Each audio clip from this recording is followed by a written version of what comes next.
Hello everybody, thank you guys for being here. We are going to start off with some fishing.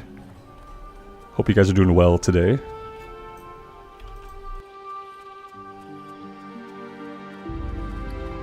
No, we're going to start off by emptying our inventory. Ooh, we have a lot of herbs. Yeah, that's the main problem. We're holding on to a lot of herbs. We actually can't do much about it right now. What we will do before we really get going today is we should stop by the bank in Ironforge and make sure we dump all of our herbs.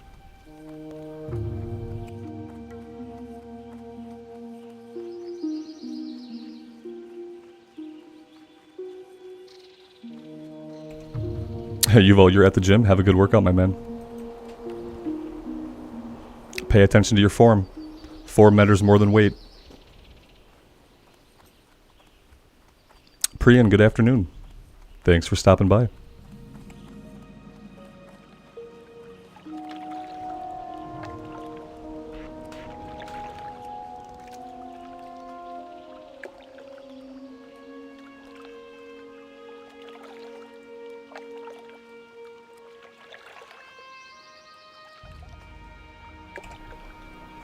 Good afternoon, Monica. Thanks for stopping by the stream.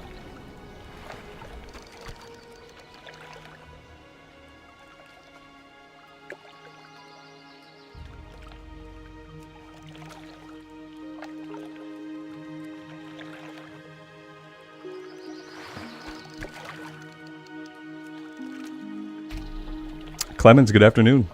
Thanks for being here.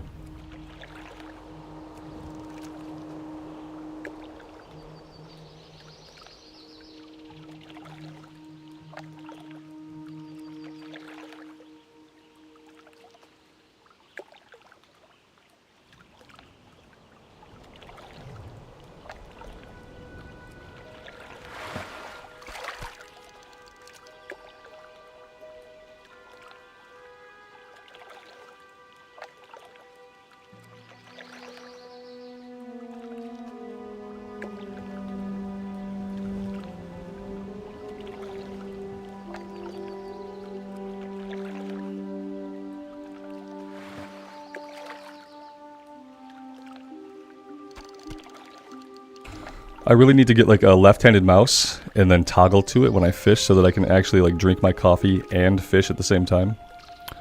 That would be really cool. It seems like the perfect time to drink coffee, but it's not, because at any moment you could have to click. What I did figure out is you have about 3 seconds after it bobbles to get back to it. So it does give you a little bit of time. It's pretty forgiving actually.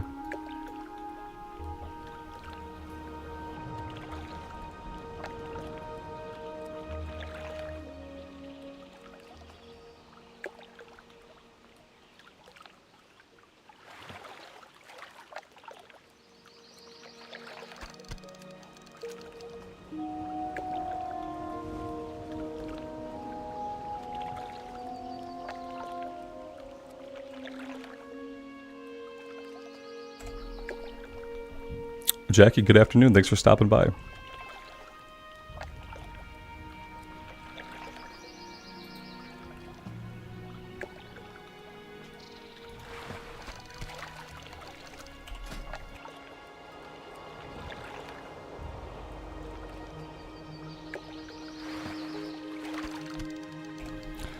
And now we can't train the next rank of fishing until we get a book. We need a book from I don't remember if it's Menethil Harbor. It's not Menethil, it's somewhere else. But yeah, we can get to 150 in Classic Era, and then we need books after that. So we might be spending a little bit of time capped out, unfortunately.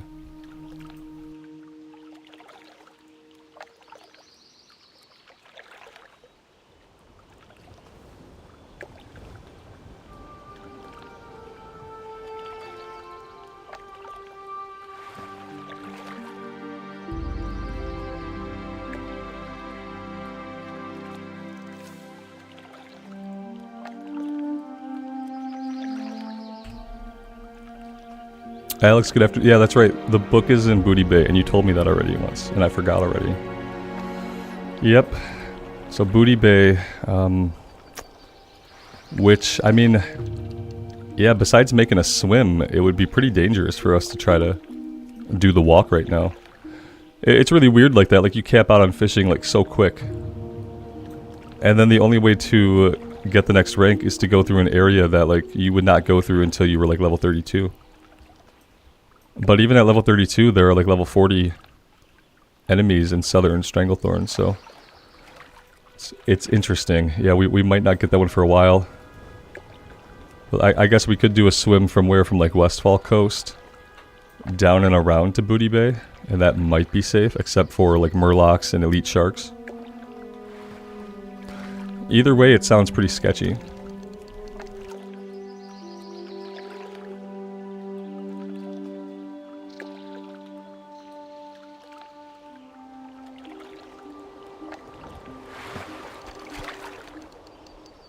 Oh, yeah, you think Ashenvale to the Barrens to Ratchet and then take the boat.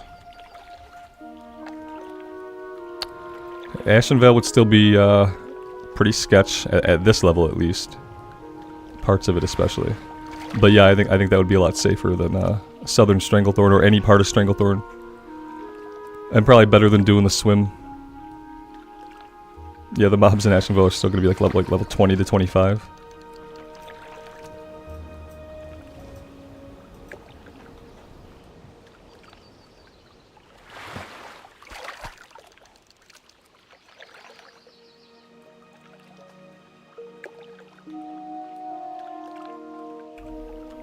What I'm hoping though is I'm hoping we don't get into an area where like we can't fish because our skill isn't high enough before we can get to the book.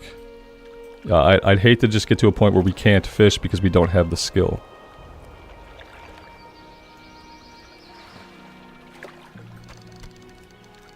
Yeah, and I do want to do Wailing Caverns.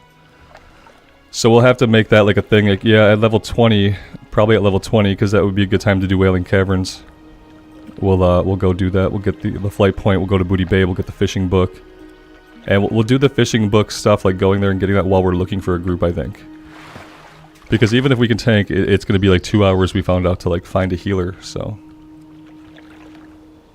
but yeah, it'd be cool to do all that stuff at once, and then we never have to come back. You know, the next time we'll be in Booty Bay will be us like questing out of it.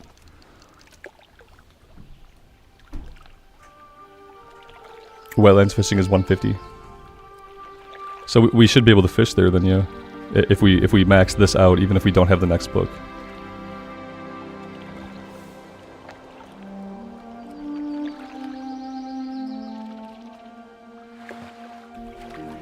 Jacob, I am having a good day. I hope you're having a good day. Thanks for being here.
Alright, let's go do a little bit of cooking, and then I want to go to Ironforge. I want to get the bags emptied out. We'll drop all of our herbs in the bank.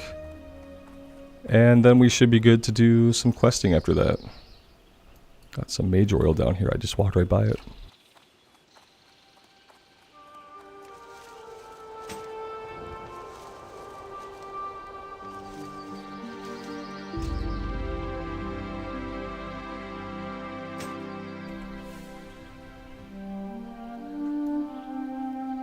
Nerdstrong, good morning. Thanks for stopping by. Ivy, I've been trying to fish. You know, that wasn't always true of me. I've been a bad fisher in the past, and we've kind of let it lapse, but I like starting the stream that way. That way people who, you know, want to be here, they have time to filter in before we start doing anything. Especially on hardcore when we could get killed at any moment. I feel like it's a good way to give people time to notice the stream is up.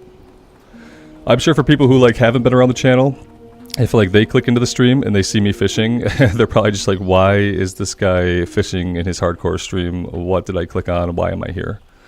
That probably happens to some people, but for me it's worth it to do it for a little bit.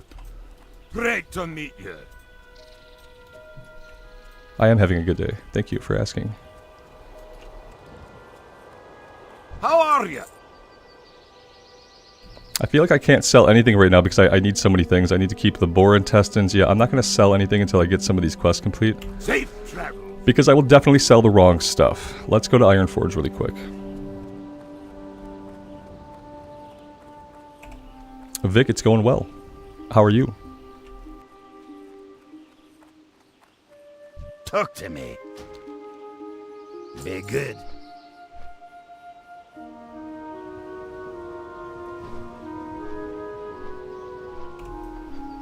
Ra, welcome to the stream, man. Thanks for being here.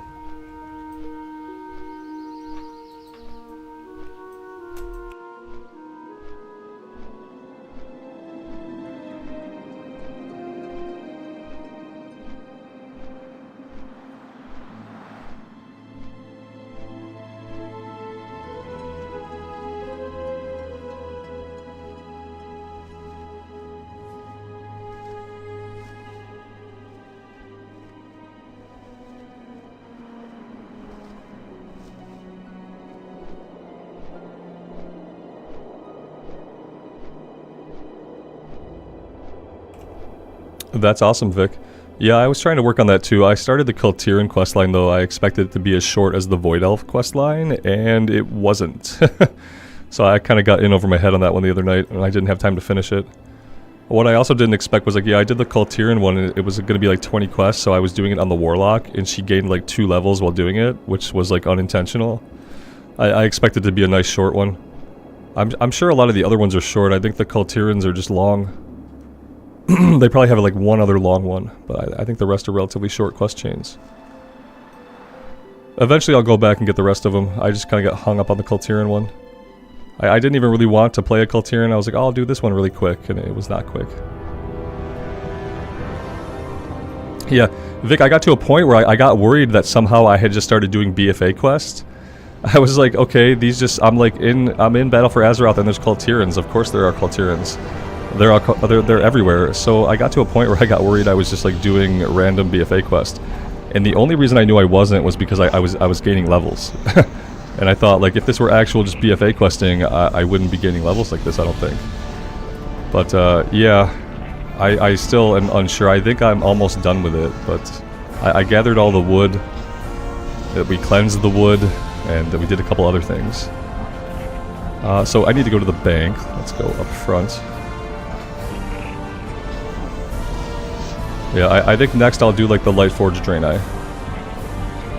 Even though now that we're going to be getting Eridar skin, I have no reason to ever play a Lightforge Draenei. Because if I play a Draenei, it's just going to be a Draenei with Eridar skin.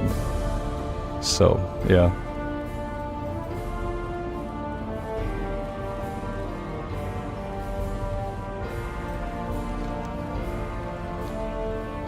And the Mechagnomes are cool, but I think the only way I play a Mechagnome is if we had a Tinker class.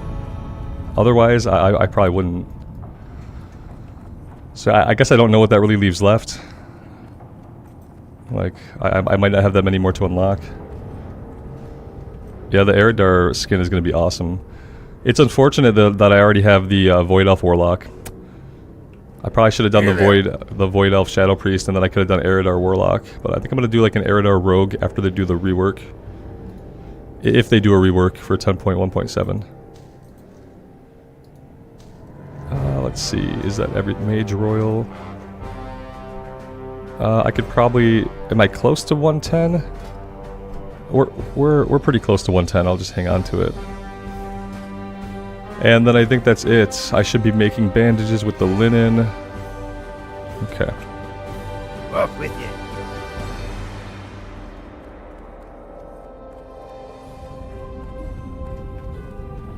Yeah, I think for a long time they didn't want to do it for lore reasons. And now they realize that, like, if they want a lore reason, like, it's their game, all they have to do is write it in. You know, they just have to write it in, do a little bit of quest writing, and here you go. It's going to be a quest, like, involving Velen or something to unlock the skin. It's like, you can literally do whatever you want in the game, and you can give players whatever you want to give them. You just need to do a little bit of creative thinking. It makes it more fun the more options people have. Even if, like, traditionally the options don't quite make sense. And I feel like that's even true of, like, class race combos. Like, I really want to see just more and more races be able to play more and more classes. I feel like at this point there's not, like, great reasons to limit people. How are you? See you soon.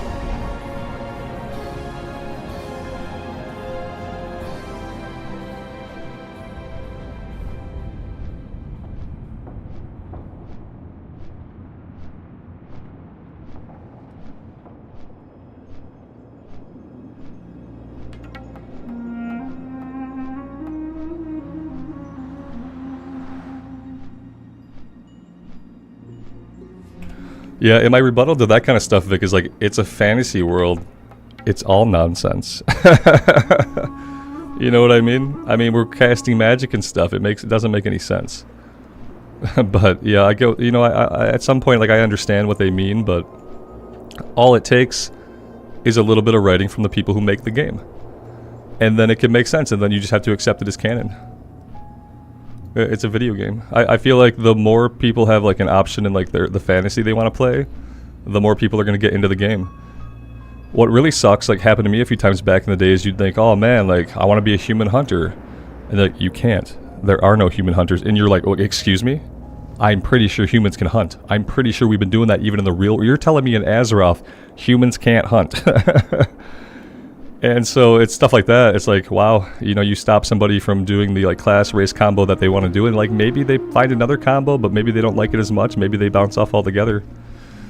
That's why I also want to see the allied races, like, unlocked at the character creation screen for everybody who can log in. Like, I don't want you to have to get to 40. I don't want you to have to do a little quest line. The quest lines are from BFA. Nobody cares. And so I feel like you should just log in. You should have, like, pretty much unlimited race class combinations. And you should have all the allied races sitting there open for you right away when you when you log in as a new player. Because I feel like that's the best chance. The best chance to capture a new player is to say, look at all the stuff you can do. Isn't it a lot of stuff? You're going to find something you like here. The worst thing for a new player is to log in, go to create a character, and then you have a bunch of grayed out options. And it's like, yeah, you got to get to level 40 first. And you're like, well, I really wanted to play, you know, the Kultiran. Or the Mag'har Orcs, you know, that's my favorite race. Well, you can't. You gotta level something else you don't want first. You gotta get that to 40, you know, be about 15 hours of gameplay. And then you gotta do a quest. And then you can, after 20 quests, then you can make your Kultiran.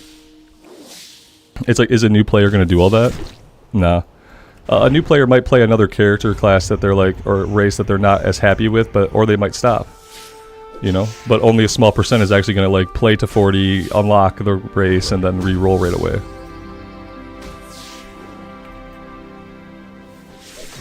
And the thing is, like, eventually, it probably will be on the character select screen, so it's like, why not just put them there now? Why not just light up those little buttons? Yeah, and also stop having them come in at a higher level. Like, I don't... Have them do their little area or go through Exile's Reach. But stop having them come in at, like, level 8 or 10 or whatever it is. That's weird too. You'd want to get rid of that if you wanted it open to new players.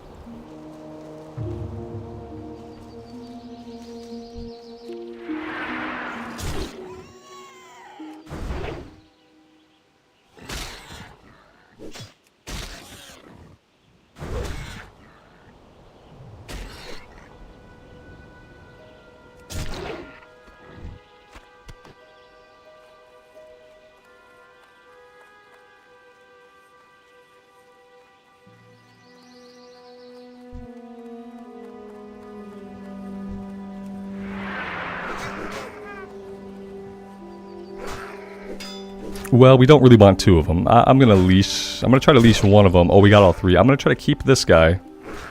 And we'll leash the other two is the hope here. Otherwise, we'll just have to leash all of them. Yeah, I think we already leased the other two. Yeah, we're good. Perfect. I like it when that actually works.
Yeah, there were some long flights in that chain too. Like you had to fly, yeah, across the entirety of all the areas. And it's like on my Void Elf, I didn't have flight points or anything, obviously, so I just flew manually. But yeah, it was a lot. Like I said, I started to think like, wow, I must have just gotten myself into some random BFA quest chain by accident. But I kept checking the quest log. It kept saying Kultiran, Kultiran. Like, okay, okay. It's like I thought they said they made this easier. All they really meant, I guess, was that they removed the rep requirements, but I thought they had already removed the rep requirements before this patch. So I don't know what they did in 10.17 that made it any easier. Because you were already able to get a character to 40 and do the little quest chain and unlock them. So yeah, that's the part I'm kind of confused about. Because I unlocked the Void Elf before this patch, and it was super easy. I just went to the embassy, I did the little Void Elf question. It didn't even seem like it made me do all of it. I feel like I left mid-dialogue and they were like, oh, that's fine. Quest complete, Void Elf's unlocked. And that was just 10.15. So, yeah. And so when they said they were going to make it even easier, I guess I don't know what they meant by that. Did it used to be you had to have a level 50 and now you have to have a level 40? Was that what it was? Yeah, because they definitely didn't shorten the quest chains or remove the quest chains like I thought they might. I thought they might make it so that you had to get a character to 40, then go click on the banner. And then like once you clicked on the banner, that would unlock the race, you know? I thought that would be how they made it easier in 10.17. But no, the quest chains are obviously still there. You still have to do them.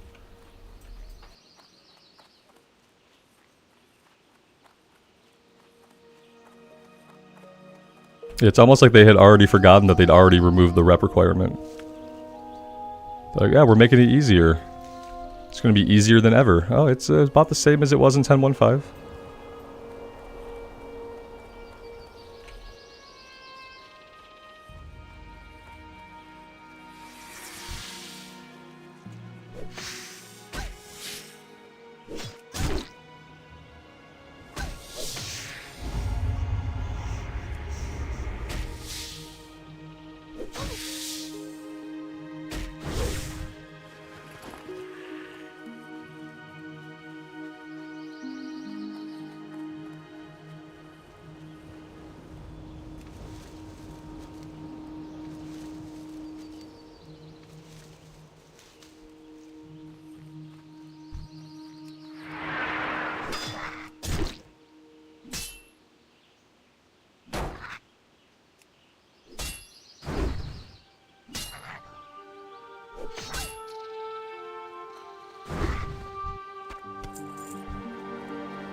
I swear that more daggers drop than anything else. I see so many daggers drop. It really, like, you know, you feel like if you rolled on a rogue, though, it would be all like stabs, you know, or wands would drop, you know.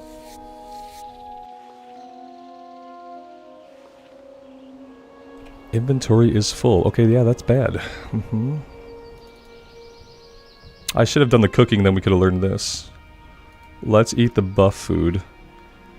And then we'll loot, and then I guess we'll head back to town. We'll grab these herbs, and then we'll head back to town.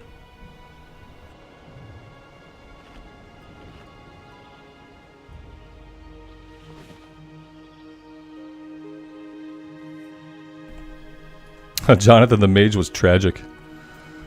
It was just like a combination of stubbornness, stupidity, and like being in a foul temper that got that character killed. Yeah, it wasn't a good day for me, and it wasn't a day that I should have been playing hardcore. And I just got like super stuck on going into that town hall building. And yeah, 4 times later I finally got us killed. It's something that would never have happened like on a stream, because you guys would not have let me go in there a second, third, and 4th time. Yeah, it was a rough one. I really enjoyed that character so much. And like, so surprisingly, I thought like this character is super strong in hardcore. Yeah, like big regrets on that one. Especially because like, had that character kept going, we'd probably be making a lot more progress than we do on the Pally, because the Pally is so gear dependent and we don't have any gear. We've been using the same weapon for the past like 10 levels. And but if we had been on a mage, it would just be like spell ranks would just get more powerful over time. You're not nearly as gear dependent on a caster. It's that thought has kind of made me like rethink some things about like potential future hardcore classes. Thinking about like, you know, I guess on the official hardcore, it's going to be a little bit easier to get some gear. We'll be able to use the auction house. But after a point, we're still not going to be able to do a lot of dungeons, even though they're unlocking the dungeons so we can do them every day. They're on like a 24-hour lockout. No one wants to tank or heal. So, yeah, like, in that environment, not really a lot we can do. Unless we want to tank or heal, you know. I thought like, yeah, I kind of keep coming back to Shaman, because I guess with the Shaman, like, if we go enhancement, but our gear sucks, we can go back to elemental and we can rely more on the spell damage, and we can stop relying on our weapon. We could do something like that. I think like, so I keep coming back to Shaman, but you know, the Shaman have to be on the Horde side. And I don't know if I want to be on the Horde side. We'll have to see.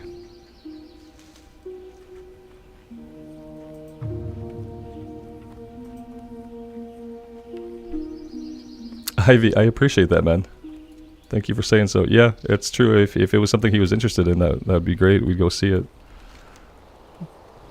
I think when the person asked me that, they expected something else. But that's okay.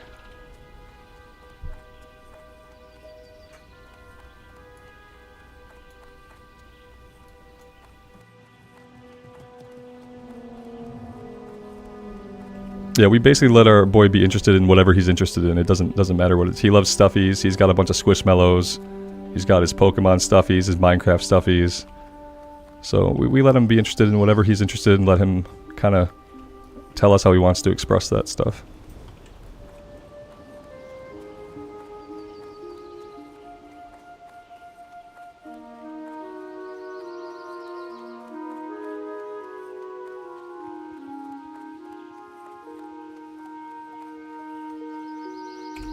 What are we putting talent points into? Right now we're going into arms. Yeah, I have a sword and board on because I'm trying to level up all my weapon skills. But we're going into the arms tree. Alright, so let's vendor. We have so little space anyway. I might need to just buy another bag. That might be a thing that we do. We have 30 silver. Could be a really good time just to do that. We have to sell something first. We need this. We're going to keep the earth root. Let's sell the leather scraps and the leather. We are going to keep the food because we're using it. We could sell these. Okay, we need the ichor. The boar meat, that's not going to give us any skill ups, I don't think. Yeah, let's do our fish. Yeah, it wouldn't give us any skill ups. Let's do our cooking as well while we're here. Yeah, see, that's really all we can do. Let's get a bag from her. Let's get another 6 slot. It's gonna be worth it. Safe travels.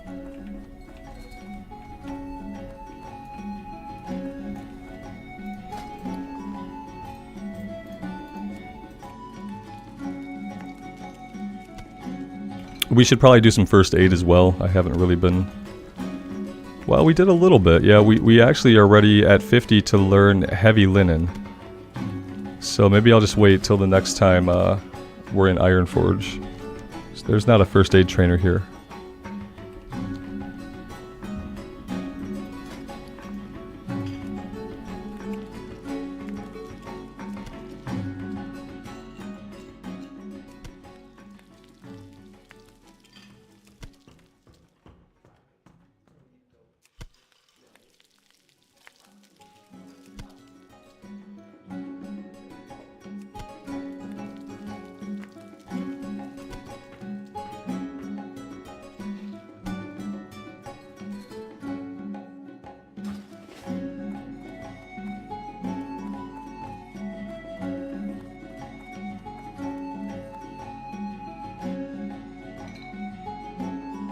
Do we need our Hearthstone set in Goldshire? I guess it's okay.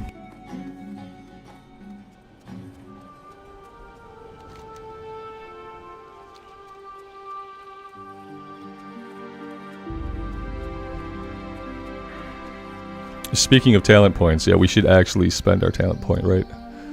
Let's go with I think improved charge.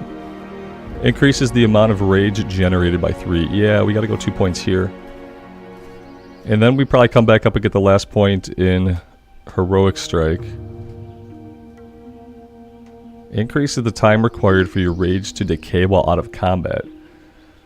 That's probably not worth going 5 points into Tactical Mastery. Although, if we're gonna be tanking as arm spec, you kind of want Tactical Mastery. Because we're gonna have to charge in while we're in arm spec, and then we're gonna have to stance. And if we don't take Tactical Mastery, we will stance into defensive stance, and we'll have no rage.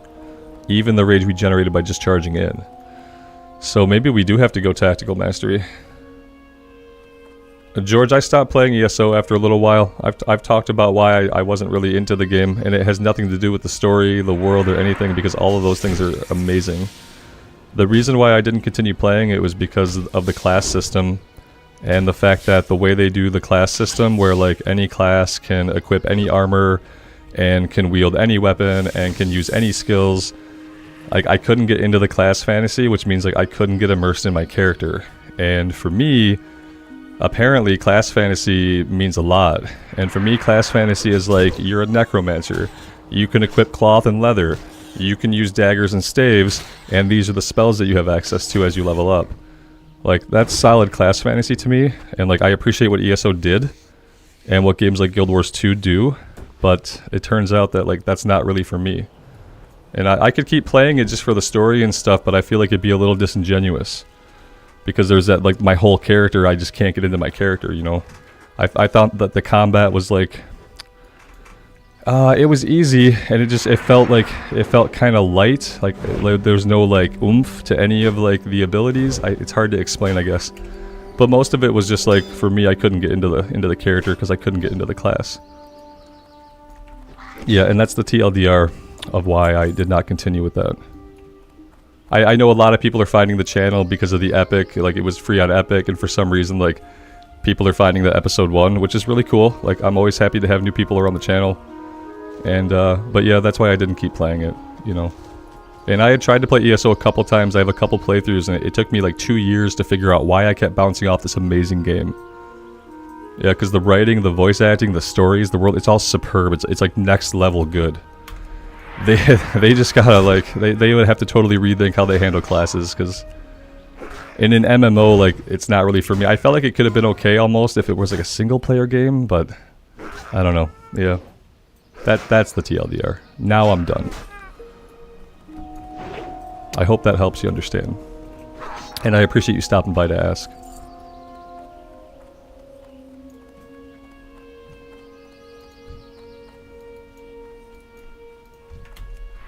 It's definitely like top game that I want to love, like, you know.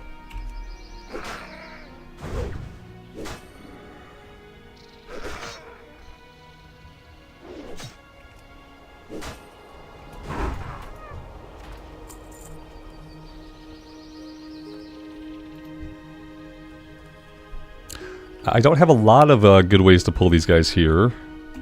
We do have a gun that I keep forgetting about. I should probably, you know, get the shoot command out to the bar here, so that we can actually utilize that at some point. I could probably fire at one of these guys. This guy I don't think is a ranged guy. Maybe we wait till he shuffles back and then we try to pull him. Mr. Jackpots, yeah, you put a bunch of hours into Guild Wars 2 before realizing you didn't like it. Yep, I did that a couple of times, and each time I was like, why don't I like this? Like, the world design is awesome. I love the world events. I love how Guild Wars 2 handles their questing. Like, I love that you're just like exploring the map, and you're unlocking these points of interest. The scouts are kind of guiding you to where you want to go. Like, I thought that was really cool and really good. I got 3 of them again. But yeah, ultimately it was the same thing with Guild Wars 2 that was with ESO, is like they let you use any weapon you want. And like armor class doesn't really seem to be a thing. I don't know, maybe it kind of was, but it didn't seem like it was especially important. But yeah, being able to use any weapon I want, kind of like that's cool for some people, but it kind of killed it for me. If I get on a warrior, like I want to know that I'm going to have like a big two-hander, or I'm going to dual wield on a rogue, or like I want the class design to be very specific to the class fantasy. With some leeway, you can always do like cool stuff, you know, but I feel like it needs to be somewhat defined, not by me just picking whatever weapon I want out of like 12 weapons and having different abilities based solely on my weapon. That was like the other things. You got some class abilities, but most of your attack abilities were based solely on whatever weapon you had, which to me is not like a fantasy class. That's just my weapon, you know. And New World handled that a lot more honestly and simply. They just said, like, you equip a weapon, you get some skills. You equip different, and you didn't have a class. You were just a dude that had a weapon. But, like, in Guild Wars 2, they tried to say that you were also a class. You know, oh, you're this class, but you can use any weapon. And of the 2 ways, I enjoyed New World a lot more. If New World had not been broken and flopped, we'd probably still be playing New World, because New World was a lot of fun for me. And there was no class design in that. It's like the fantasy was the weapon. What fantasy do you want with your weapon? Do you want to be a guy with a rifle at range who has like a hatchet backup? Do you want to be a big sword and then a sword and board? Like, what do you want to do? So that was actually cool for me, like, which seems like a fine line to cross, but there is a line there somewhere, because like New World did not have you pick a class. That was the important part. There was no class fantasy to be busted.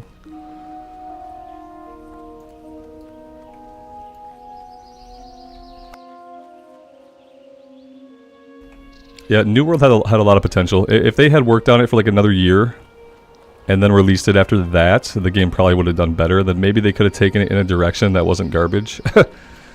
It sucks, yeah. Man, when a new MMO comes out and it flops so hard, especially like a big one like New World, it's so discouraging for like people who love MMOs. It's why so many people move on to other genres. You know, they move to like things like Destiny, like looter shooters and stuff that have some of the same elements that MMOs have. But yeah, like MMOs, like we lose lots of people every year because like sometimes a new MMO does come out and then it's garbage and people are like, oh, this genre sucks. This genre is not going anywhere. No one's innovating in this genre. No one's doing anything new that's successful. That's like the really hard part. Is like no one's doing anything new that's successful because it takes so long to build an MMO. It costs so much money. And then it has to meet up to all these expectations right away, right out the gate, you know?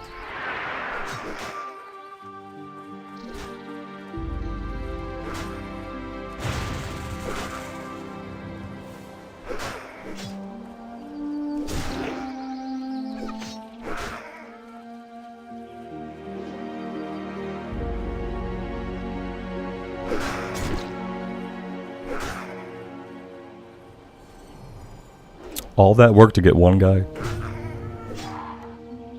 But we got him.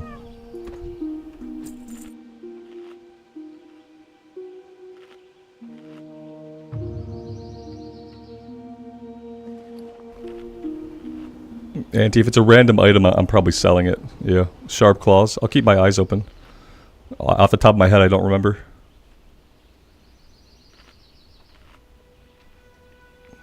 Beast Rain, you're looking forward to Ashes of Creation, but trying to keep your expectations reasonable. Yeah, I think that's a really good idea. I would say that like I will be curious to see if Ashes of Creation ever actually releases to the public. Especially after they moved the whole game from Unreal 4 to Unreal 5. Like, they did that, like, last year, like a year and a half ago. All of a sudden, they were like, oh, we're in Unreal 5 now. Okay, because switching engines mid-project is a really, really heavy lift. So, what the hell? That was when I realized that the game was not coming out anytime soon, or maybe possibly ever at all. They seem like they're kind of stuck in, like, development hell, where, like, you get to a place in development hell, or even if you're working on a project or you're writing something, like, you get stuck iterating on it. You get stuck adding to it, like you want to add to it. Oh, let's do more. Let's add this. Let's revise this system. Let's put it in Unreal 5 now. And like every time you do that, you're just prolonging development time. And I think a lot of games get to a point where they get stuck in development hell and then they never release. See you soon. Because 9 years later, they're still iterating on the game and adding to it. It's like at some point you have to have what you're getting scope creep, basically. At some point you have to say, like, these are the features we need to launch with. Let's polish these features. Let's make the game and fill the game out and complete the game. But I don't feel like Ashes of Creation or even like Pantheon Rise of the Fallen are doing that. I feel like they're constantly iterating and changing stuff and adding stuff all the time. And I feel like the scope of their projects just burgeons much more than their ability to like fulfill on it, if that makes sense. Let's see. Yeah, we need to finish this cooking quest. We need one more spider acre so I can turn this stuff in. That's going to help our bags out a lot.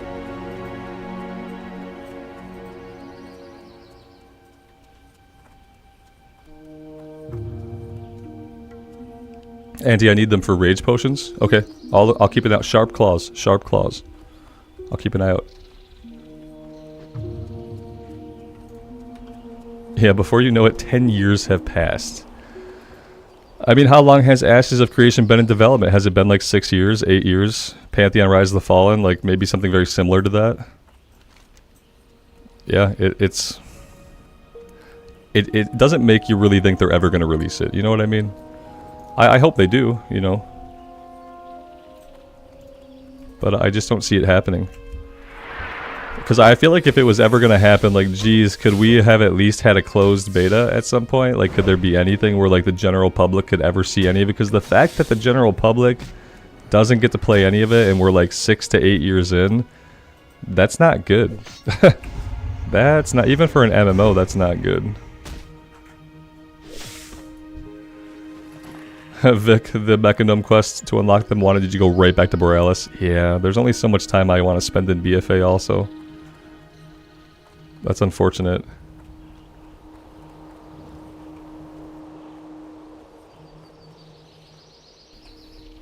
Yeah, Mr. Jackpots, I think Star Citizen is the one that's like really bad for that. Because they're actually selling you like in-game items for a game that's probably never going to come out. And not only that, the amount of money they charge is like kind of heinous from what I hear.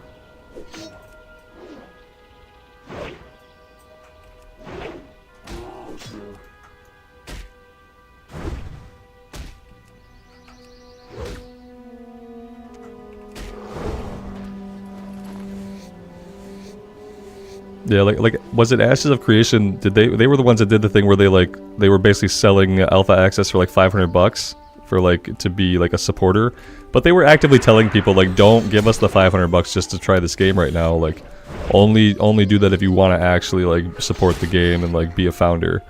Like, it was like they were selling you access super early, but at the same time they were like publicly saying like, you know, if your only goal really is to check out this game, please do not spend the $500 on it. So at least they were like given warning, like the thing you're gonna play is like unfinished and broken. Like, don't really expect a lot out of it, but if you want to like be a founder for the game, sure, give us $500. You can play today. Did Ashes do the same thing? I don't know. I'm not familiar with any items that they sell. I don't really follow that news too much because like there's not really ever a lot to follow, you know? It only pops up on the radar every once in a while when they have like a new build they want to showcase.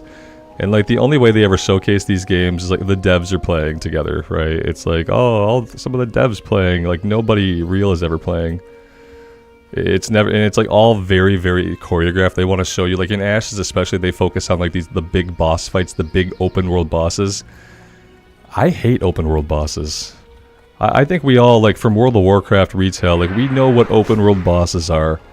It's a guy that stands there, 700 players swarm it, and then you get light effects, like, so much that your 3070 can't handle it anymore, and you're running in 30 FPS, and, like, then there's server latency, so many people firing abilities off so close together on one target, you feel like you can't even hit your buttons most of the time. Like, I don't want world bosses, I'm sorry, that's not exciting to me. You got 40 guys hunting a dragon, that's cool in isolation, but when the game is live, it's not going to be 40 guys in a raid group hunting the dragon. It's going to be 700 players attacking the dragon all at once, bugging it out and making it go stupid, you know? And yeah, so the fact that they only really show that kind of content, it's either like a guy running, or it's a group of devs raiding a world boss in a very small area, and you know, they show you very little. And you typically only see one character's perspective. So, yeah. Yeah, I'm not a big fan of, like, world bosses, and, like, it's cool to have them, but to have them as, like, back-of-the-box content is kind of stupid at this point. When that's, like, your big feature is that you have world bosses, and they're very big. Okay, cool. What are your dungeons like? What are your raids like? What's your PvP like? What's your crafting system like? What's this I keep hearing about how your towns grow and evolve? Why aren't you showing more of that? Is the tech not working? Yeah, it's like, and that's what makes me think it's just going to be a game that's developed and iterated on forever. After 12 years, like, people will have forgotten about it. Maybe there will be a big, like, news article about how they've taken all the money and ran, but, like, probably not. It'll probably just fade into obscurity. I think Pantheon Rise of the Fallen will come out, just because I'm pretty sure Carnage, like, owns that company now, like, low-key. Or he's contributed so much of his own money to the game that he basically owns it. And so I'm pretty sure he'll make sure the game comes out, and the game's going to come out as an EverQuest clone. Because every time I see a build of that game, it just looks more and more like EverQuest. Even the UI and stuff now just looks like original EverQuest for some reason. And it's like, that makes sense, because that's what Co likes. Co likes him some EverQuest. So yeah, that's the game we're going to get with Pantheon, is we're going to get an EverQuest clone. It might be good. I wish some elements of it, like the UI, could be more modernized and not have to, like, simulate the EverQuest, the game that I tried to play, and it was so incomprehensible I couldn't do it. I kind of wish it wasn't quite like that, but we'll see. Steven, happy Sunday. Assassinator, good afternoon, thanks for being here.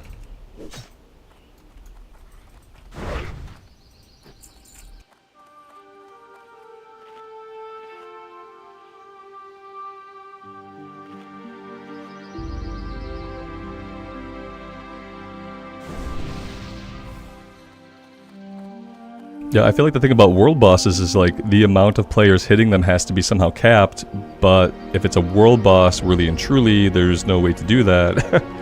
So yeah, that's just my problem, is, like, I don't have interest in fighting a boss where 200 people are hitting it, and, like, my individual actions and movements are never gonna have any consequence.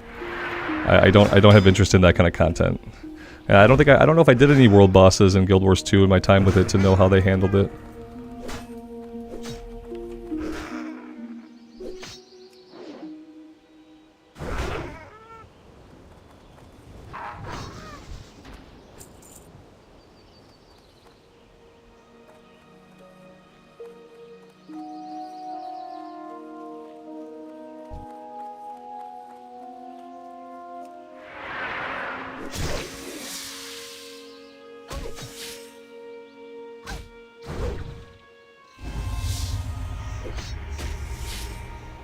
Like the time rifts? Yeah, the time rifts would be cool if they were, like, if they were capped somehow. I wish the instant size for the time rifts, or the layer size, could just be capped, because they seem really fun when you run them with, like, 10, 20 people. But yeah, in WoW, when you have 500 people hitting a boss all in the same room, you don't get to play the game, because there's so much latency, because the server is doing so much work to figure out what's happening to the guy.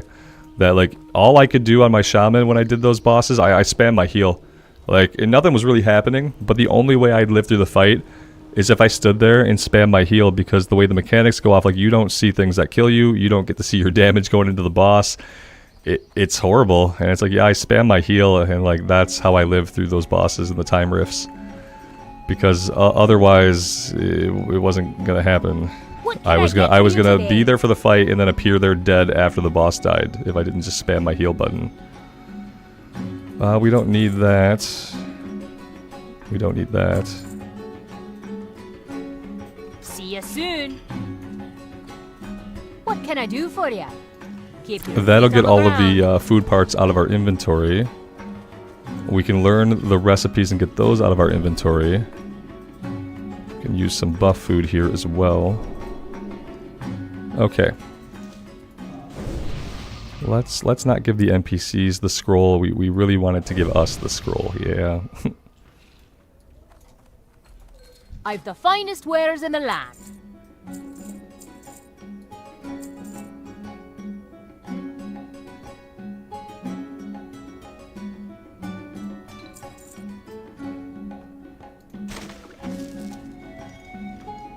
Have I been playing endgame a lot? Not a lot. I log in and I play a little bit sometimes. See you soon. There's not a lot that's super interesting. I've been trying to unlock the allied races. I worked a little bit on the Blue Dragonflight quest. It's... yeah. Nothing really at endgame has sucked me in. I understand more like now like what's going on and how to upgrade my gear and the flight stones and stuff like that. So like I have a pretty good handle on it now. It's just that like ultimately at the end of the day like I don't have a lot of like want to go do world quests and stuff like that. I don't know. Yeah, but I have found things to do that are enjoyable. And like I think like for me the most enjoyable stuff is always going to be doing the story stuff. So like whenever they put new story in for like the MSQ or like specific little stories, like that's probably the content that I'm going to do. And I'm probably not going to really worry about grinding world quests or stuff like that. You know, I liked doing the time rifts a couple of times. I got both my trinkets, so that was cool. I got some other like items off the bosses that dropped. That was cool, but like at the end of the day, I don't have an impetus to go like grind that gear because I don't have a guild. I don't raid. You know, if I had a guild and I raided every week, then yeah, I'd have that like incentive to like log in a few times throughout the day and do the time rifts for loot, you know? Is this guy aggroed? No, I don't think so.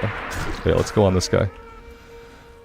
But yeah, as it is right now, like I don't have a guild and like I don't really see a near future where I get into a retail guild.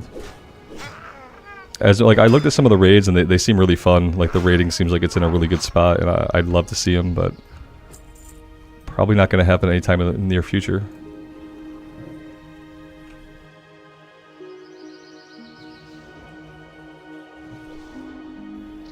Anti, I'm not sure. I would need more details to know. I know that Wrath of the Lich King has a WoW token, but Classic Era doesn't have a WoW token, and I don't know how you would get gold from one version to the other. Trading Wrath of the Lich King gold to Classic gold. Yeah, I don't know that there's really a way to do that, but I'm not sure. It doesn't sound like something that Blizzard would want them to do, but like I said, I would need to read an actual news story or something about it to know.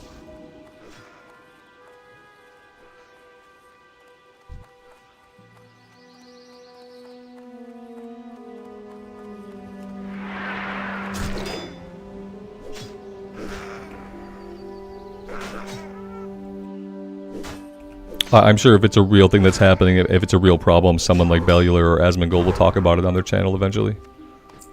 That's probably how you'll know if it's like if it's a real thing and if it's a real problem. If someone will actually address it in one of those forums. Whitney, good afternoon. Thanks for stopping by.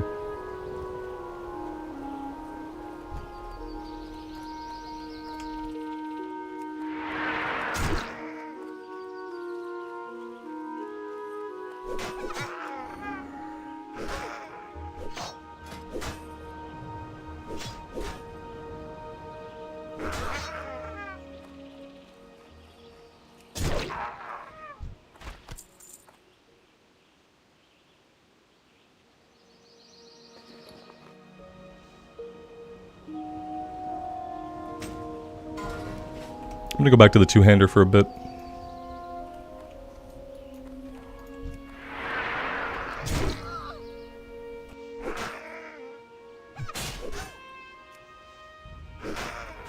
Yeah, fair, Mr. Jackpots. More like someone will make a video and Asmongold will make a video of him watching the video. Yes, that's what I meant. Yeah, yeah.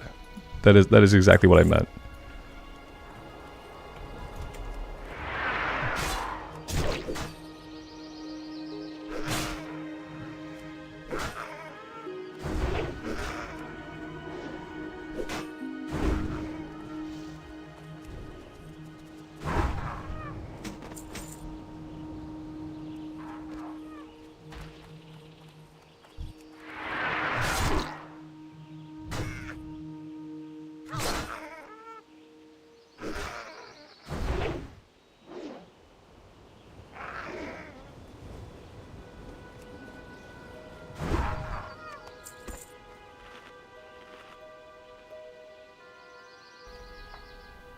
I mean, fair Galaric, but Asmongold's pretty good. I don't know, I appreciate his take on most things. I don't watch a lot of his channel, but if there's a topic that interests me, and he's talked about it, I'll typically give it a watch. Because I do appreciate his viewpoint.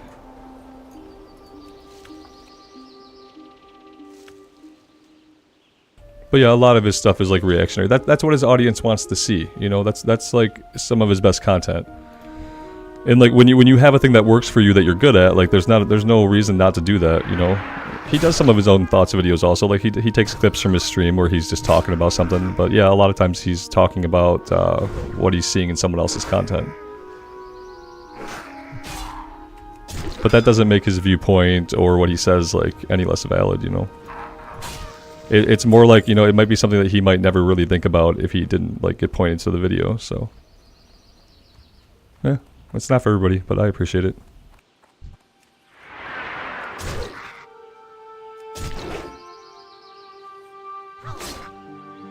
Yeah, Ivy, I talked about it a little bit when it happened, but yeah.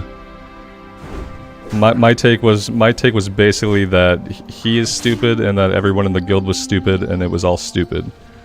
Yeah, it was just stupid people being stupid and it never should have been anything, and yeah. That was basically my take on it. If I had a griefer grief my raid, and if it was hardcore, I'd kick him from the raid, we'd do the boss again, we wouldn't even need to really talk about it or make a big deal about it. If someone intentionally gets you killed in a self-assumed challenge mode, you just redact it from history, you kick the person out of your guild, you move on with your life. But that doesn't get you clicks. So yeah, it was just clickbait. That's all. Everyone likes a little clickbait every now and then.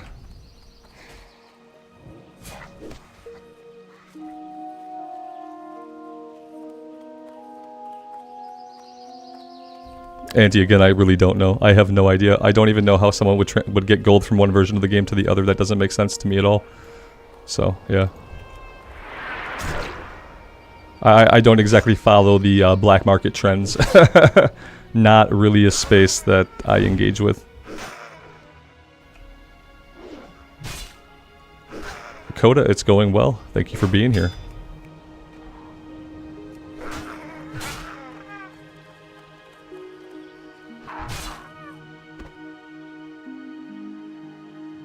Yeah, it's been a bad posture day. It has not been good.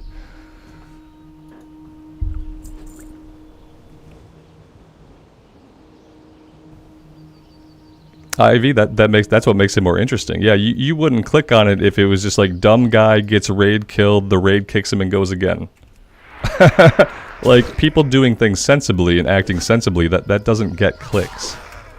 So yes, of course, every turn of phrase and language and thought and idea that they come up with, even afterwards, is going to get put into a title of a video or something. It's easy to fabricate things after something has happened to say like the story was much more interesting than it ever was. And I don't even understand why, even if some loser planned that in his mom's basement for a year, like who cares? Why is that interesting? It doesn't interest me. It's just fucking stupid, you know? You look like a banana compared to my posture. That's sad. I'm sorry, man. Like a banana? Yikes.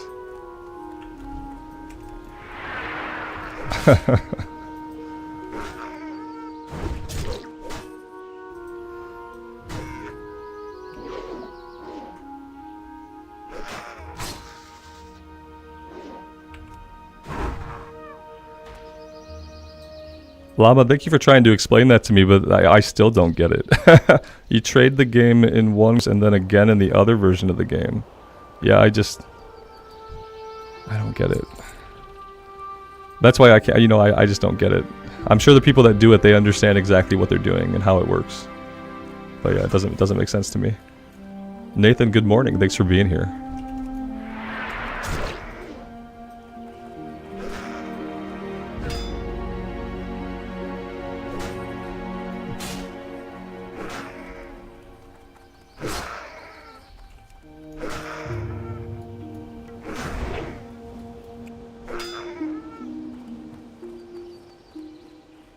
That's probably why I don't understand. It's super simple, and so I don't understand it, yeah.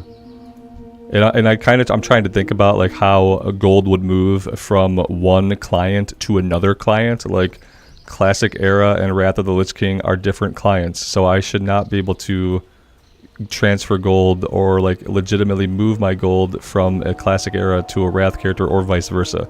So when I think about it simply, that's the facts that I come back with. When my brain thinks about it simply, it says Classic Era is one set of servers, Wrath of the Lich King is another set, there is no way to mail items or gold between them, then my brain makes that noise, and then like, there's no other steps. The problem's already been solved because in my brain it's impossible, yeah. The gold is not moving, the people are just trading in the different game, like, okay, so there's a transaction that's happening, and then transaction happens and someone gets gold in the version of the game they want to get gold in, even though maybe transaction happened in different game. Am I close? I guess I would have to know what the transaction, what are they trading? So yeah, I guess, yeah. No, maybe I don't need to know. Maybe it's good that it doesn't make sense to me. I'm not sure.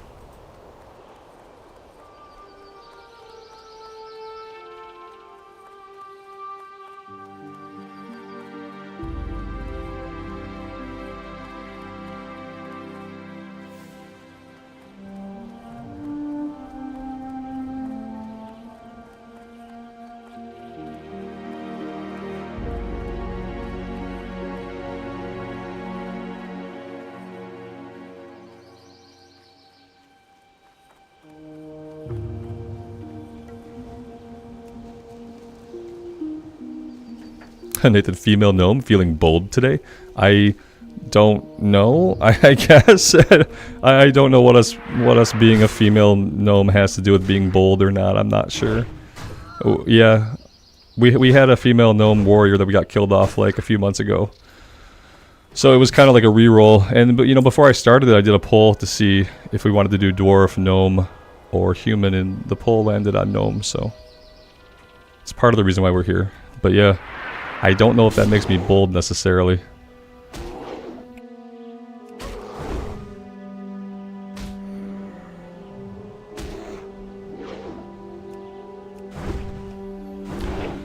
Here we go. Person A gives person B 100 gold in Classic Wrath.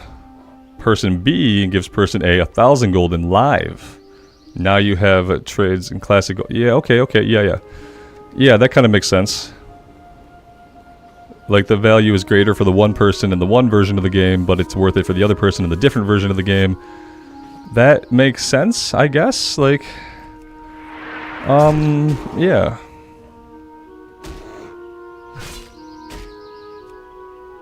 So we're talking about gold from Wrath of the Lich King to retail. We're not talking about Classic Era Vanilla to Wrath of the Lich King. Or are we? Sometimes. Maybe.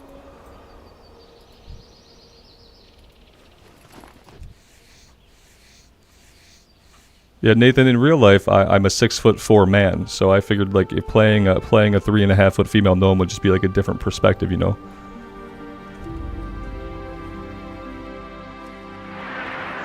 Yeah, I guess that kind of transaction could happen through any version of the game, is your point, yeah.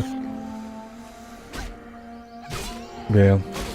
I mean, that's something, I guess. I mean, like, that's a free market, right? Like, the value of one is higher to person B than person A. Person A has surplus. Person A sells to person B for something they find valuable, which is gold in a different version of the game. I mean, that makes sense, I guess.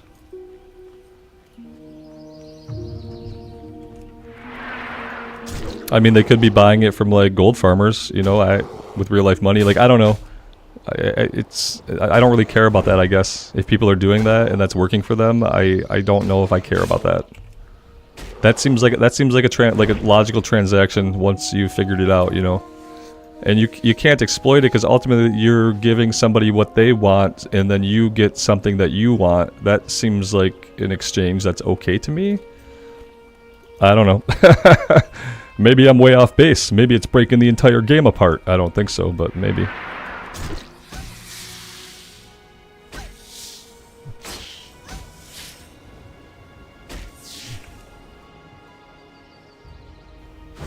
Andreas, not a lot these days, man. I just maintain these days. I'm gonna be 40 in January, so I don't play that game anymore. I stopped caring about that before I had any injuries, so I just consider myself lucky.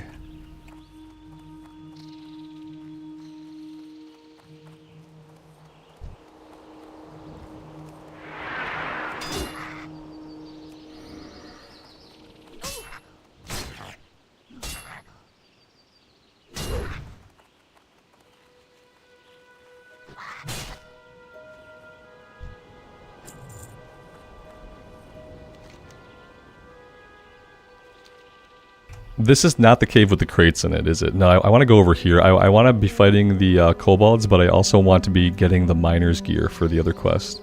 So let's actually head this way.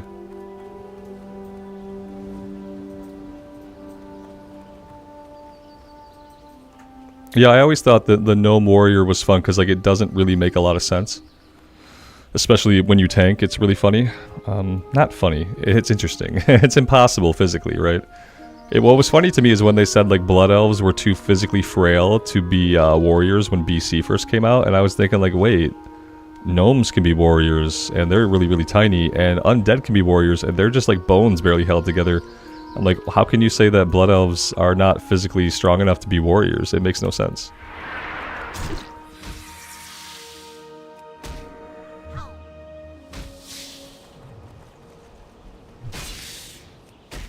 Zephyr, there's a mace vendor here in Loch Modan with a level 14 two-handed mace. Yeah. Is it somewhere in town, I'm assuming? We can check it out. Or is it one of the guys up by the tower? Yeah, this guy's an armorer. Does he have it?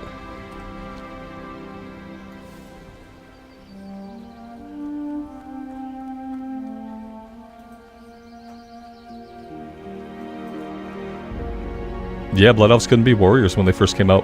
They were the only race that couldn't be warriors.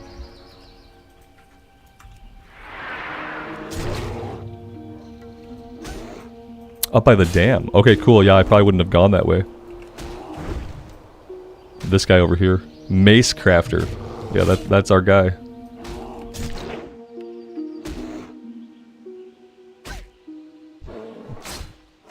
Yeah, we did hit level 15. We'll go check it out. We have a little bit of silver. And we could actually stand to vendor. I don't think we have any mace skill, though. Oh, we do have mace skill. We don't have any two-handed axe skill.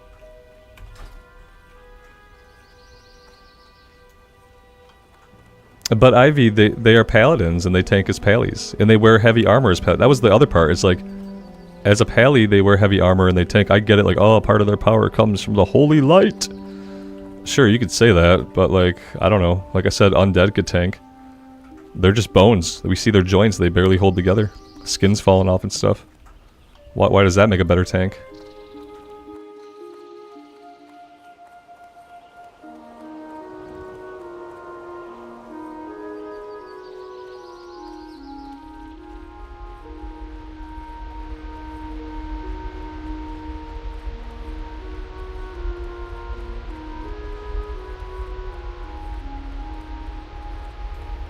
And then Rathalusian, they can be Death Knights, yeah. I don't remember when they got Warrior added. Was it Cataclysm that Blood Elves could be Warriors? Because eventually they did add it. It just took them some time. What's on your mind? Okay, so we got level 10, we got level 9. Nothing of a really high level here. Is it one of those items that like someone can buy it and it has to like restock? Because yeah, in hardcore, like you never get to find those items. Those items are always bought out. Yeah. This is better though. I mean, yeah. I mean, it doesn't have the agility, but I think it might still be better than what we have. Let's see what happens to like our stats when I do this.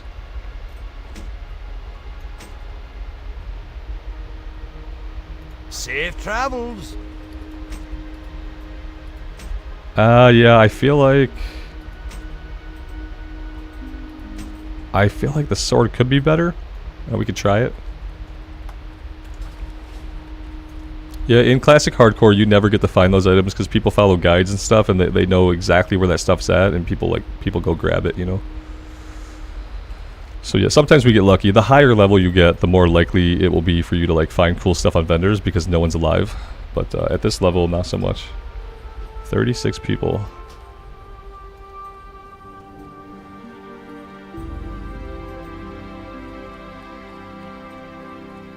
Oh, Nathan, I have no friends. No, I when we do the official hardcore server, I plan to try to start a guild for us to kind of hang out in and do some 5-mans.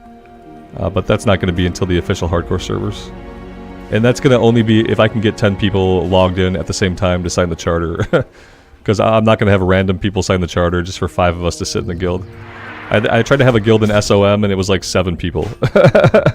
Who like hardly ever played, you know? It was completely pointless.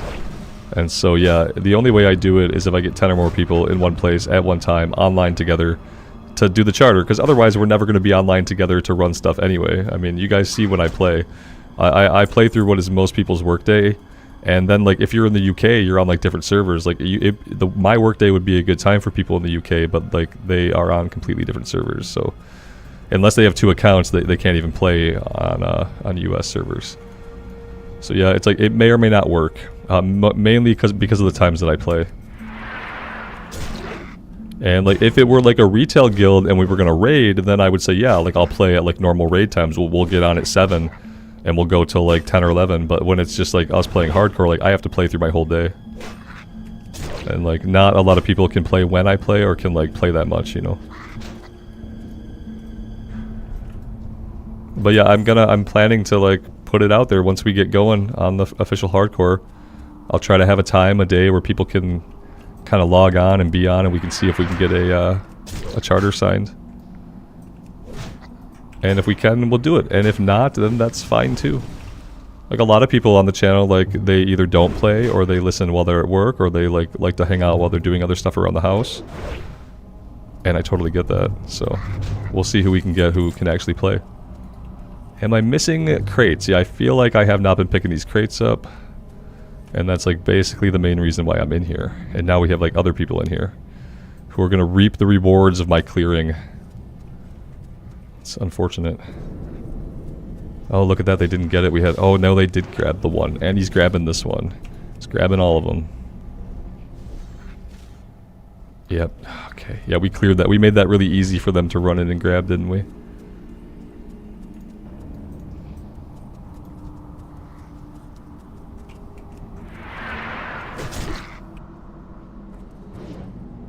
I appreciate the interest, guys. We'll talk more and more about it as we actually approach those servers coming out.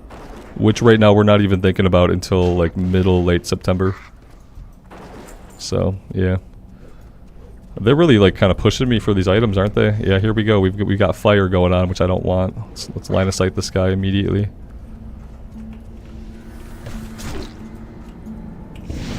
Yep, I'm not going to get any items while these guys are in here. They're like really pushing to get the stuff, even though I'm clearing to it. They're fine clearing ahead and taking it, it seems like. Yeah, well he didn't get this one. Maybe I'll grab this one. We only need 4 of them, so it shouldn't be too hard. Somebody's dead back here.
Alright, this will be the last one, and we can get out of here. Probably gonna catch... Yeah, we're gonna catch respawns, though, on the way out.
I wasn't trying to ninja that guy.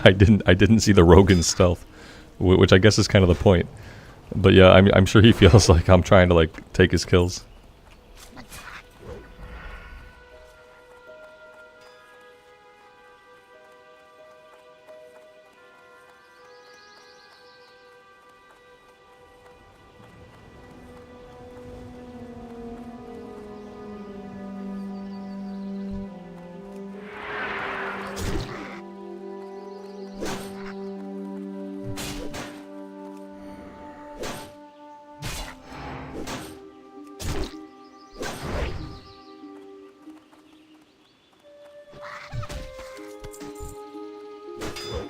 We got an infantry tunic of the eagle, male with lots of armor on it, but with intellect. We're gonna wear it because of the stamina and the armor.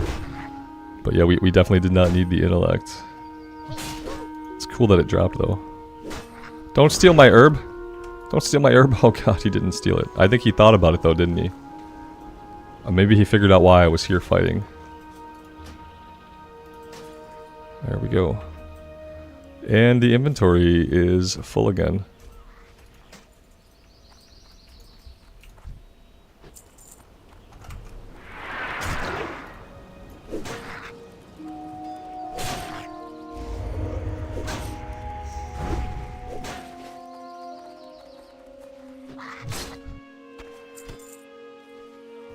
That was the last quest item though, so we can now, let's go to the tower first and we'll turn in over here, then we'll head back to Thelsamar.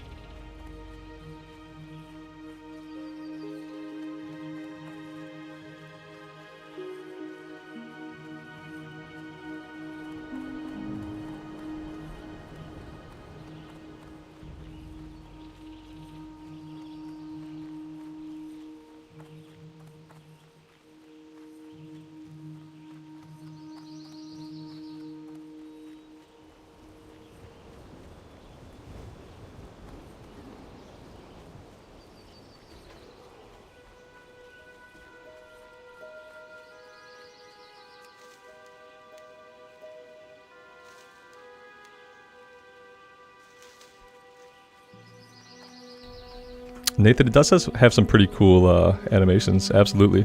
There are worse races, like I think like the female trolls when it comes to two-handed weapons. The female trolls on like the no-fly list. I tried to do like a shaman and wrath. I tried to make it like an enhancement shaman with a two-hander.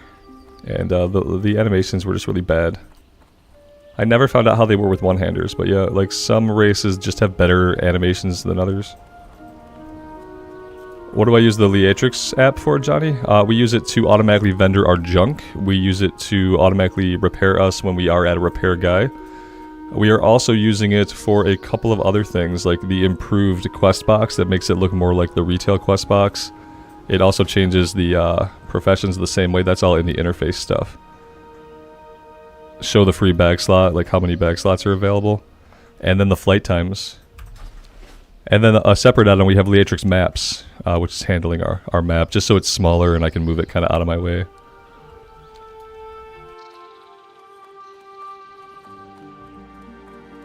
What's on your mind?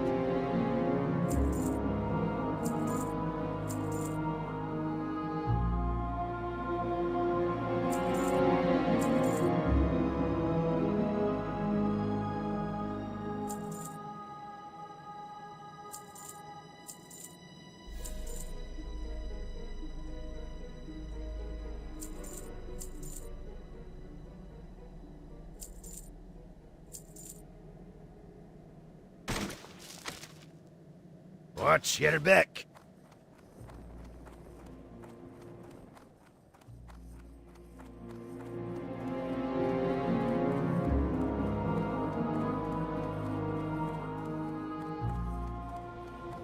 Interest ya in a pint? Of course, we find a chess piece and then we get like a chess piece upgrade immediately. Off with you.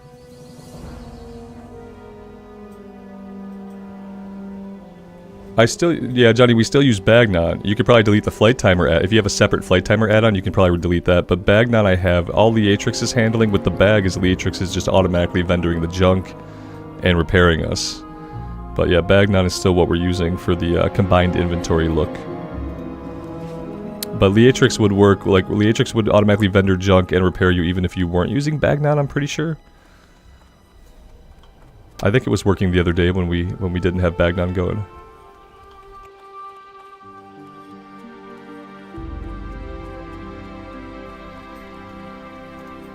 Tim, I'm not sure. With some races, they are very different. Like, obviously, like, if the difference between, like, a female troll and, like, a male troll, like, is very different. Same thing with orcs. With things like humans and gnomes, where, like, the male and female body types are similar, I'm not sure if the weapon swings and stuff are the same. You said the casting animations are the same. The weapons might be. But for a few of the races out there, because they are so different from their, like, AB counterparts, the melee swings and stuff like that look entirely different.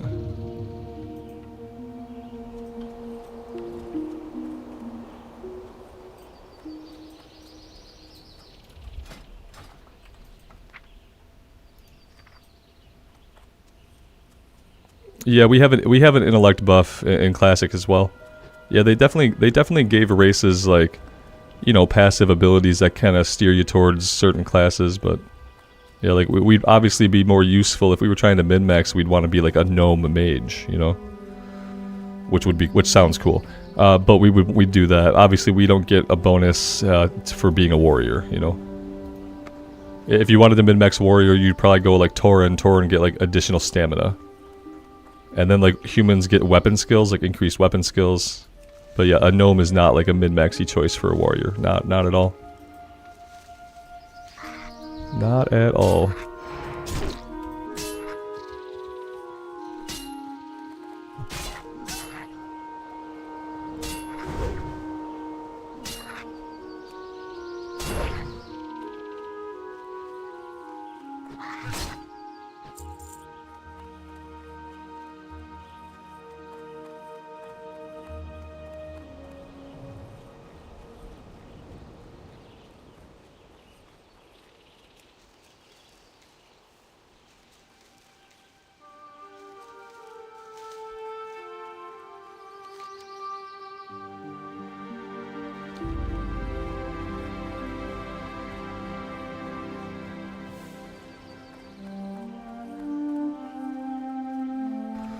Yeah, I've never been a fan of the orc male model. I don't like the big bulky hunched shoulders, and it doesn't seem like their animations would be like ideal for like really anything. But I don't think I've ever played like an orc warrior though, so I'm not sure how they handle like two-handed weapons.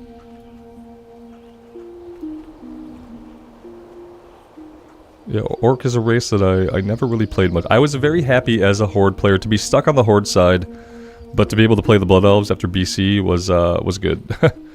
I was happy to not have to really play a lot of the other horde races because I don't really enjoy them the same way as like the more human looking classes or races.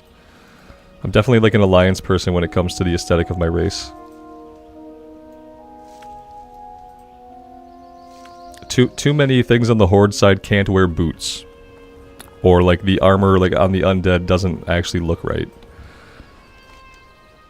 I don't like when things interfere with me seeing my character's armor, and like not wearing boots is a big deal. I never understood why the trolls, at least, they couldn't like fashion themselves some kind of boots. They have those two toes, but I feel like we could still boot them up, but they don't. So I played mostly blood elves. My paladin was obviously a blood elf, and I played that mainly for a long time.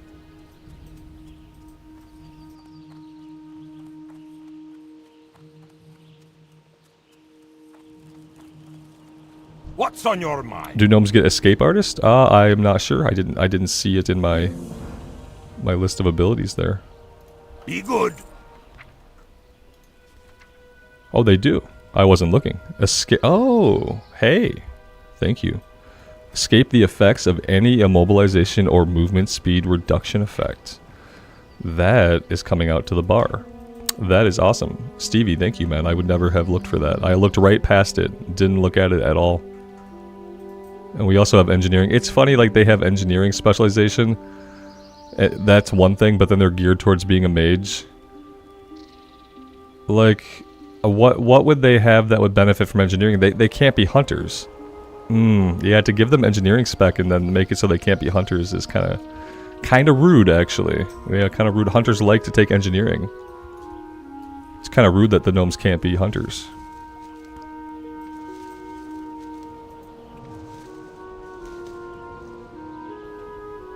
Yeah, but IV, I already have that in real life, so I don't need it in the game, you know. Yeah, I don't need to seek that body type in video games. Which is why I usually don't. It doesn't really appeal to me. Also, the proportions are like grossly just wrong. Yeah, like the human forearms on the human male models are like the size of my waist. It's like the proportions are just like ghastly. What can I do for you?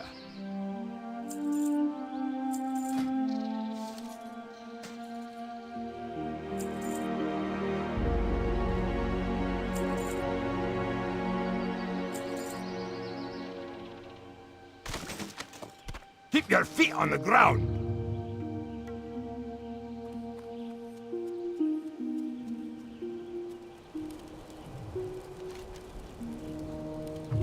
Alright, what do we want to do next? We are level 15. We have a couple of things. You know, we might be able to get Hogger. We might be able to go back and get Hogger if we want. But we need to go turn in Defense of the King's Lands. The Trog Threat. We have a bunch of completed quests to turn in. Stormpike's Order. Okay. Let's go turn these ones in. And then maybe we fly to Ironforge? No, this goes back to Stormwind. Okay. So if we turn these in, we might be able to go back and take on Hogger if we want to do that. We're still set in Elwyn Forest for the Hearthstone.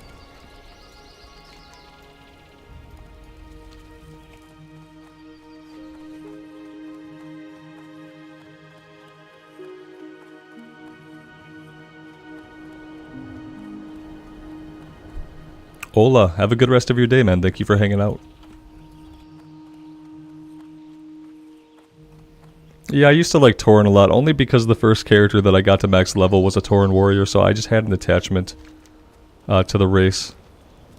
Tauren was also the first character that I logged in for the first time as a Tauren druid on a friend's account. Was my first experience with World of Warcraft.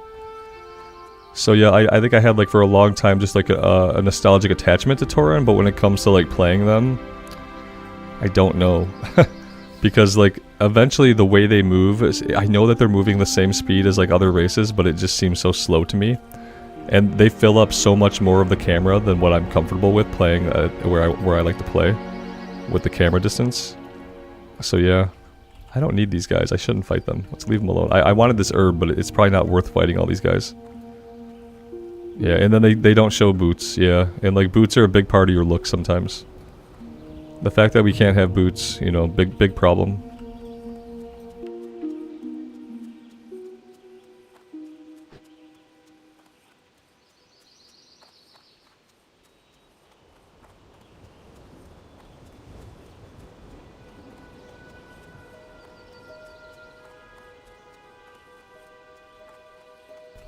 And like Mulgore is like one of the most beautiful starting areas. Like Mulgore, number 1, Elwyn Forest, number 2. But yeah, these days I have trouble playing Tauren.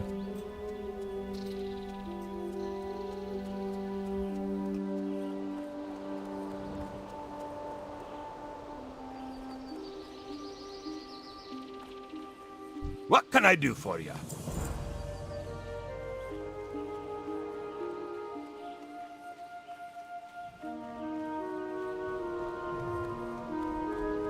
Oh, we have an elite to kill back in Loch Modan as well.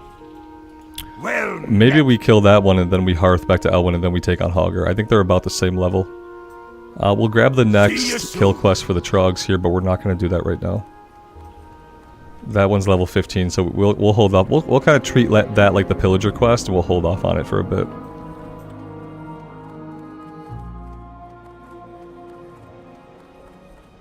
No! Keep your feet on the ground!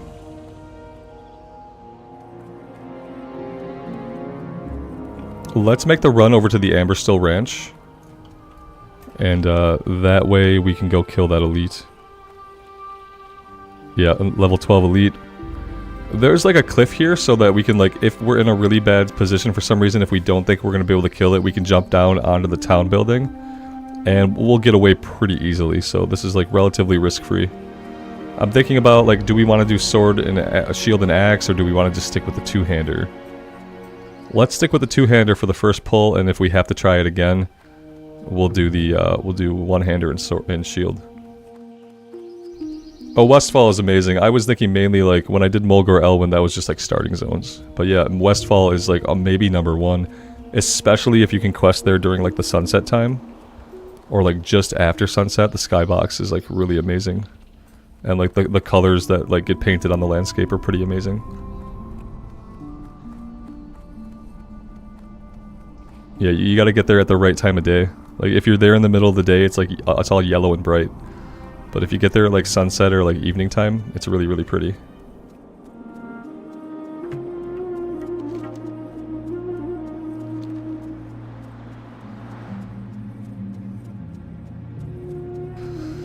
Yeah, and when I played through Westfall recently on the Void Elf in retail. And we went through Westfall, and yeah, it's not like the scenic ambient place it once was with the Cataclysm changes. So yeah, that's true.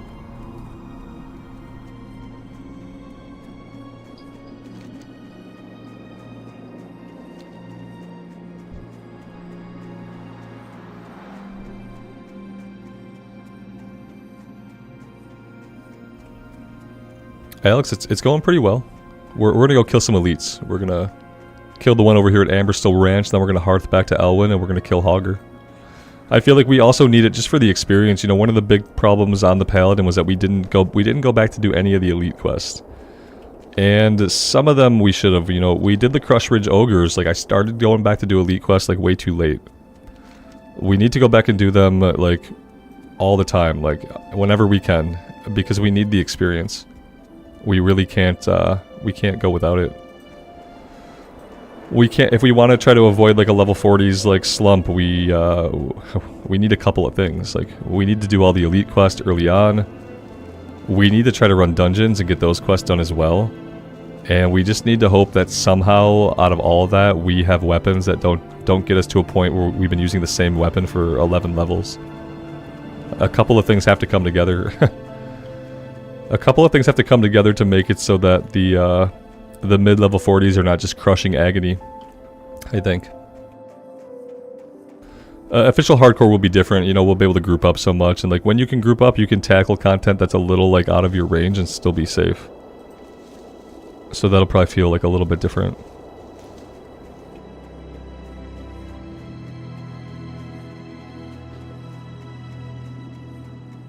Yeah, that was the mistake of the Paladin, and I tried to rectify it. We got that blue shield at like level 38, 39, and I said, you know, we'll tank Scarlet Monastery, but we never got a one-hander.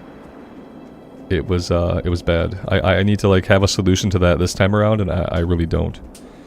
Luck, I guess. You know, maybe we get lucky. Maybe we will have to tank with a white weapon, you know. And maybe if we do that, maybe we get a weapon to drop, so that next time we don't have to do that. Yeah, Zul'Farrak can get you a level, but at level 40 in hardcore, like, nobody's alive. The other big problem is it's not even that, like, nobody's alive, it's that, like, the way we're doing hardcore now, we can only do the run once. So the people that are alive, like, they do it once, and then you hit level 40, and it's like, yeah, people are in your level range, maybe, but they've already done the run. So because of the arbitrary, like, restriction on it, you can't ever find a group. It gets hard to find groups. But I love Zul'Farrak. I would have loved to have run a Zul'Farrak, you know, on the Pally.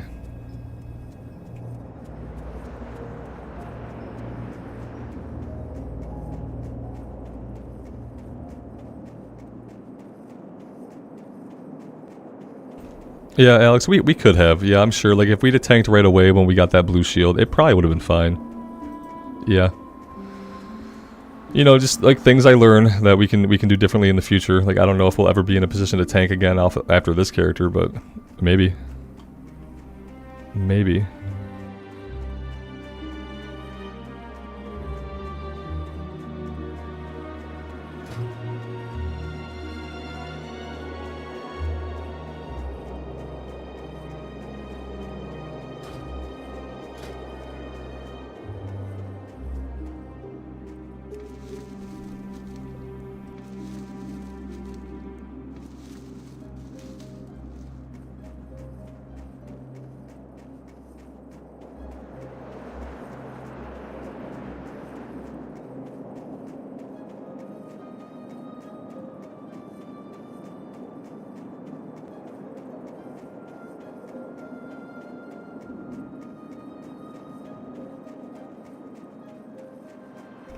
You had a guildie die the same way you did on the same class in the Plaguelands?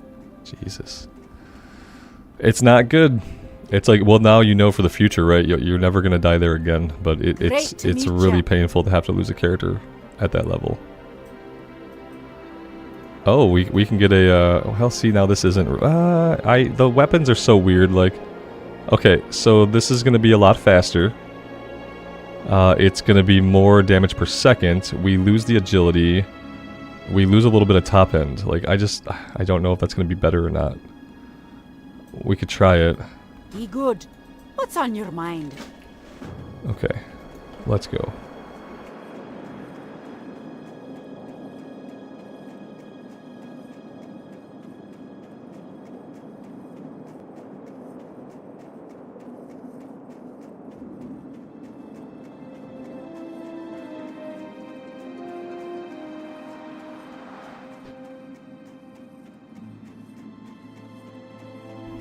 And when you mean doing professions? Yeah, we probably should have kept blacksmithing for the paladin and just ground it out. It would have been incredibly boring to grind out all that copper that we would need, but at the same time we might have a weapon that can actually kill stuff at level 47 instead of having a weapon that deals basically no damage. I've definitely thought about it. Yep.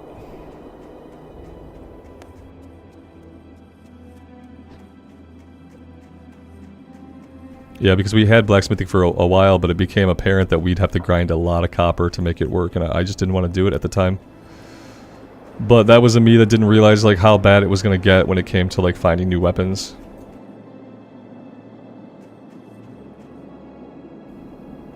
Yeah, Alex, I think I have that on Wrath. I should probably grab it for Classic too, just to make it easier for me. So I'm not sitting there trying to look at my character sheet like I can make any meaning out of it. Is this guy not here? Is he dead? Oh, that's really sad. We're gonna hang out and like wait for him to respawn. I'm surprised that he's not here. Somebody killed him. Oh, he's over here on the I've never seen him like staring off like this. That's really cool. Yep, there we go. All right. So yeah, this is where we if we run into trouble, we could probably jump down right here. We could probably jump down right here onto this roof, so we'll fight him right here on the ledge where he's at. That's perfect. Okay, right away, not really happy with the amount of damage we're doing. Okay, yep, bad. I kinda expected to hit this guy a little harder. We might have to do some sword and board potentially to make this work. Let's pop a potion. But yeah, I'm not feeling especially great. That was a good crit. I think we got him, yeah. It didn't feel great, but we did it. Now he was level 11. Is Hogger also level 11? I'm kind of hoping that with Hogger we might get lucky and somebody around is going to help.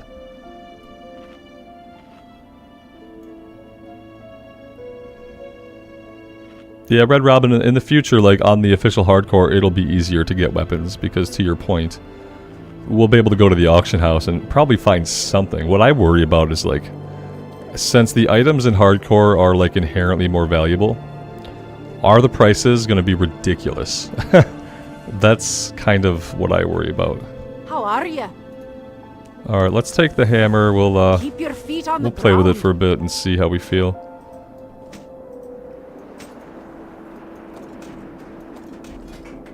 And, well, what was our two-handed mace skill? It was pretty good, I think. Maces, two-handed maces. Yeah, it's okay.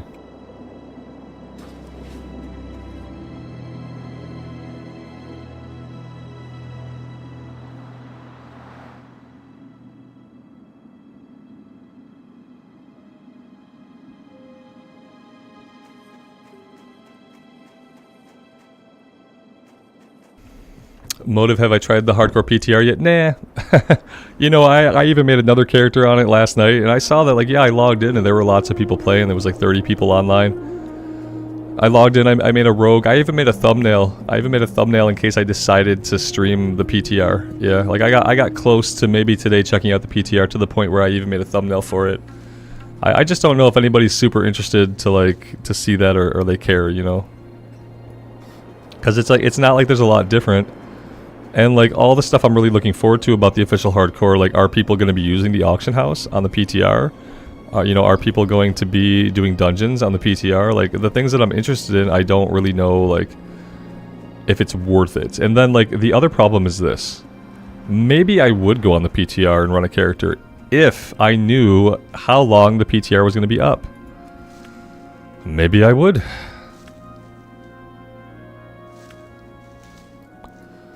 But yeah, since I don't know, like, how long until official hardcore, like, it makes it difficult to really want to, like, engage with the PTR. Hardcore characters are, like, transient as it is, you know, like, eventually you get the character killed most of the time. So to think that, like, you know, you go on a PTR and, like, not only are you probably going to get the character killed, but even if you don't get the character killed, the PTR is going to be wiped at some point. So, yeah. Emblem, we don't have a date, man. No, they said summer. They said summer 2020. Summer goes until September 20th. So nobody ever said August. And since we haven't had an announcement yet, every week that passes that we don't get an announcement makes it less and less likely it's going to be August. It's definitely going to be September. And I would hazard a guess to say it will be the last week of summer. Just so they can keep so they don't have to come back and say, ah, guys, it's autumn. It's going to be autumn now. Like, I think it'll be the very last week of summer.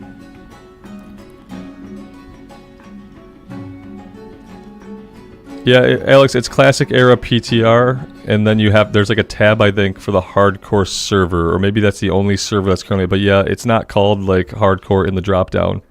It's just the classic era PTR. Like, yeah, I just don't know, like, if people haven't, here, let's see how many people are on the PTR.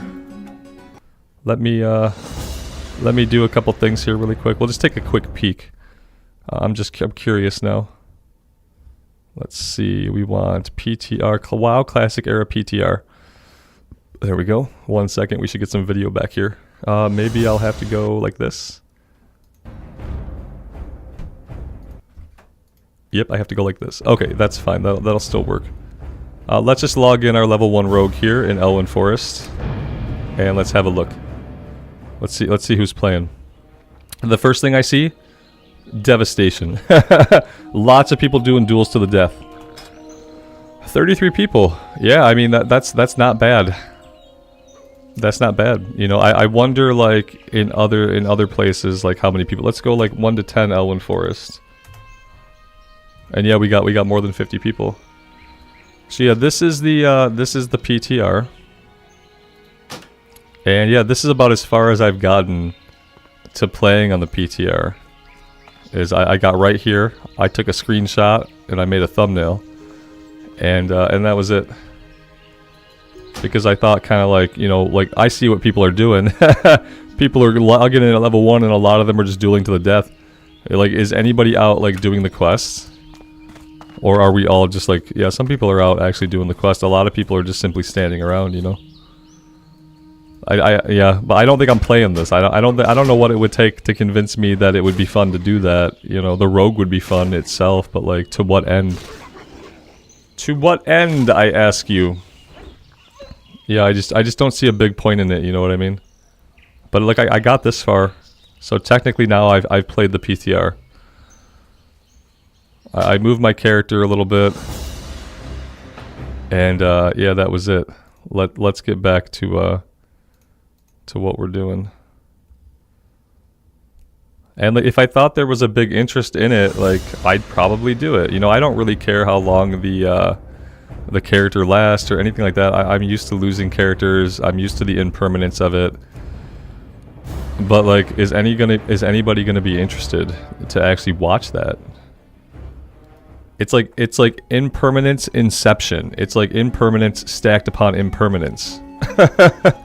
Which is like a kind of a weird place to be, you know what I mean? That being said, damn, it would be fun to be able to group up in Classic Era and do Elite Quest and do a bunch of dungeons. That would be cool. All that stuff would be cool, but yeah, I just don't know. Alright, let's head out and we'll try to get Hogger.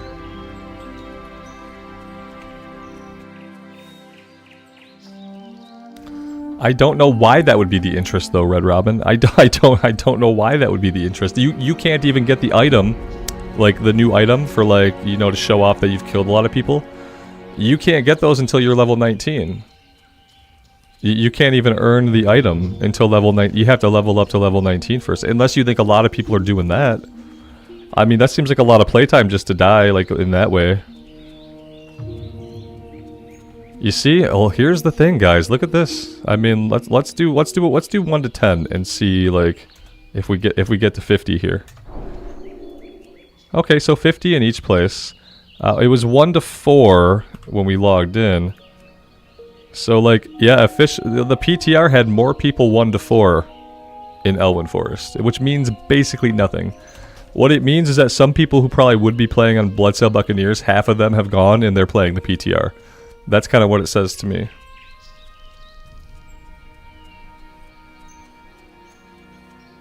Alex, you don't have like a tab? You can go in like a different tab in the server list for the hardcore server?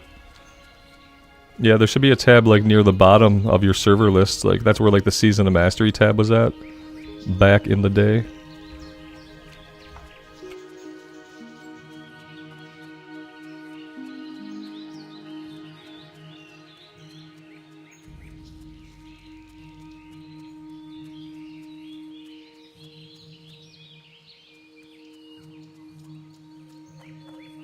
Here, we'll do what I've been doing recently. And what I've been doing recently is that when I'm not sure about something, I do a poll.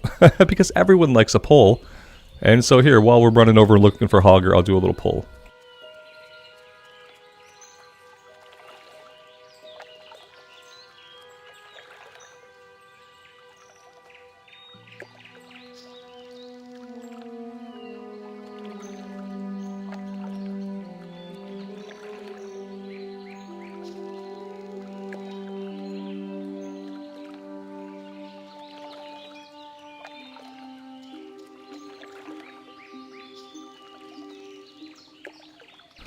There you go, guys. I'll ask the community. You guys decide.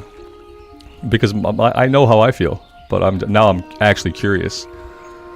Although polls can generate results that are not actual fact. That's kind of the problem with polls. They can misrepresent actual reality. But yeah, I want to see how this goes.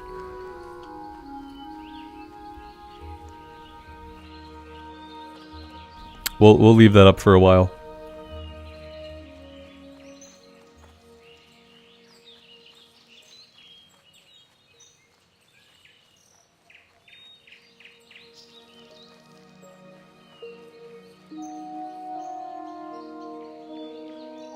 It's marking so many potential spots for Hogger. Here he is right here. He has just been killed by somebody. So I guess we'll hang out in the area. Maybe we'll grind on some stuff. Level 8, yeah, we can't even get experience for some of these guys. Level 9, can't get experience.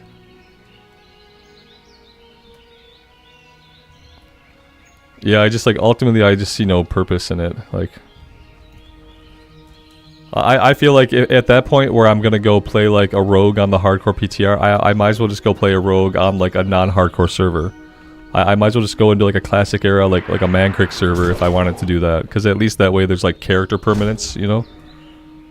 It would give me the things I wanted, like I'd be able to run 5-mans as much as I want. I would be able to use the auction house as much as I want. Like, I'd be able to group up with players to kill Hogger as much as I want. And so, like, yeah, I feel like if I really wanted to have, like, that experience right now where I wanted grouping and I wanted dungeons, I would probably just go play on a regular classic Arrow realm like Mankrik that's not hardcore. Monica, it's pretty split, and that's kind of what I expected. It's pretty split. Like, what this shows me is that nobody really wants it. Yeah. Yeah, like, when a group actually wants something, you'll see, like, an 80-20 or a 70-30, but, like, a 53-40 is, like, nobody really wants it. It's like, it's not hype, you know what I mean? And yeah, and I'm not really hype about it, and that probably affects the poll, too, because, like, I've been very vocal about, like, not really, like, being into the PTR stuff. And that also probably sways the poll a bit. In one way or another, you know.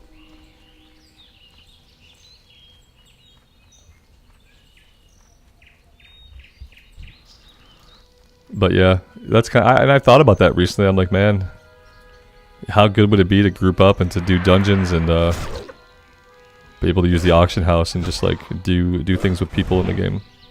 We've been playing a lot of solo self-found. Yeah, it's been quite a journey.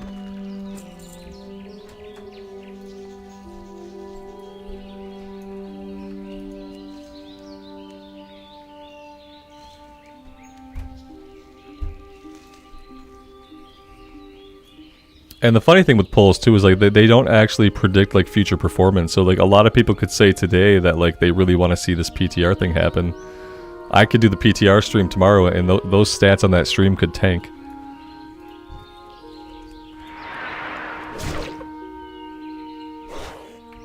So it's not always even a good predictor of, like, actual interest.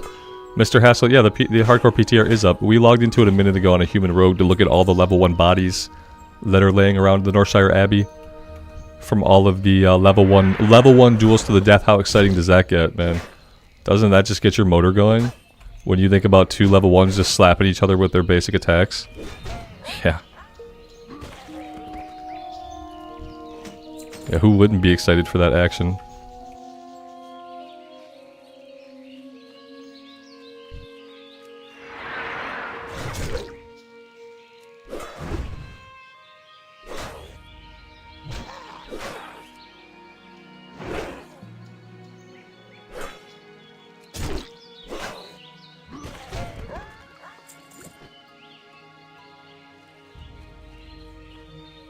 Alright, yeah. Are we ever gonna find Hogger up and alive? I don't know. Apparently he can spawn in quite a few different places.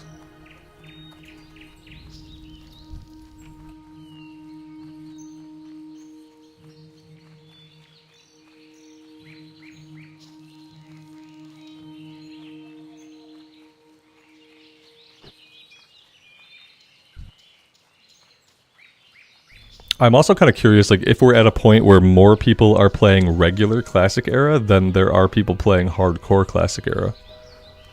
I'm also really interested in that number. I wonder how many people have taken the free transfer off of Bloodsail Buccaneers and just gone to, like, a different Classic server and continued playing the character. / target him. Yeah, that would help, right? Let's copy that. Yeah, he's not up near us right now.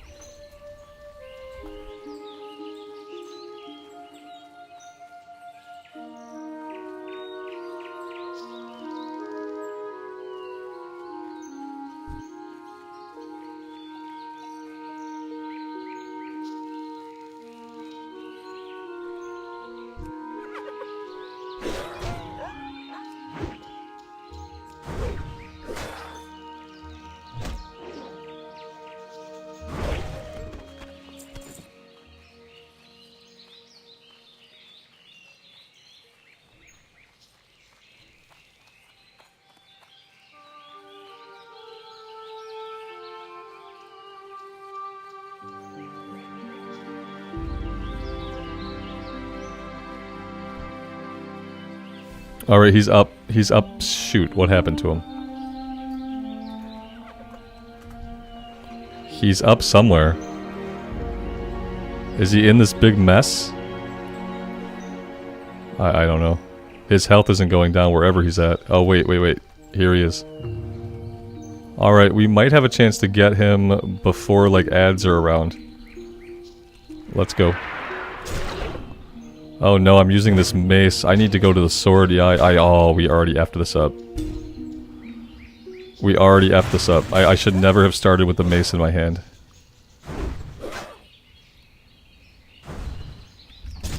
We didn't have the bleed going on him. Yeah. Oh, we might get some help here. Oh, I love you. I'll definitely take a heal. Yeah, heal me all day. I don't care at this point. Oh, thank you so much. This is still not going to be enough. Oh, jeez. He's like, yeah, I healed you. Figure it out now on your own.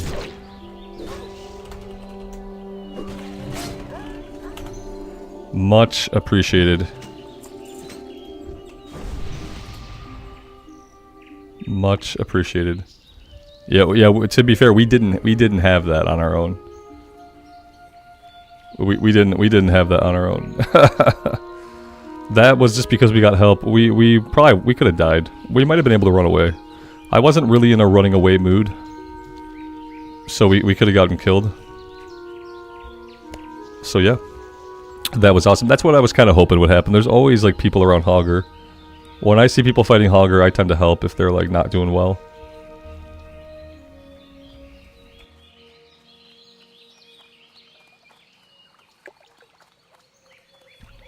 Joe, PTR stands for Public Test Realm. Mm-hmm.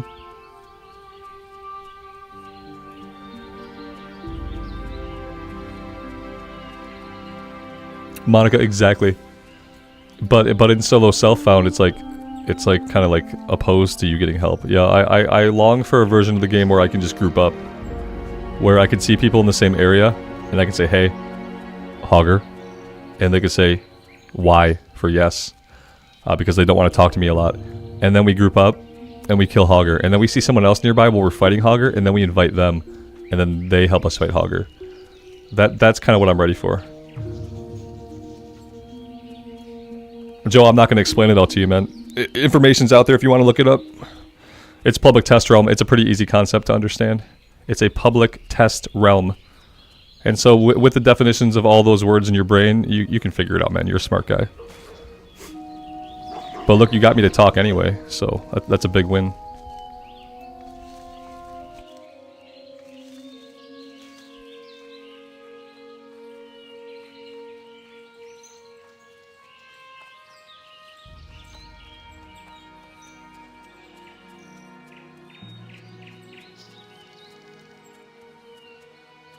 He knows what the PTR is. He's been here before and we've talked about it.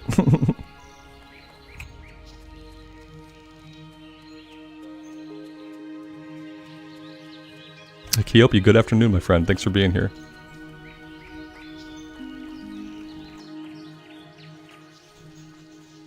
Well met. Yeah, we definitely want the pants. For the Alliance. That's nice. Alright. Yeah, we definitely never went back and did that on the Paladin. I don't think we ever went back and killed Hogger, did we? With you. Yeah, we never did it.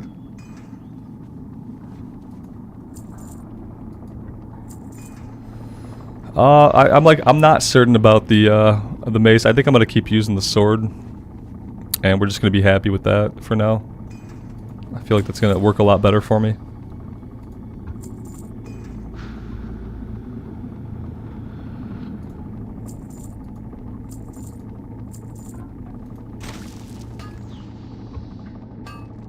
Light bless you. Alright, so the question is, now what? We're pretty close to level 16, that's true. We're pretty close to level 16. I don't think I want to go into Westfall yet, however, we kind of have to do Westfall Stew, at least before it goes gray. Maybe we do want to at least step foot into Westfall a little bit. We obviously don't want to do the Pillager quest or get anywhere close to that. But yeah, looking at some of the quests here, we probably do want to go into Westfall at least maybe until level 17. Maybe at level 17 we pop back over to Loch Madan. We finish up with the In Defense of the King's Lands. We're gonna do the follow up to this, but not the one for the named guys. Marvin, there's 0 information. Yeah, they're not gonna tell us. I would say expect it to be the last week of summer, which will be around like September 19th, September 20th, is when you could probably expect it. 2 to 3 months, yeah. I mean, they said summer, so like it has to drop by September 20th, which I think this year is like the last official day of summer.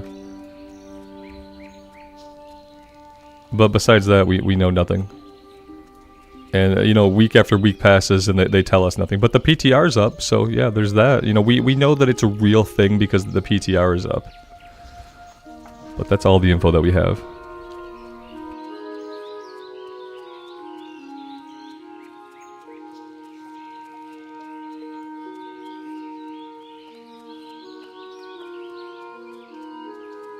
Yeah, like 63% of you thought that you would like to see the PTR, but I think that's like a false positive. I'm gonna close the poll, and I'm gonna be satisfied with the fact that there isn't a lot of hype for this, and I don't feel any hype for it.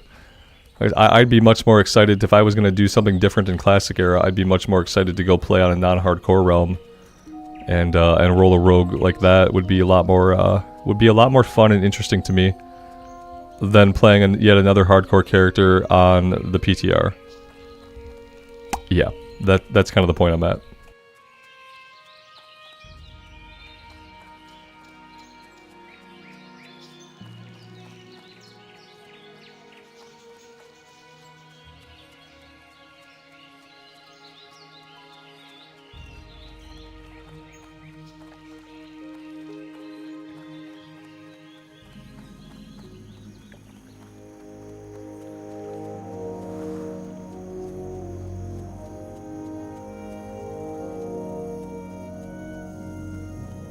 Good day to you.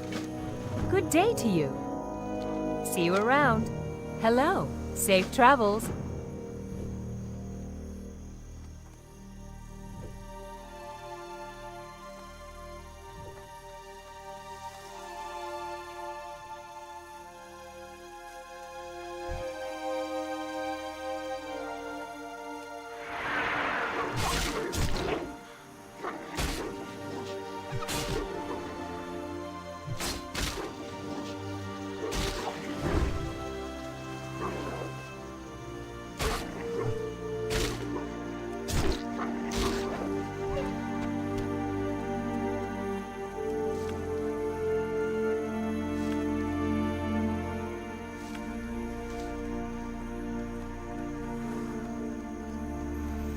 Motive, am I going to try Baldur's Gate? Absolutely. Yep, I bought it the other day. I installed it. I played around with character creation, and I got into the game a very little bit to tweak some settings, and I am super excited to play some Baldur's Gate.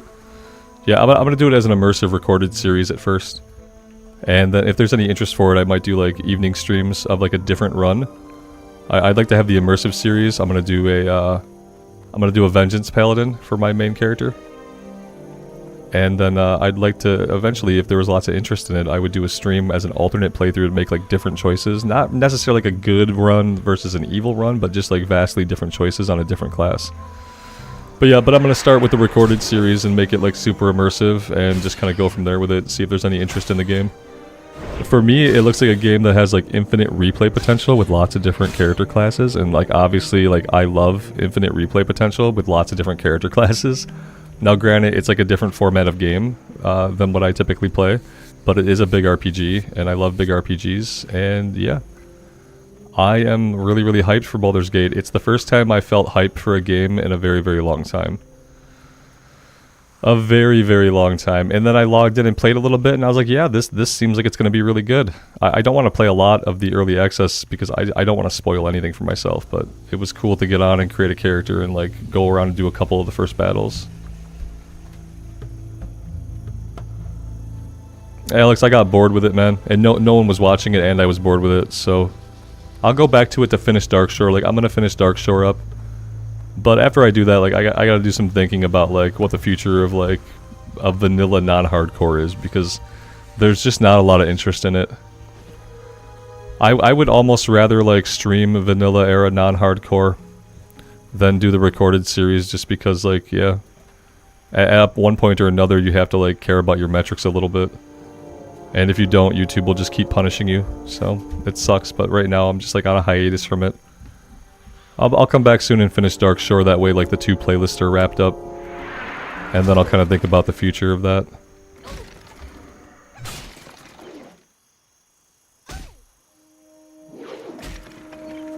Caleb, oh my god, man. That's terrible. I'm so sorry. I'm gonna keep you in my thoughts and send you some good vibes, because that sounds bad. And like, yeah, and like you can't really blame him, right? It's like, 'cause kids at that age don't know. Jose, yeah, I played a little bit of Divinity 2 back in the day. I can't say I remember a lot of it. I enjoyed the time that I spent there. But yeah, I don't really remember much, and I didn't beat it, so.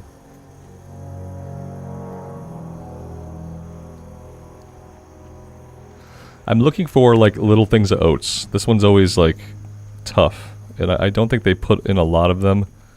And like ultimately they're kind of hard to find. Is this where I get the pocket watch? No, this is not the pocket watch house. We're just looking for oats. You know, we don't have to get the oats now. What I really need to do is I need to get down to the Saldaean farm. I need to get down to the Saldaean farm so we can at least get the level 10 turned in. The pocket watch, we could probably do the pocket watch at this level. I think it involves like a 2-pull. But I think we could probably do it at this point.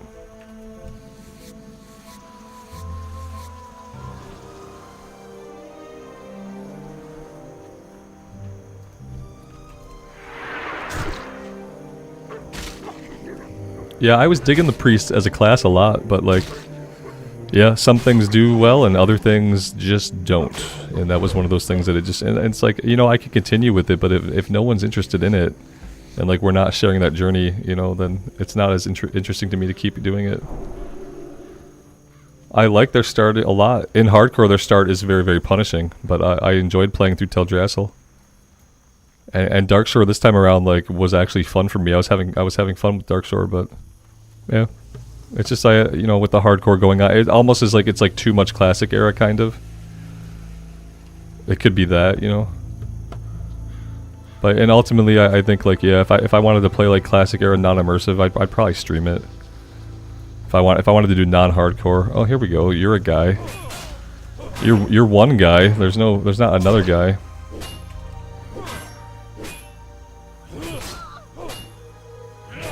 I guess I'm at a point where like I find the classic era journeys more enjoyable when we're hanging out playing together than I do kind of like playing them solo in a vacuum.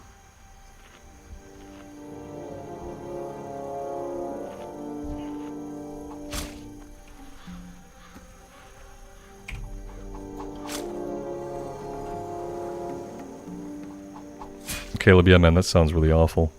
I'm sorry.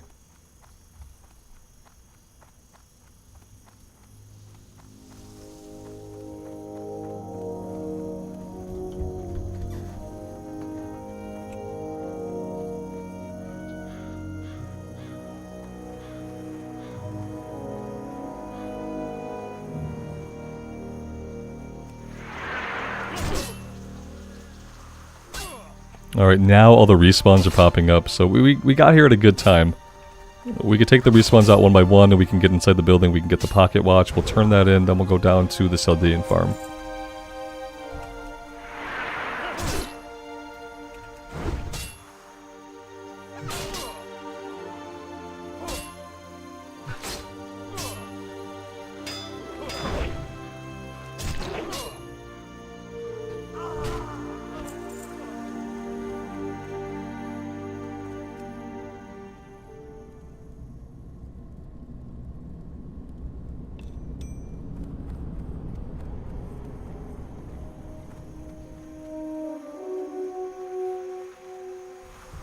Alright, here's what the handful of oats looks like when we can find these. They're very subtle, they blend right into everything else around them, and there aren't a ton of them.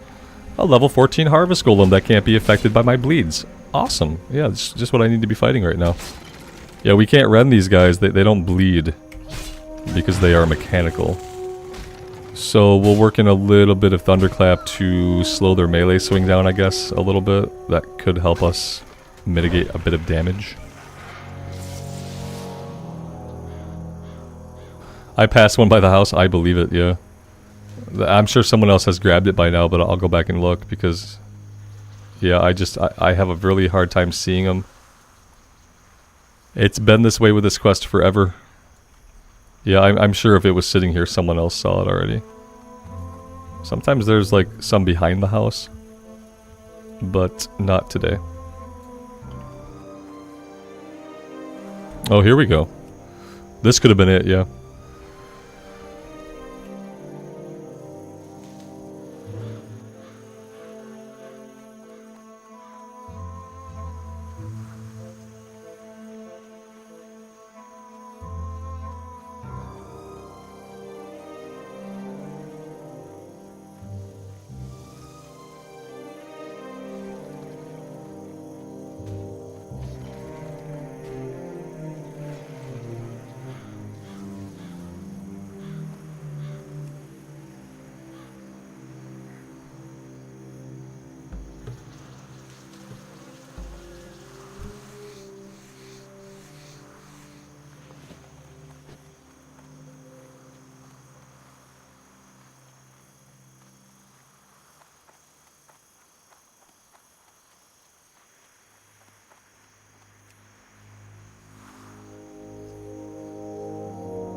Need help?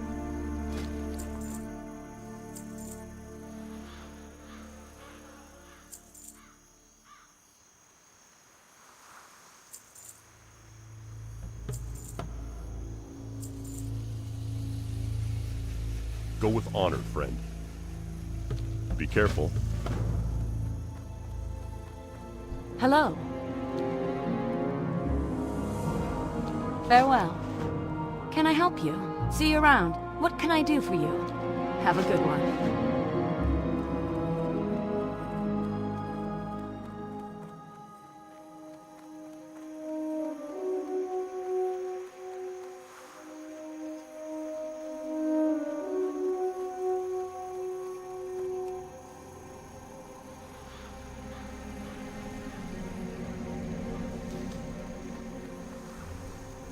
I'd like to finish this one and get it turned in. And then we could turn in the pocket watch as well. Wait, did we ever get the pocket watch? Oh, I don't remember. I probably didn't go in there and get it, did I? I did get it. I have no memory of going inside there and clicking it. So, yeah, that's good.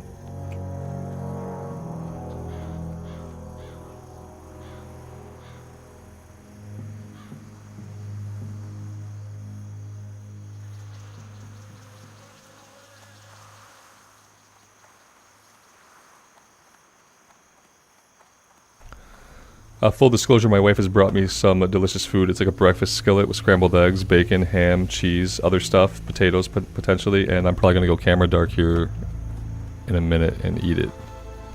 Because it is getting to that time. I might actually just take a 10-minute break or 5-minute break and like stand up, stretch my legs, and see if we can park it somewhere safe, because it's at that 2-hour mark. And I keep telling myself that if I'm going to stream for more than 2 hours, I need to take a break and actually move my body a bit every once in a while. So we might be doing that as soon as we get this one done. But I was kind of hoping we could find our last items. Get this turned in.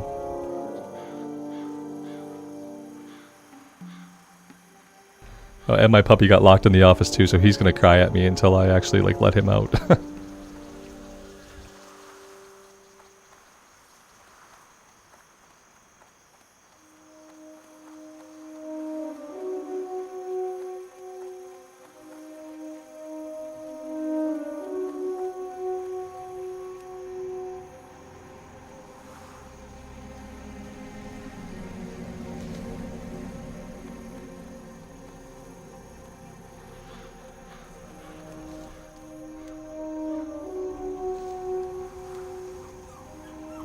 Jay, good afternoon, man. Thanks for stopping by.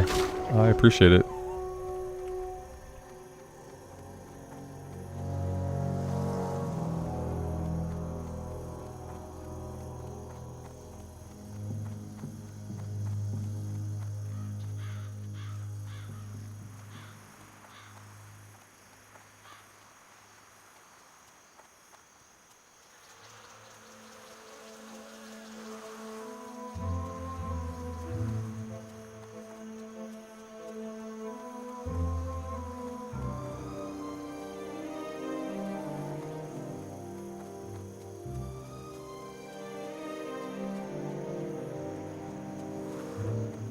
Hey there. See you later. Hey there. See you later. We're actually going to have to fly back to Stormwind anyway so that we can train. Alright, let's get down to Sentinel Hill. Then I'm going to fly us to Stormwind, and then I'm going to take a 5-minute break at that point. That's the plan, I think.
Alright, we'll deal with the quest when we come back. I am going to put us on a flight. I'm going to take a break, 5 minutes or so. I'm gonna leave us with another poll because it's the week of polls. I'm going to do everything this way. Every time I'm like curious about something, this is what we'll do. So yeah, forgive me. It'll be the last poll of the day. But I am going to throw something up really... Oh, we don't know the flight point! Boo.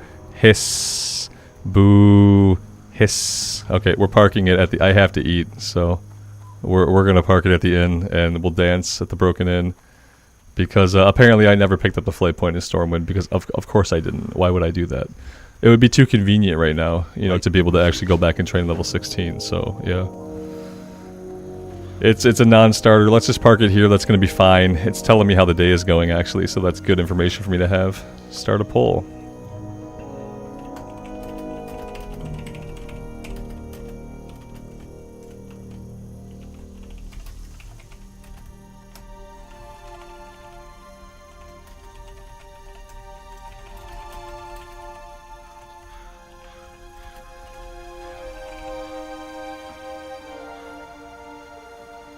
There we go. You guys can have at it. I appreciate you. If you want to stick around till I get back, that's awesome. If not, I totally understand. I will be away for 5 to 7 minutes while I eat, stretch my legs, etc. Thank you guys for being here.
Shipcat, that's an excellent call out. Thank you for that. Yeah, you're absolutely right.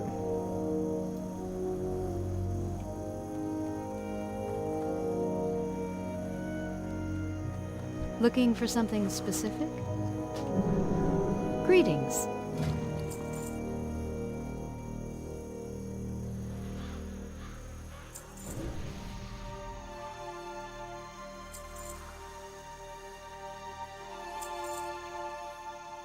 Go with honor, friend.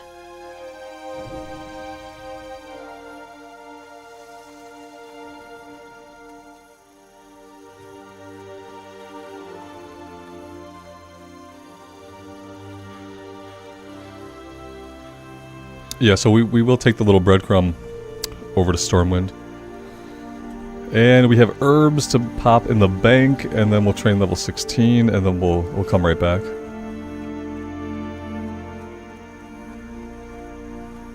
King's honor, friend. Go with honor, friend. For the Alliance, Can I help you? Have a good one.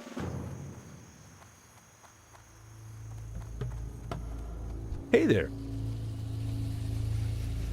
Safe travel. Who actually had the quest though? I thought it was one we got like right away. But I'm not seeing it.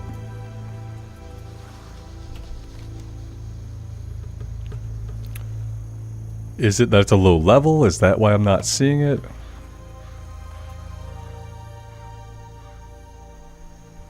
Nikolai, I'm doing well. Thanks for asking. Thank you for being here. Well, let's just go talk to the Flight Master, maybe? I thought the Quartermaster had the quest. He doesn't have the quest, so these guys don't have the quest. It's for humans only. Well, damn. Well, that makes perfect sense in a really annoying sort of way. That's okay, yeah. Like, I guess it's fine. In that case, I don't know if we'll train right now. I guess we should just do it. Let's make the run. We'll make the run and we'll fight stuff along the way for the Westfall stew. Yeah, that's unfortunate that it's only for humans. I thought they started automatically with the flight point. Like they are not even the ones that would need like assistance getting to Stormwind. You would have already been to Stormwind, you know? And as a human, you automatically get the flight point. It's like that quest should be specifically to help like other races get the flight point if they're like zone hopping at this level.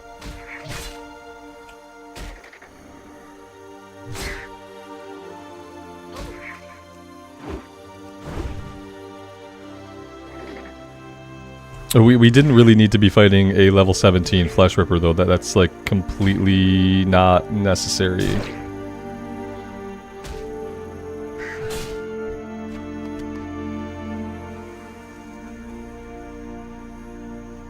Yeah, I'm not gonna fight any of the higher level stuff.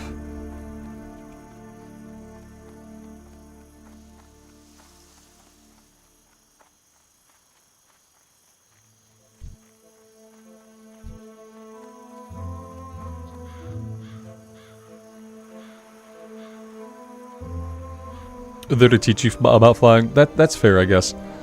I still wish it wasn't race restricted. I feel like that's kind of unnecessary.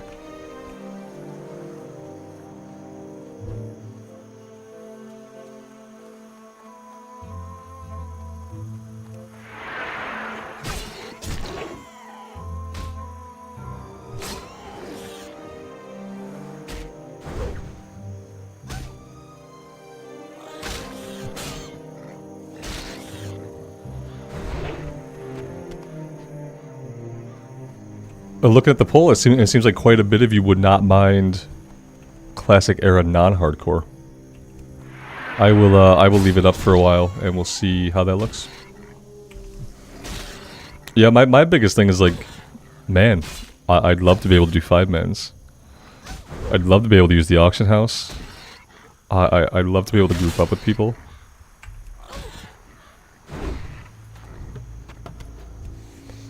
And yeah. That's about it, yeah. 5-mans, auction house, grouping, persistence.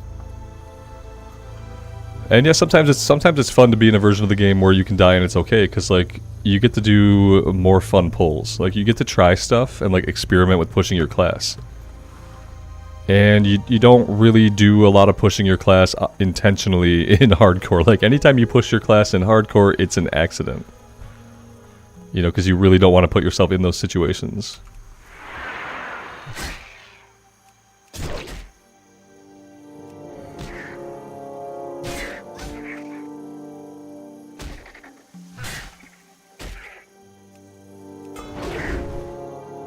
Patrick, good afternoon, man. Thanks for being here.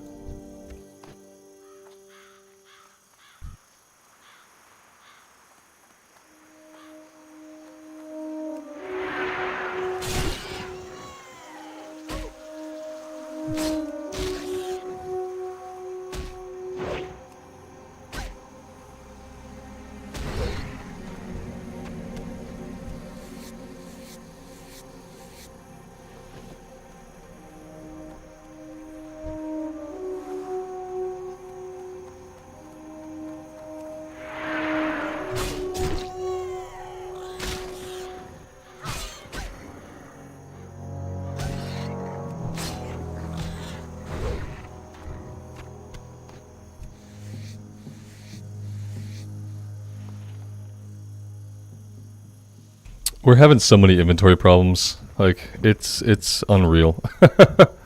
I don't even get it. My problem is the herbs, right? My problem is the herbs. My problem is the linen that I have not been turning into bandages. I have lots of problems, and they're not going to be solved by fighting more stuff.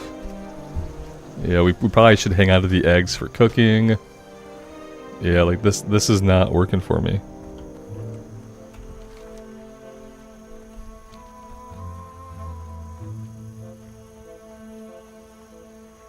This is not working for me. Let's just get ourselves over to Stormwind so we can sort some of this out. We'll store the herbs. We'll make bandages, and then we'll sell the bandages. We'll do a little bit of cooking maybe if we have some stuff to cook. And we'll just have to empty out our bags as much as we can. I'm also wondering, like, you know, do we take alchemy soon? Do we drop skinning soon, or do we keep going with it? Maybe we go with it till like level 19. I'd like to be able to level up alchemy to help out when we start doing dungeons, if we manage to do a dungeon, which is always speculative. I have to, yeah, I'm keeping 3 weapons and a shield. Yeah, like, what am I doing? I need to get real. So this is all my fault, you know. We're gonna keep the one-handed axe. We'll sell the mace. We're gonna sell everything we can. Yep.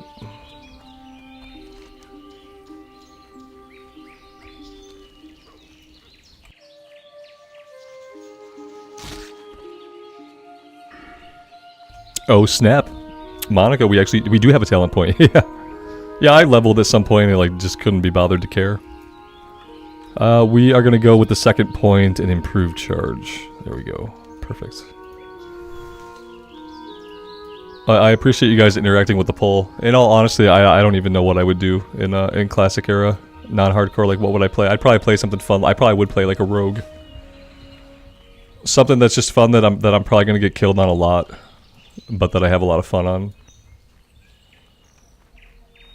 But then, like, would we end up in the same situation? Like, would I be able to find 5-mans? would I be able to do the content that I want to do, or would I be, like, in the same spot? At least I'd be able to use the auction house.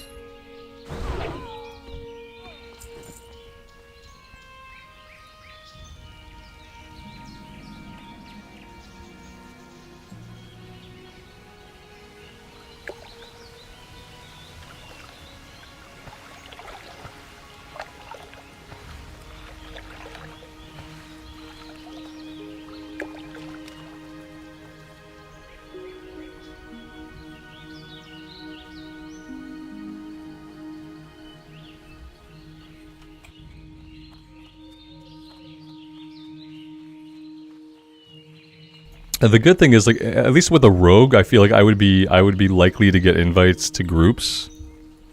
Whereas obviously, like, you know, if I was like a DPS warrior, that would never happen. But yeah, I feel like as a rogue, I could probably find groups. I forget that, I often forget that classic era doesn't even have the looking for group system that Wrath has. I always, like, for some reason I look down here looking for, like, the old looking for dungeon from Wrath, and, like, I forget, like, it doesn't exist. You have to hit up the channel.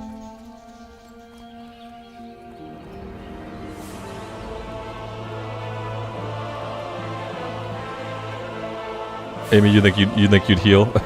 Healing is yeah. I mean, I know you could do it, but it gets kind of boring even when you learn how to do it well. And this would be classic era, so like, yeah, you have your priests. You told me you were liking Wrath era more though.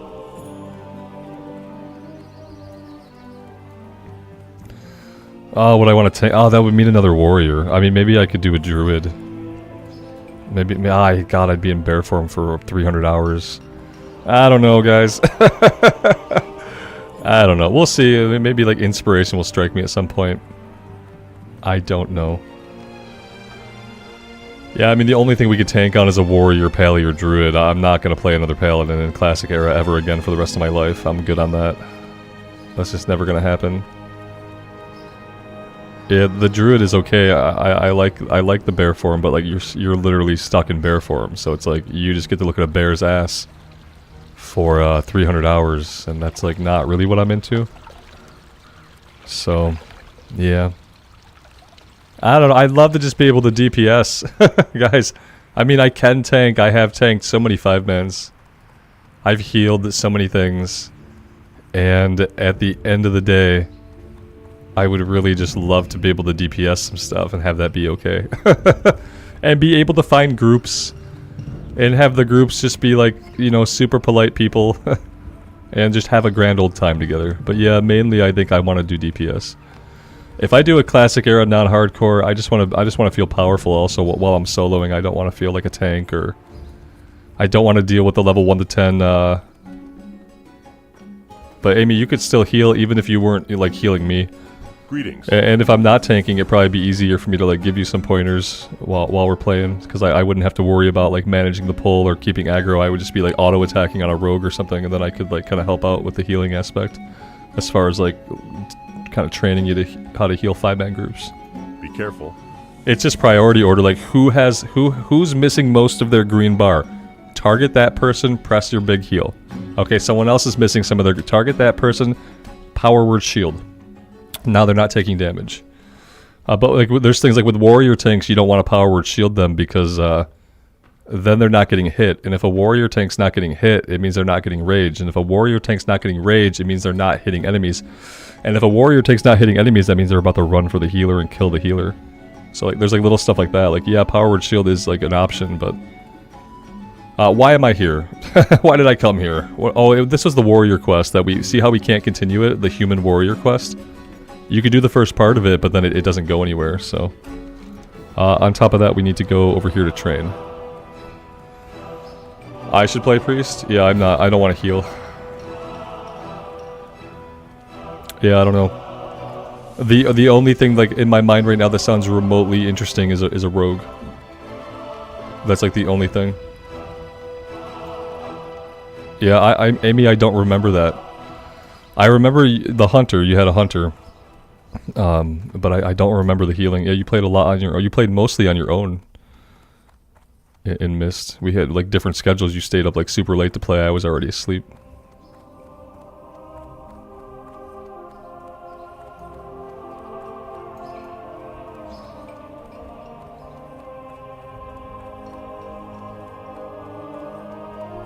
And then like what am I gonna do? Like, so I play rogue.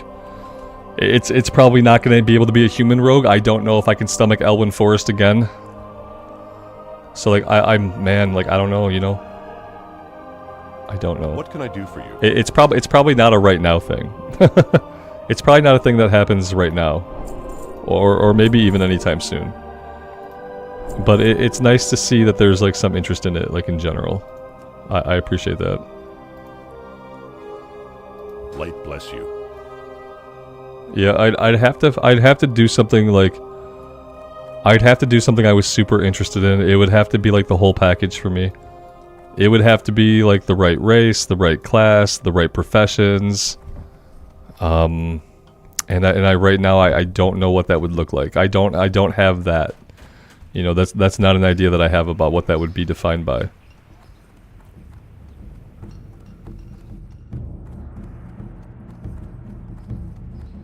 When I think about Horde side, absolutely nothing really interests me at all. Absolutely nothing really interests me at all. Yeah, like I love Elwyn too. Like, I just like I can't subject people to Elwyn again. I don't think. I don't know if I could do it. You know what I mean?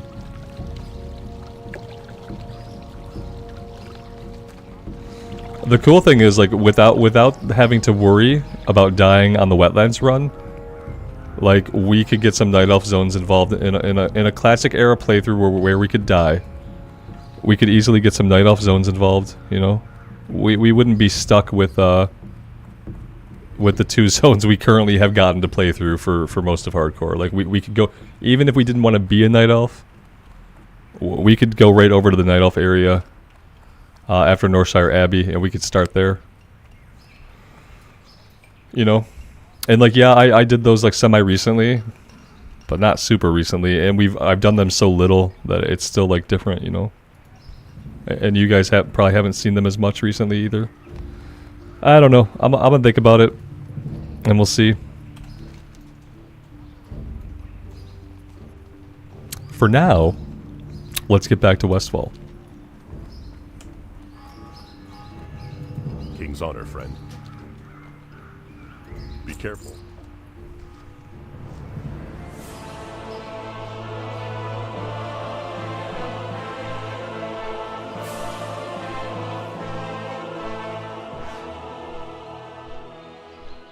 Yeah, a mage might be a good idea. You know, in all honesty, I'm kind of saving the mage in the back of my mind for official hardcore. Not really, but like low key, I'm kind of saving it. It's been long enough now since our troll mage that I no longer feel like any fatigue for the class, and I'm interested in it again. And yeah, we could do that in non-hardcore too, and it would probably be like, again, it would be a class that, like, if there were groups going out, they would be more than happy to have us. That's like, I'd like to DPS on a class where like people would be more than happy to have me. And so like pet classes are out. So that like immediately hunter, warlock, you're out. And so we have rogue and we have mage. Both of which I really like. Like rogue, would I ever do a hardcore rogue run? Probably not. My chances of succeeding are like 0%.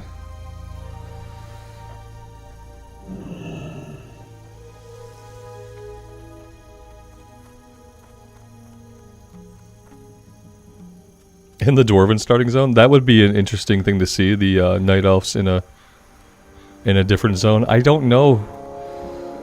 Like my question to myself is often like, can I get into a Night Elf? Listen, because cloth or leather armor, we're probably going to be going body type B. So that's something to keep in mind as well. I supply only I know that's going to fire agitate some spirits. people, but there's nothing I can do about it. Cloth or leather armor, we're going to be going body type B. Let's see. I am keeping the axe. Yes. I'm also holding onto the hops because there's that turn-in for it up to the north. For the Red Ridge quest where you have to go get a bunch of alcohol from different places around the world because this is 2004 Blizzard. And then I was holding on to the oil. Oh, there it is. The flask of oil for the Lighthouse quest. So I also have these other items that I'm having to like keep in my bags. On top of all the ingredients we need for vultures, murlocs, gore-tusk, okra. Like, we need all these items. I have no bag space. I need to make all of these bandages, and we need to sell them all. That's the only solution to this problem of my inventory right now. Have a good one.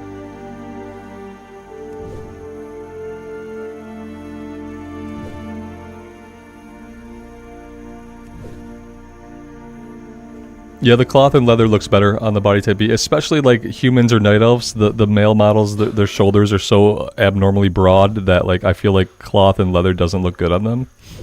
I don't feel like really anything looks good on the male human model. But like plate would probably be something that would look fine. Plate and mail are okay. Everything else just looks kind of weird. Kind of the same thing with the body type A night elves. They have those like super broad shoulders, like it just makes things look weird.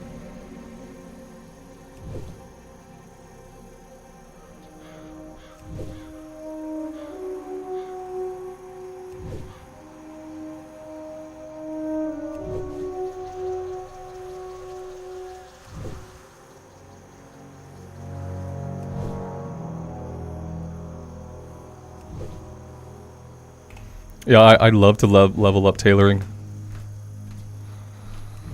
That's a profession I know I can level up because I've done it before. Then you should see a male orc warlock on a horse. That's strange. It sounds strange. I don't like it. Yeah, we can make our own bags as a tailor. That's a really good point. Hey, we can make bags and we could do this thing. It's amazing. It's called, we put them on the auction house.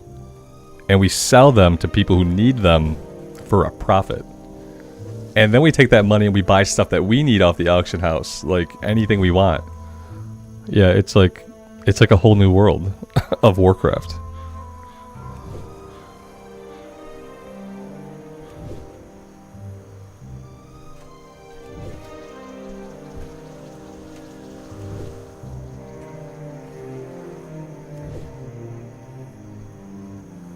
Joe, I actually, what I found out is like I do like stopping to drink on the mage because it literally gives me time to drink my coffee.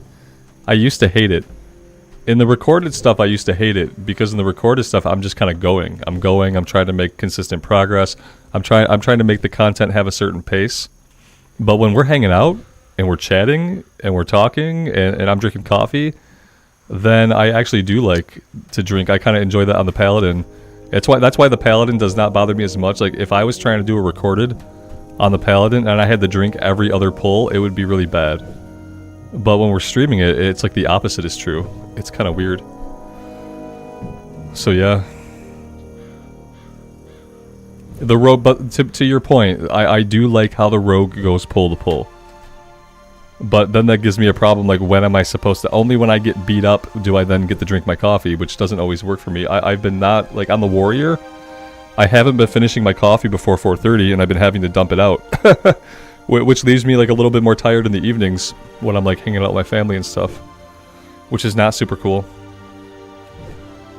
So yeah, like at least on a caster classic, I will actually be able to finish my coffee in a day. And not have to dump a bunch of it out after 4:30 comes and goes. I don't know, guys. I hesitate to do another poll. I hesitate to do another poll. I feel like such an old person every time I do a poll. I'm like, yeah, let's do another poll. Let's get democracy involved. That's what I sound like. Yeah.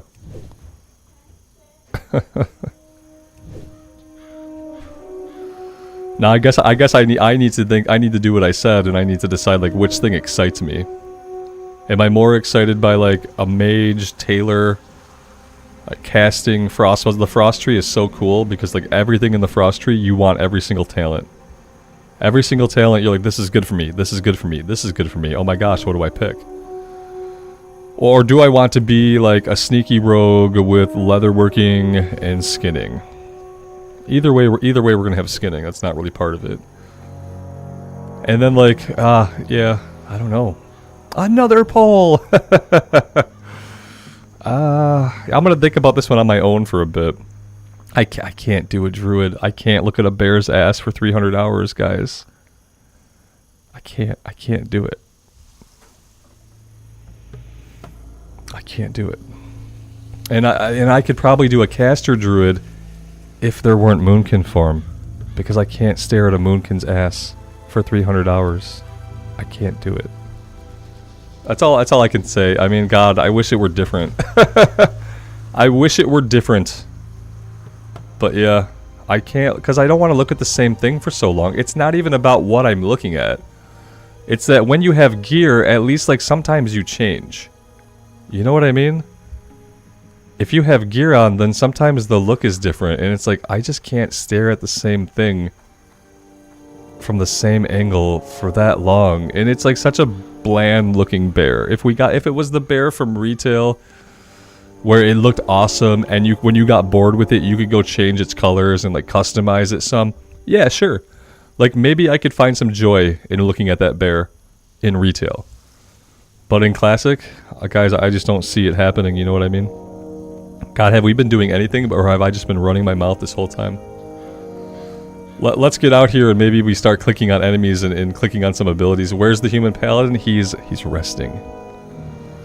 He's 47 levels old. He's nearing like semi-retirement. He's lived so far and he's happy to have done that. He's in the 1% of hardcore characters ever created. And like he's just kind of he's on a little vacation. Yeah. He needed to have a little vacay.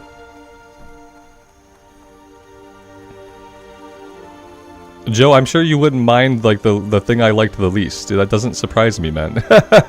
If I just went on a rant about how I don't really like it, I'm sure that you would not mind seeing me play it. Yeah, the Paladin's in a rough spot. He has an 11 level old weapon that doesn't do any damage.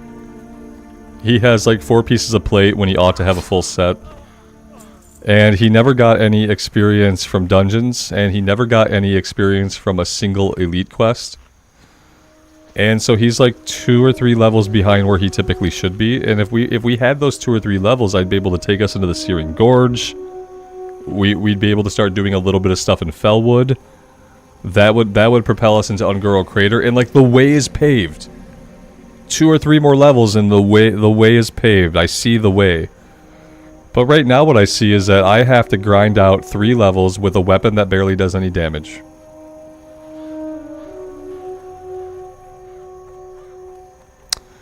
And that's basically how I feel about that. And it's my own damn fault, as they say. Because I ought to not have dropped blacksmithing, you know, 50 hours ago. I ought to have spent 10 hours leveling the crap out of blacksmithing and making myself like an armored badass like I want to be. That's what I should... That was the way. And I didn't go that way.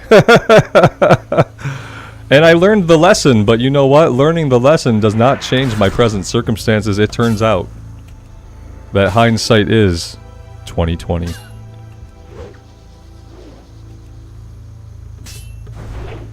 And that's the TLDR on the Pally.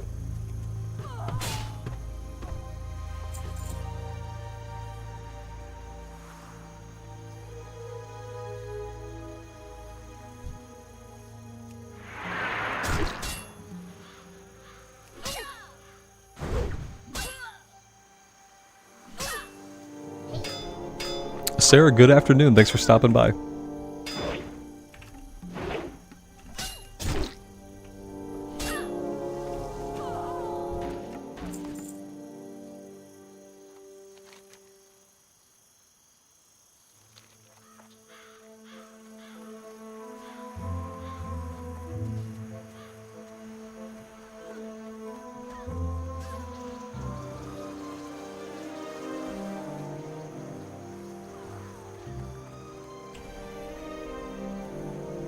Coda, how much longer am I planning on streaming today? We're 3 hours in. My wife just went out with my son, so I kind of have the house to myself, and that doesn't really affect me. But what it means is, like, I don't have anything else to do. Like, if I stop streaming now, then, like, my son's not here, my wife's not here. So it would just be me, like, probably watching Noble videos, and catching up on some of, like, the WoW lore that I missed, and I usually do that in the evening, so I'll probably stream a bit more. Unless things start to get, like, really boring, you know? Like, right now I'm okay. I've got this, like, this mage to think about. / rogue. And so that's kind of keeping me going right now, like, fueling my ability to sit here. Yeah, so maybe a little bit more. But, like, honestly, like, 3 hours in, like, maximum I'd probably go for 2 more hours. Depending on, when my wife and kid get home.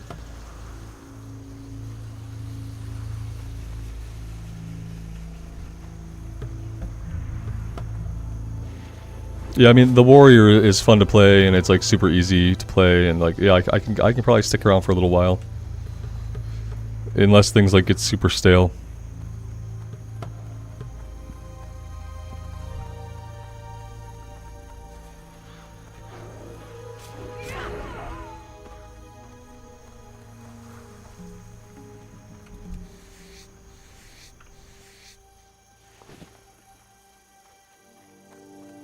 So, like, let's say, like, we do human mage, is kind of what I'm feeling, and then we do Northshire Abbey, but then we take the human over to Dalinar.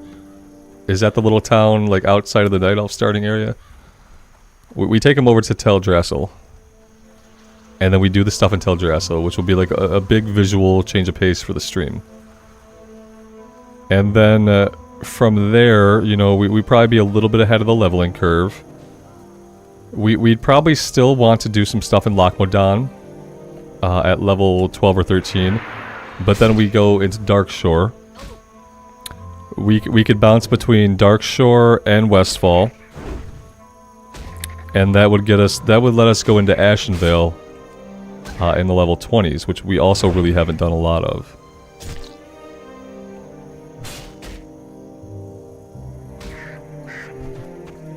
Do you think start them there at level 1? So, like, run them from Northshire Abbey? Do we even have access to do the quest in the Night Elf, like, starting little habitat area? Because we could do it that way. It's, yeah, get the run over with. We'd probably want to, well, I don't even know if flight points would not really help us at that point. They would help a little bit. Yeah.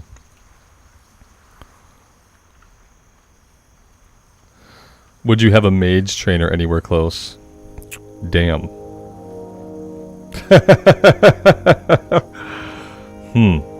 No. We would not. Yeah, that's tough. That is a tough one. You are absolutely right. We would have... Man, they like... They limit the game by stuff like that. I want to see some quality of life shit put into Classic Era. If Classic Era is going to be a thing, and like especially if it's going to have seasons, like we need a couple of quality of life changes. Yeah, like absolutely, I should be able to level a mage in Darkshore and have a trainer, and Druid should be able to level up in Lochmadan and have a trainer. Like, we just need the trainers. We need the class trainers. I mean, the Druids you can teleport Moonglade, so like you kind of like it doesn't really affect you that much. In 20 until self ports.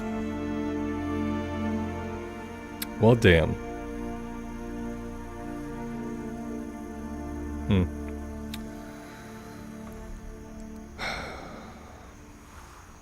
Yeah, you can get over to Theramore. You think there's a mage trainer in Theramore? I'm not sure. Oh, yeah. I don't know.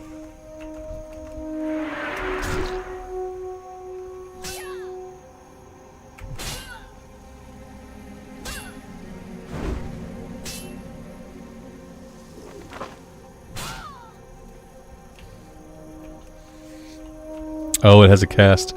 Hey, there we go. We used Escape Artist. I didn't expect it to have a cast, so I was pushing forward, which canceled the initial cast for some reason, even though we couldn't move. Yeah, I think so. Like, yeah. I mean, like, doing Darkshore would be possible. Because we're not leveling as much at that point, you know? But especially on a mage, like, you have to get those spell ranks right away. You can't be in a position where you're gonna ding an even level and you're not gonna be near a trainer. That's not gonna work for a mage in Classic Era.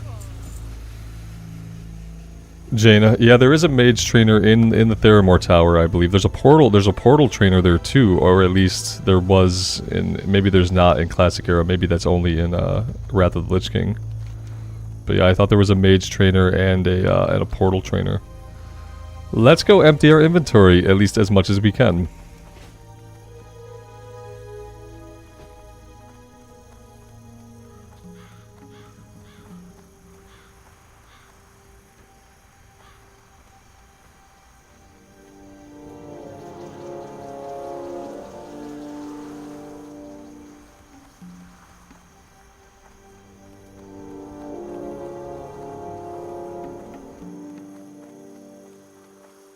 So then, yeah, we'd have to go. That's why I said like Darkshore would be okay because sure we could catch a boat to Menethil and then we catch the boat to Theramore, and we train in Hearthback. It would be a journey, you know what I mean? And maybe that would be like level 14 instead of like mixing. Instead of doing Westfall, Lochmadan. Maybe instead of doing Westfall, we do Darkshore, Lochmadan. Wouldn't that would make more sense, right? You need something? To just like maybe we don't really worry about Westfall. It would suck to a degree because we wouldn't get quests for the dead mines.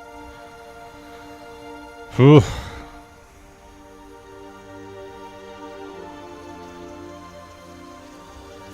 I don't know. I don't know. It's too bad we can't be a Night Elf Mage. If we could be a Night Elf Mage, that would solve some problems because there'd be a trainer and we'd have more options.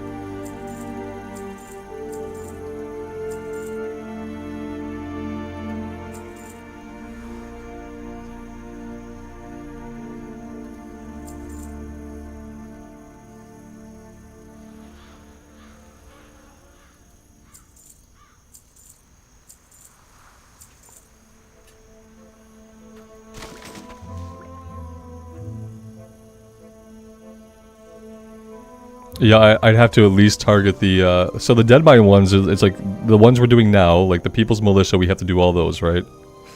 And then we have to find the messenger, and we have to get his item, and then we have to escort the prisoner. Those are the quests, right? The People's Militia chain. See you around. Finding the messenger and looting his item. and then eventually escorting the captive, the traitor. And that's really all I would need to do. So it would be the three Defias quest, finding the named guy for the item, and then escorting the guy. And yeah, we could probably pop those out in like an hour. So we would just do that right at level 20, right when we wanted to do the dead mines. And as a mage, you know, we wouldn't probably take quite as much damage from the fireballs. Maybe we would, I don't know. Maybe that being a mage wouldn't matter in that case.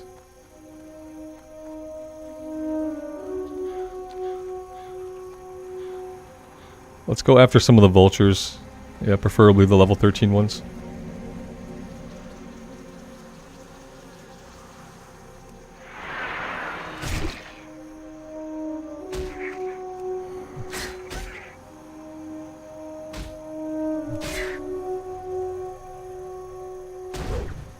Yeah, I don't remember what level we get Fire Shield. I thought it was around level 20, but I honestly don't know.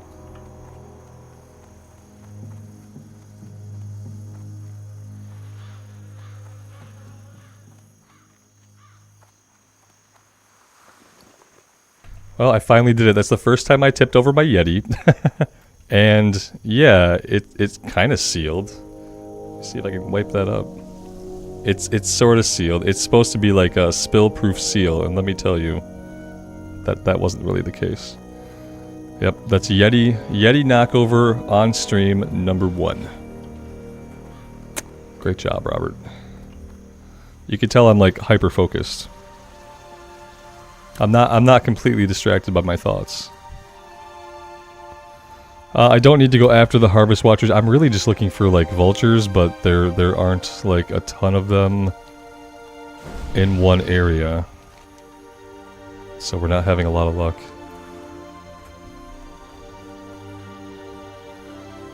Robert, there's one in Theramore, but there's none in Darnassus. Not in Classic Era. I think by Wrath of the Lich King they added trainers to the different cities. But not at this point. Oh, I need a bunch of liver as well. I guess I should be hunting for boar as well. We're done with the snouts, but we need a lot of the livers. I've probably been selling the livers. I do need to go up by the Murlocs anyway. We need Murloc eyes. I should probably head that way.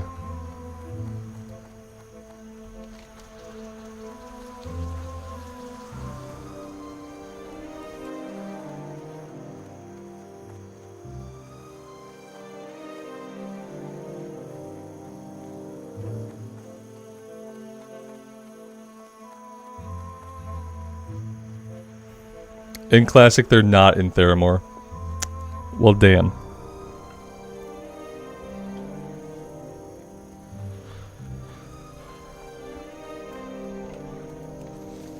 The game does not want us to do a mage.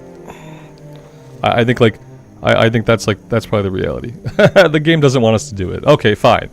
Fine, universe. We won't do that now. Yeah, we won't do that now. Can I drink my coffee without spilling it on myself? Let's find out.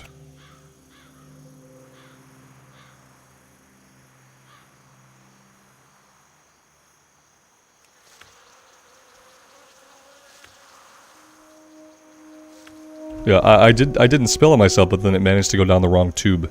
So yeah, I'm having a really good time. Okay. Yep. So yeah, so no mage. I don't think. I think that like we had a cool idea. We had what was like a pretty cool idea, and then there was like ultimately there was no way that was gonna work. So that's kind of how I feel about that. It was a cool idea. Ultimately, it's not gonna work.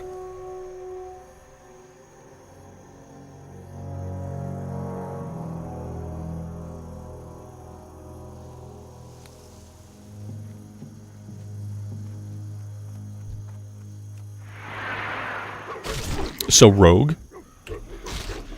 I mean, we could do the same exact plan with a rogue. It would work because you know there's a rogue trainer over in Darnassus. So yeah, that's a possibility. I mean, when I went to get on the hardcore PTR, I did make a human rogue because a rogue sounded like a lot of fun.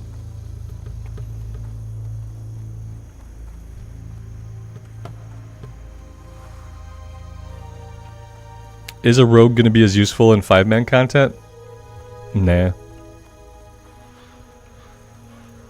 Nah. Not really. I mean, on single target stuff, yeah, absolutely. But like, we don't got Blizzard on a rogue, so yeah, Steven, I ruled out pet classes right away. It was a done and done. I don't think I could play Horde side. I don't think I could play. If I played Horde side, I'd probably go with Shaman.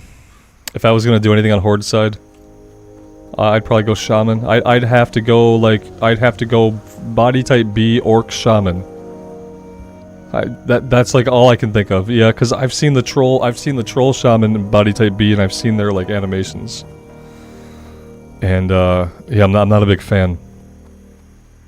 And I don't know if maybe like the troll animations are maybe a little bit better. So yeah. Black Falcon, I appreciate that, man. Thank you for being here and for checking out the stream.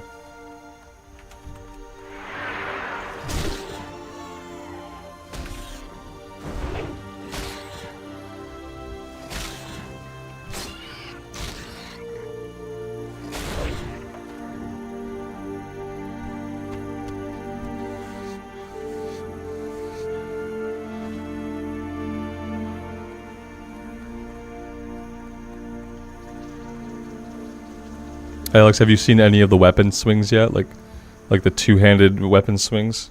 Specifically, I think every time I go to build a shaman, like I want to do like a big, like a two-handed enhancement build.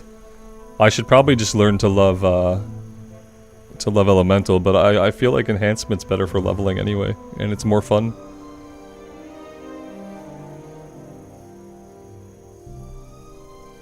Did they let you transfer to like any decent servers when you did the server off of your hardcore realm? Or was it like all low population stuff? Like places where nobody plays the game?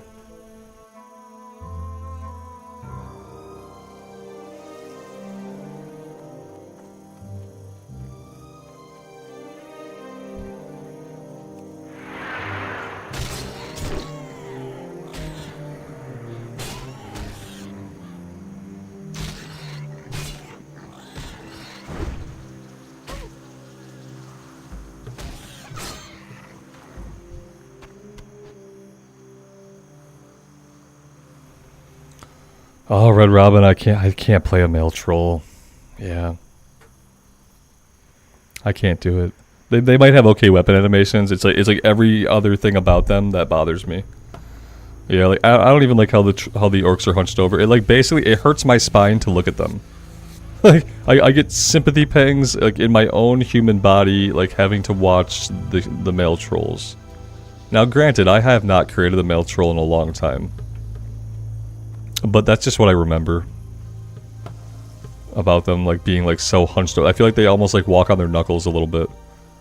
Even though I know that they don't, but it does kind of feel that way. It's not bad, but it's not great either. I appreciate the honesty, man. Yeah. I'm gonna try to leash the Harvest Watcher here. Keep the boar without backing into a wolf. This Harvest Watcher, like, he doesn't want us to go. He wants us to stay and play. There we go.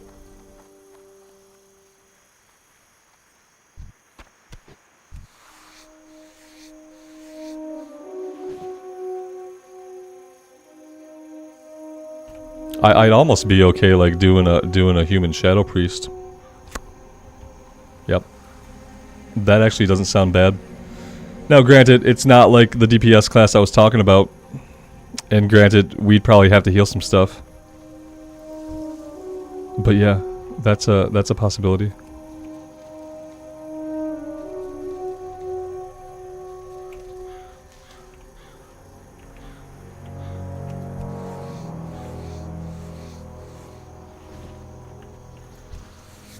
And then like with the priest, you know, we have less less downtime, but still time where I can drink my coffee, but like less downtime than the mage would have. That could be a thing.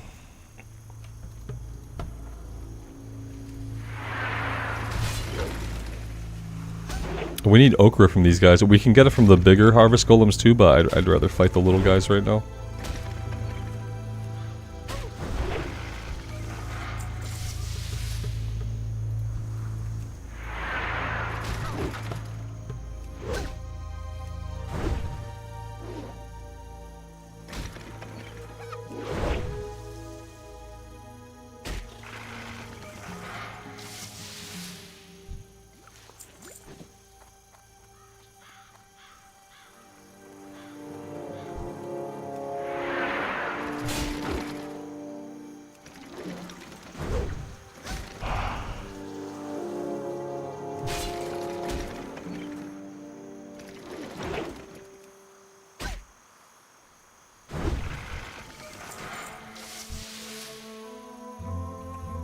We could do a dwarf priest.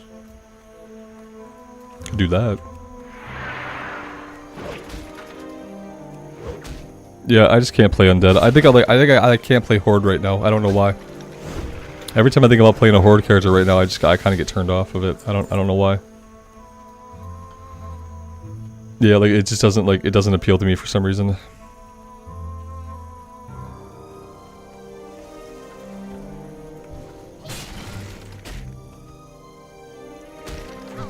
A dwarf priest might be cool.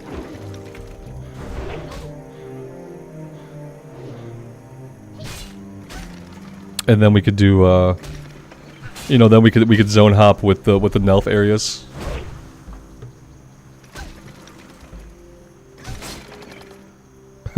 Or the Night Elf Shadow Priest, Robert, that you have been leveling in your immersive series that you're not continuing while talking about doing this stream instead. Yeah. No, I think maybe a dwarf priest.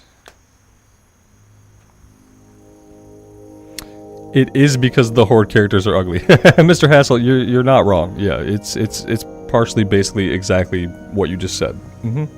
Yes. Yep. Yeah, because if we had blood elves on the table, we would just be going to be like we'd be a blood elf mage or a blood elf priest or a blood elf rogue. Like, if you put Blood Elves on the table, then yeah, like, we can play Horde. Absolutely, not a problem. And I love the Blood Elf areas, too. That's the other thing. It's like, besides, like, Mulgore, I don't really like any of the Horde starting areas. I like the Barrens. But that's not a character start, so...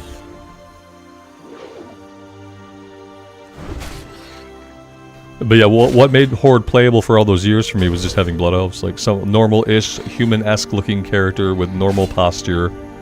And someone that wears robes without little holes in them for the bones. Why not convert the Night Elf? Like the one from the Immersive run? The problem is, like, I don't know if I get into Night Elf characters either. I don't know why. Yeah, I mean, I could pick it up there, but that's not kind of the point of that character. Is like, for that character, I'm going to finish that Darkshore playlist eventually and be done with that for now. What I realize is, like, yeah, ultimately for me, playing Classic Era is a lot more fun when we're streaming it.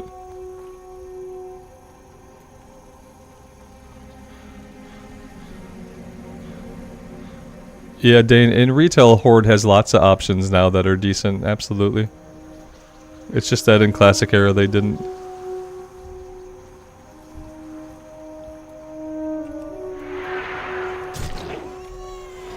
I didn't think I was going to aggro this guy. I thought we had distance, but we did not.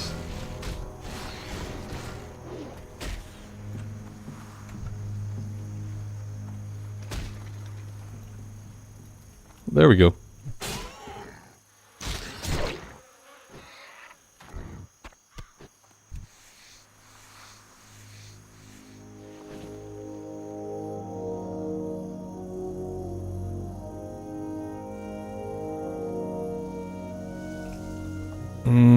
Maybe I'm gonna do rogue. I don't know. I mean, maybe I shouldn't do anything right now. Maybe I should sleep on it.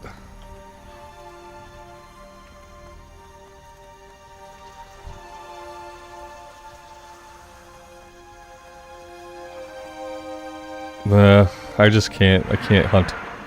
I can't do the hunting. I can't do the pet class. It was cool the one time. I really had fun on the dwarf hunter that we had, like inexplicably. And even though it was a recorded series still, like I actually had fun on the dwarf hunter. I just don't know if that's ever going to be replicated again. Yeah. That's what, another poll. I can't subject you guys to any more polls today for my random like ADD thoughts that can't focus on anything. That's not really fair.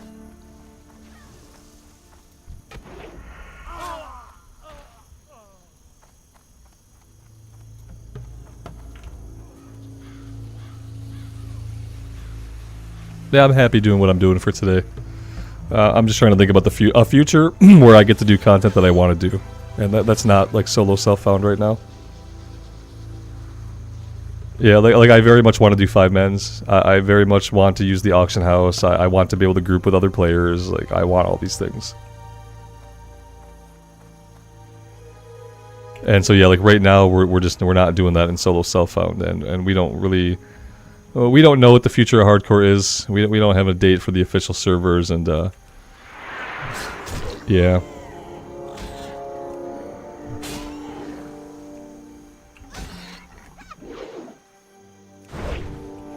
I think for like fun factor, the rogue will probably be more fun to watch. Like the priest would be fine. The priest would be like super functional. But I think like if we're having fun, then I think probably like a rogue would be fun.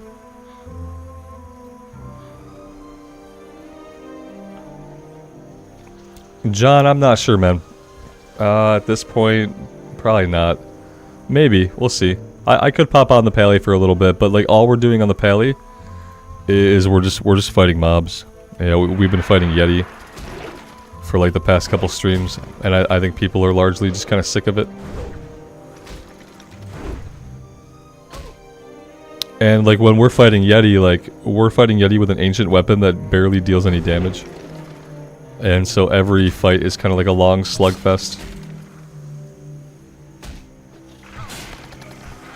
So yeah, we'll check out the Paladin someday, but I don't know if it'll be today.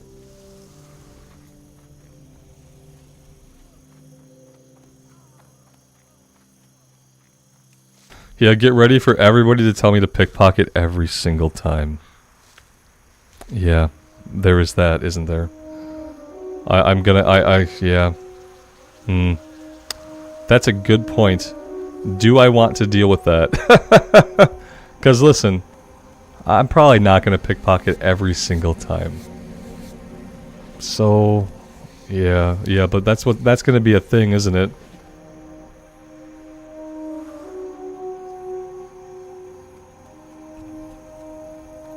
We'll be back on the Paladin someday. Like I said, it probably won't be today. We don't want to let him get capped out on rested experience. He's probably pretty close to getting capped out. He's been idle for a few days now, so we do need to get back to him soon, and yeah, we need to get back to him soon. And do a little bit of grinding. But yeah, we're at a point where we have to grind at least 2 levels out. We're gonna ding 47, and like ideally we ding 49, and then we go into the burning steps, however you prefer, for a bit. And then we could do a little bit of the intro stuff in Fellwood. You know, and hopefully by then we're like level 51, and then we can go do, or 50 at least, we can go finish some stuff in Zul'Farrak. That'll get us 51 or 52. And then we could go down into Un'Goro Crater. And then also finish stuff in Fellwood, and eventually hit Winter. So I see a leveling path for us, but it doesn't happen until we're level 49. Because by not doing elite quests while we leveled up, and by not doing any dungeons while we leveled up, we lost like 3 levels of experience. And it's like, yeah, now I have to grind that out. So, yeah.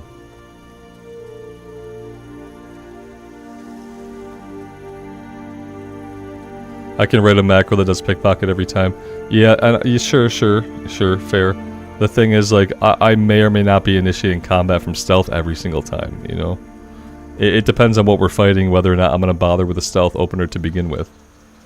And like the way I play rogue ends up like really annoying people who like love the rogue. And so that's another thing I have to keep in mind, is like I may just piss people off by how I like to play the rogue, which is not by stealthing into every single pull. Usually especially early on I don't. Later on I get a little better about using stealth like to open most of the time. But yeah, I might aggravate people. I feel like sometimes rogue players are like some of the most particular players in the game. I'm not really sure why that is, but it does often seem that way. Rogue players are typically the most vocal players when I'm playing rogue, like historically in comments and stuff on other series.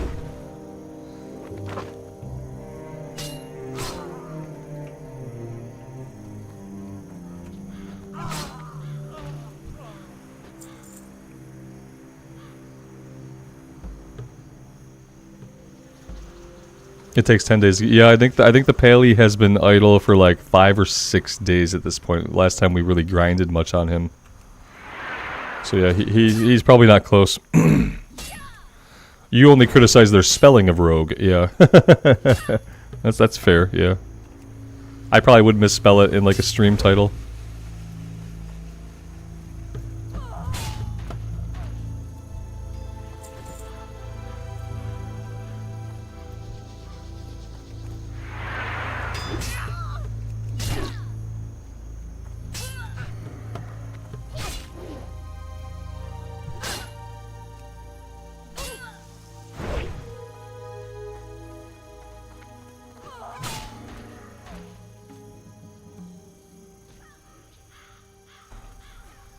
Alright, well, something happened to my mouse. My mouse is being very strange. And it's not a good time for my mouse to be strange. I must have changed like the profile setting on it by pressing a button. Oh, there we go. That's much better. Yeah, it's fine now. Oh, that's not great. I pressed a button on my mouse that changed like what all of my side keys were bound to. So like, yeah, it wasn't good. It was a scary moment there. I'm glad we got out of there alive. The mouse is now back to normal. Back to complete normal. Yeah, the Pally is not dead, yeah. Yeah, John, I didn't do myself any favors. You know, I dropped blacksmithing really early on. I didn't do any dungeons when I ought to have just tanked the dungeons, and if we died, we died, but if not, we could have benefited from gear. Like, we could have got the experience.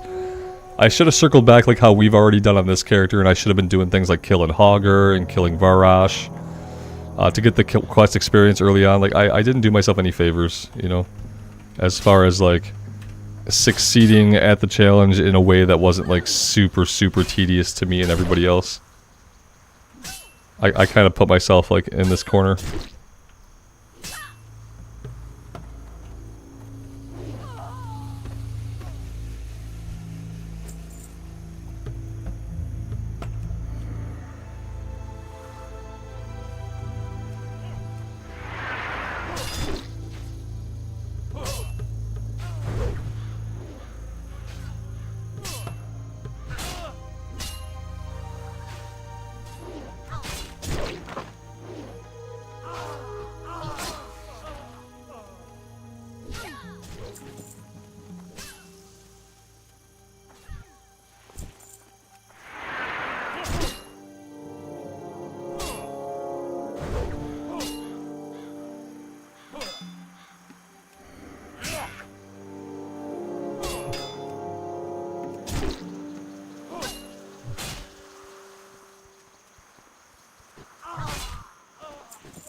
I don't really want to go into the mine, but as long as this other person's going in there, we can go in there. It's a level 15 human warrior, so...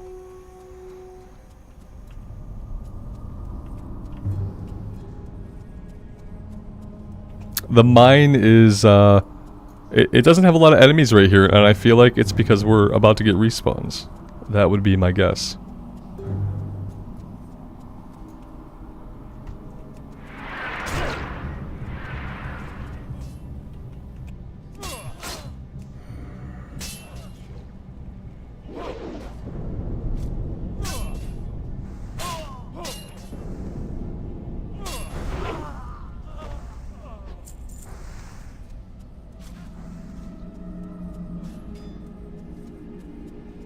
Oh, there's kobold in here. I don't need kobold at all.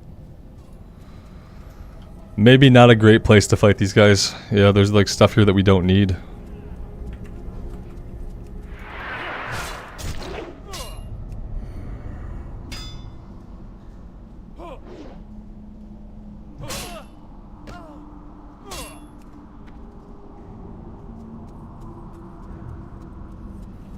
Don't drink coffee while fighting in caves. Yeah.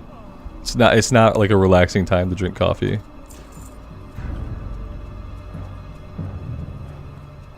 But I have 1 hour to finish my coffee. And that's like all the coffee I get for the day. So I kinda have a keen interest in finishing it.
Ruben, good afternoon.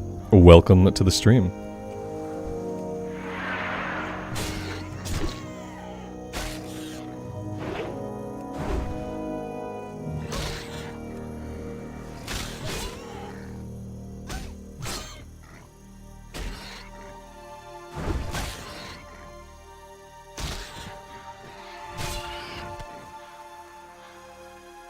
Inventory is full. Oh gosh.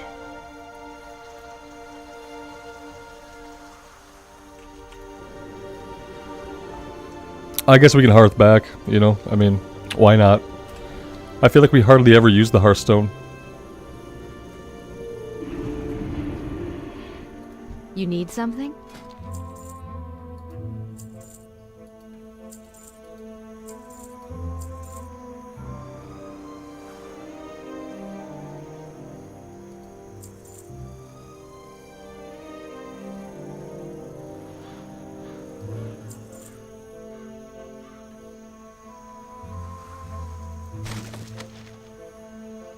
Be careful.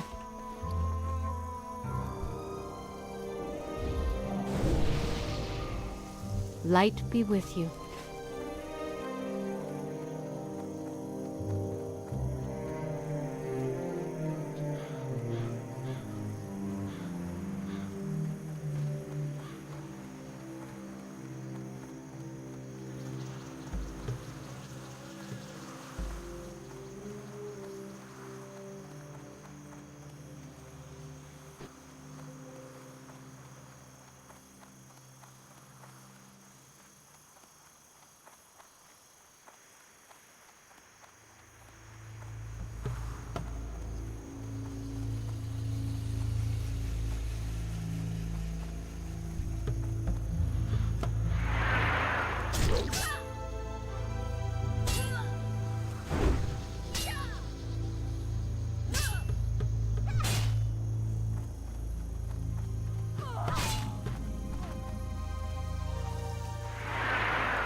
I have to assume that any minute, every single one of these Murlocs is going to respawn. I don't think I've ever come down here and not seen, like, Murlocs somewhere.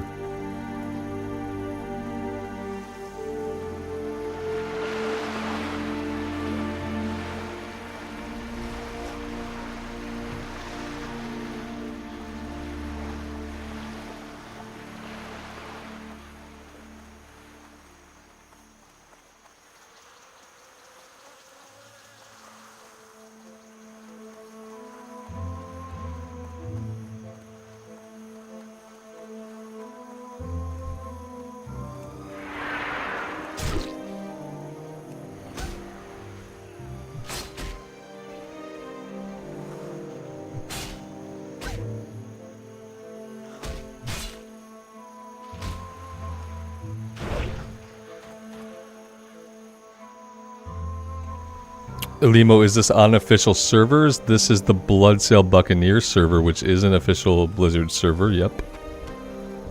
Yep, Bloodsail Buccaneers, US East. Is this the official hardcore Blizzard server? No, that's on PTR.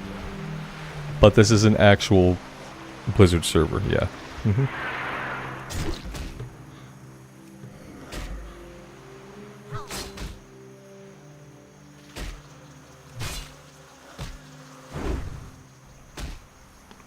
Thanks, man. Yeah, they're cloth banners, and they are pretty cool.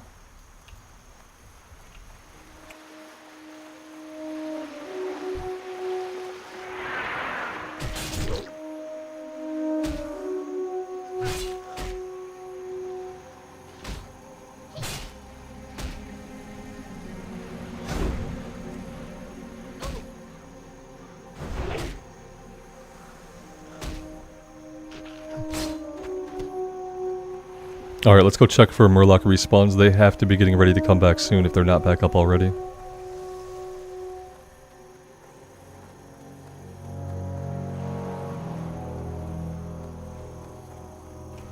Or they're coming back up and people are killing them just as quickly. That seems to be the case. Yeah, maybe we're not doing this right now. We can try to come over here, we could deal with a 2-pull. That might be bad. What level are we? A level 12 versus level 16, we could probably take 2 of them. It's probably fine. If it's not fine, we're going to find out pretty quick. The poison is unwelcome. It would have been better without the poison damage, yeah.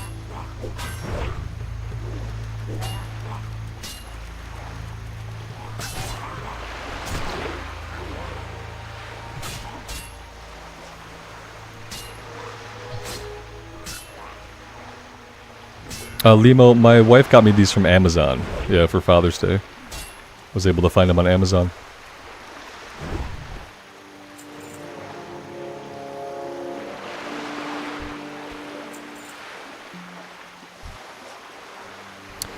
Yeah, we have inventory problems. Obviously, we have a full inventory again because why would we not have a full inventory again?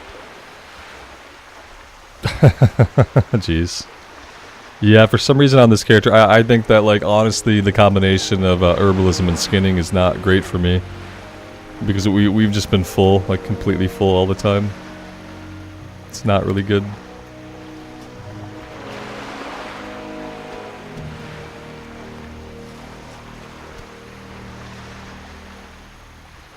Will I continue to use the hardcore add-on when official servers release? Not while I'm playing on the official server, no. If I have a character still on Bloodsail Buccaneers, like if we're still working on the Paladin, trying to get the Paladin to 60, or if we're still on this character trying to get it to 60, then I would use the hardcore add-on for that playthrough. But I will not be doing the solo self-found hardcore add-on on the official servers. No, I'm going to play by whatever the baked-in rules are for the official servers, and I'm going to enjoy using the auction house and trading with players and grouping with players and playing with other players. I'm going to enjoy all of those things about the official hardcore, and I'm like, unless we're playing on Bloodsail Buccaneers, I don't care about the add-on.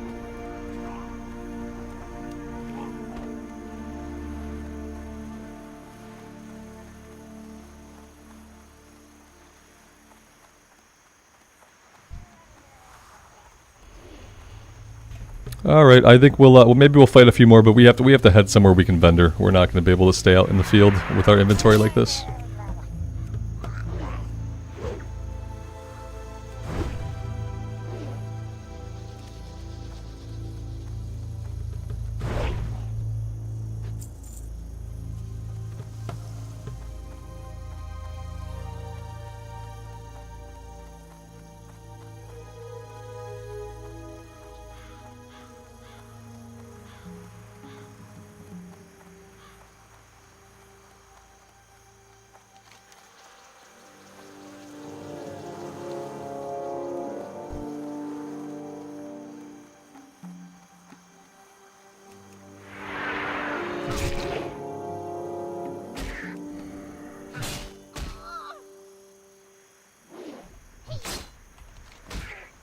Yeah, Farmer Seldian's a vendor. We'll just head down to Farmer Seldian.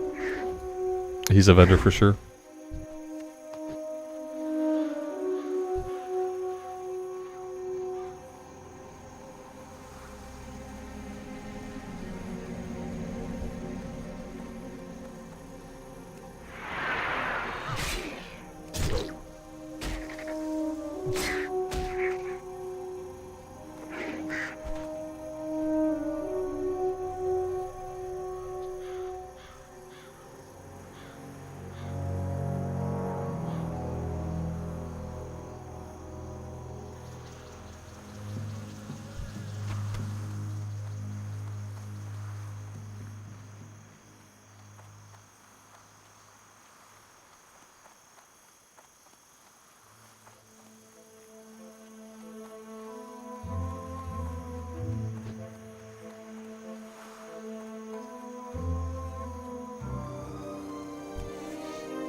Need help?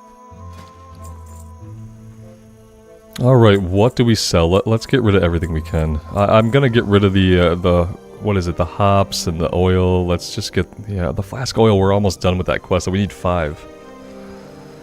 The hops, we have 2. I don't know, I think we need 8 or 9 for the turn-in. Let's sell this. Yeah, let's sell the, I can probably cook the crawler meat if I had the recipe.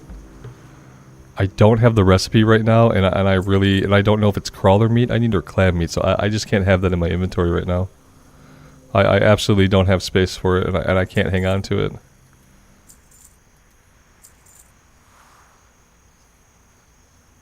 Yeah, I need to be able to go out into the field for a while, and not have to come back to vendors so often. That's getting really, really tiresome.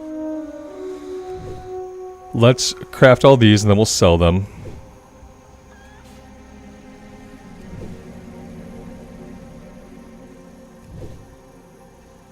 For the Alliance. We need 5 hops. Perfect. Yeah, 5 hops and then like 5 of the oil too, I think.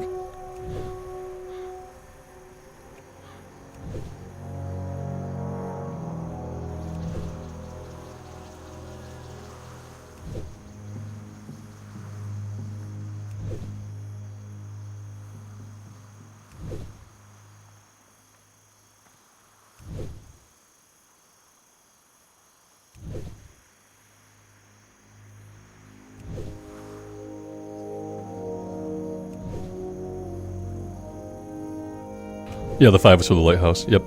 And the hops are for the dwarf down in the south. Yep, yep. Yeah, I've only done Westfall about a bazillion times. It is one of the zones that I actually like. I know most of the quests because we've done them, especially in hardcore. We've done it so much. Well met. Safe travels. There's the liver pie turn-in. Let's go ahead and learn that to get that out of the inventory. I have to start eating the buff food. If I don't eat the buff food, it's going to be stuck in the inventory forever. We're never going to get rid of it.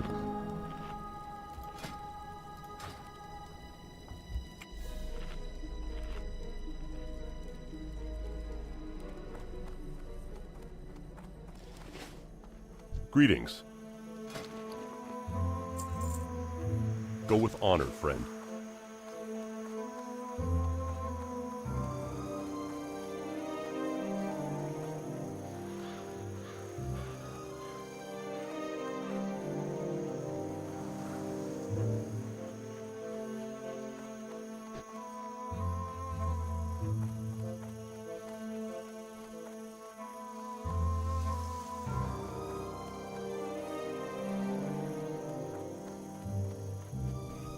Caleb, you took a nap. Hey, with what you have going on, that's probably like good for you though too, you know? If I can help somebody fall asleep by playing this game, then that's awesome. Because sometimes like you need sleep and it's elusive.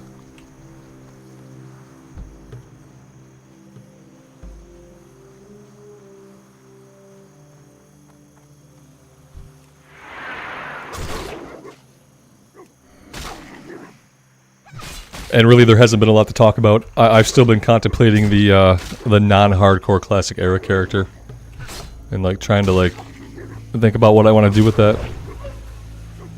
You're petitioning that I read bedtime stories? I do read bedtime stories, but to my 8-year-old son, because he's 8. Yeah, we read every night. And I've been playing The Murder of Sonic the Hedgehog with him, and I've been reading that for him. He can read most of the words, but he's not like super proficient yet, so he enjoys it more when I read most of it. Like he starts off reading and like working his way through it, and then I kind of pick up and come in. So I've been reading him that too. So we're reading The Murder of Sonic the Hedgehog during the day, and we read stories every night.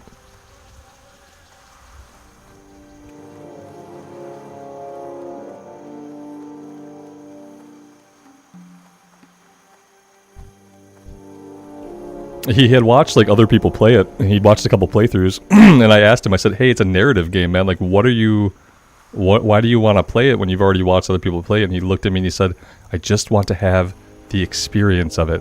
I want to have the experience." And I was like, "Oh, okay, fair enough. Let's go download it." It's a very good answer to have.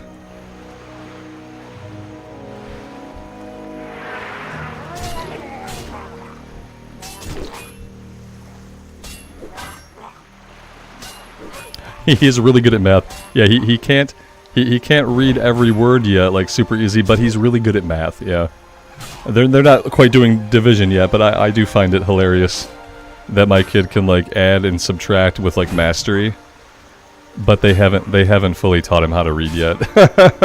It's kind of annoying. He's really good though. He's getting there. I think he does have a grasp on like most words and most syllables at this point.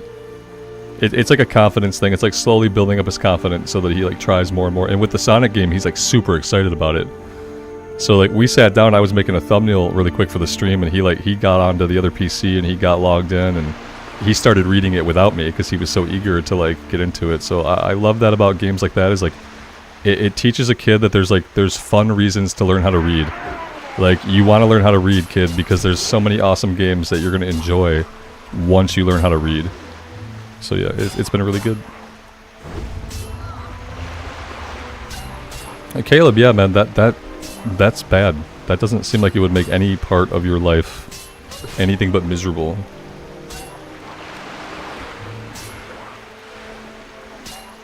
Okay, we're not chasing the Murloc. Okay, we're gonna fight his buddy.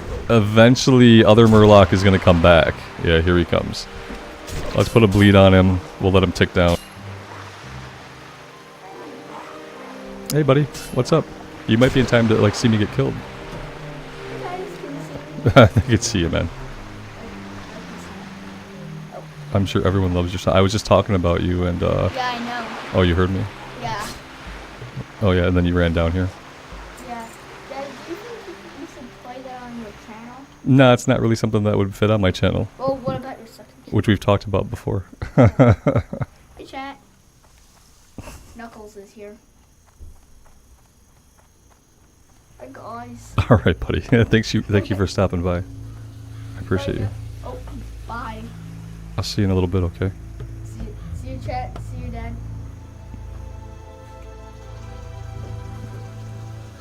He's always super excited to stop by and say hi. I know some people don't like, you know, seeing kids on stream and stuff. And even when I watch Co-Carnage's videos, when I see like his kids on stream for like a long time, I'm like, it's been too long. But I like to let him stop by sporadically when he's feeling it. Have him read the, you want to be on stream, kid? Read this quest text. Yeah, I should tell him, yeah, if you want to be on the stream more, you have to start like being a productive member of the stream. Like you have to come read the quest text. He would try, yeah. That's the thing, is like to be on the stream, like, you know, he thinks that's what he wants to do with his whole life. I've told him so many times that like I did so many things with my life before I ever thought to do YouTube. But you know how kids are. I try to just encourage it. He's got lots of ideas for what he would do on his channel. He wants to do like bug hunts and tell like stories with his stuffies and his action figures. And he's got lots of ideas about what he wants to do.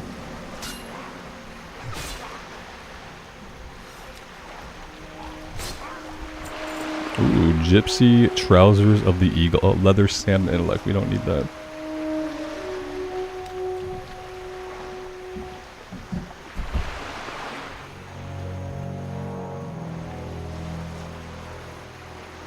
We've gotten one Murloc eye the entire time we've been down here.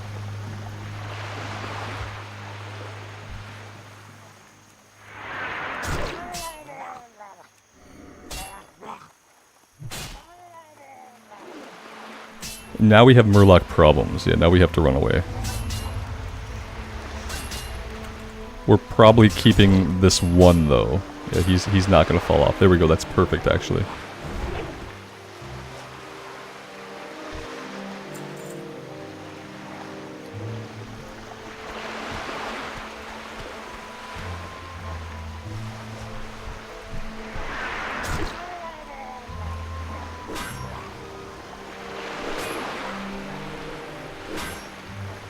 I keep killing the eyeless ones, yeah, damn it. But they all look like they have eyes. I'm clearly like hitting them in the eyes, you know, like gouging their eyes. We need like intact Murloc eyes, not popped ones. When you fight Murlocs, you basically have to keep your inventory open, because if you don't keep popping the clams open, they will just fill your inventory up like immediately. So you literally have to play with your bags open.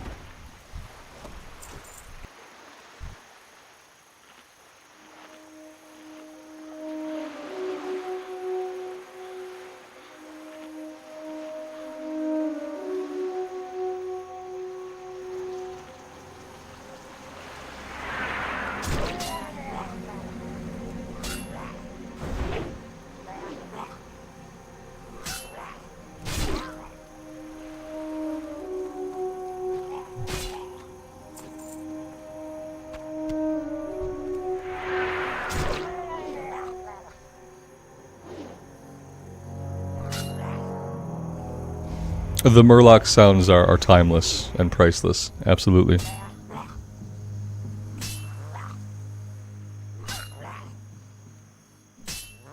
It's telling me I'm facing the wrong way, but I swear that we're not. I swear that we weren't even then. That was a little bit weird. I felt like I was just kind of angled like this. It said we were facing the wrong way. I'll have to watch the tape on that one to see what happened. Alright, yeah, anytime they want to drop would be awesome. It would be great to be able, you know what, the other problem is going to be getting the vulture meat. We don't have any vulture meat either, so.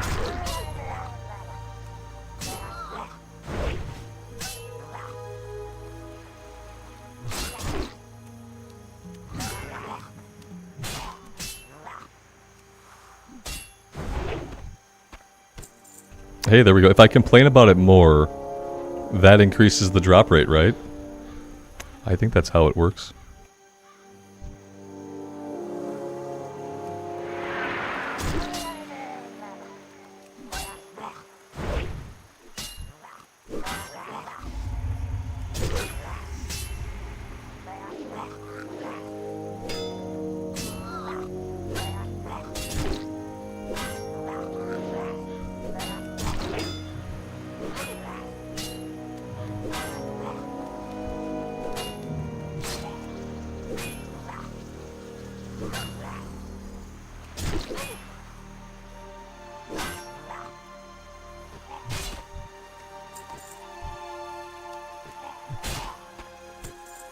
Hey, there we go. I'll take it. It wasn't pretty, but it worked.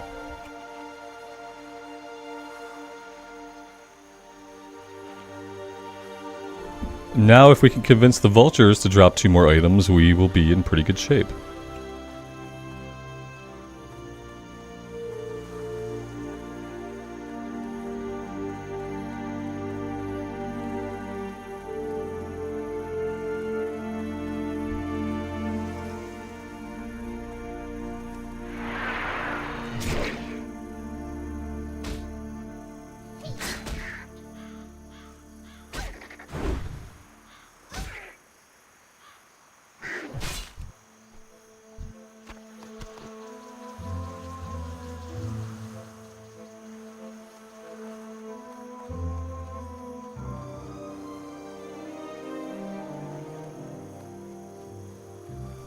Eric, what zone am I planning to level through next? On this character, right now we are just kind of popping between Westfall and Lochmadan.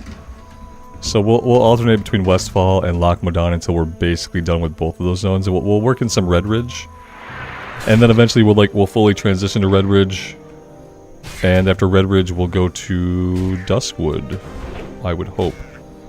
Although we might kind of go between like Duskwood, Red Ridge, and Wetlands for a little bit. We're trying to like do as much zone hopping as we can to just maximize like our experience gains.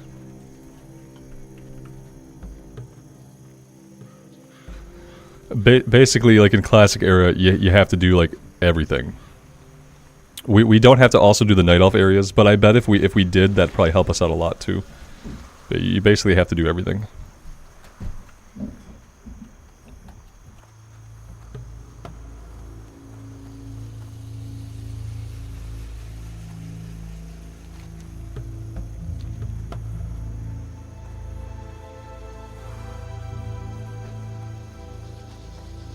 Lucas, I'm doing well.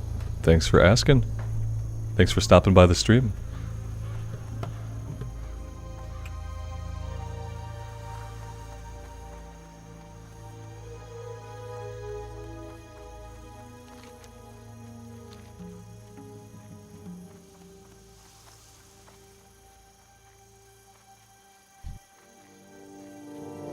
Weirdly for me, like, I kind of love the Barons. Yeah, you'd think I would get sick of it. We did the Troll Mage and then the Druid.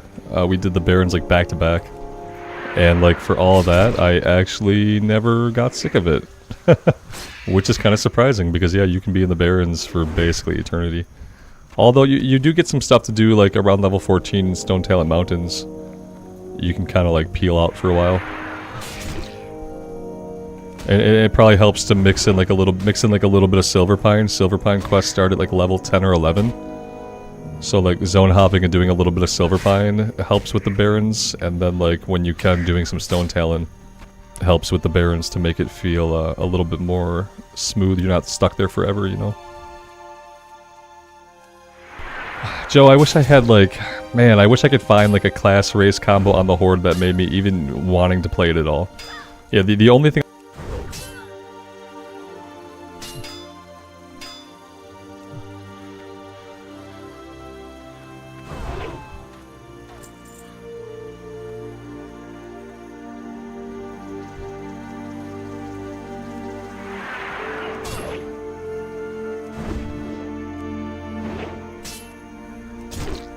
Oh, there we go. It was a big reveal too, Sideaway.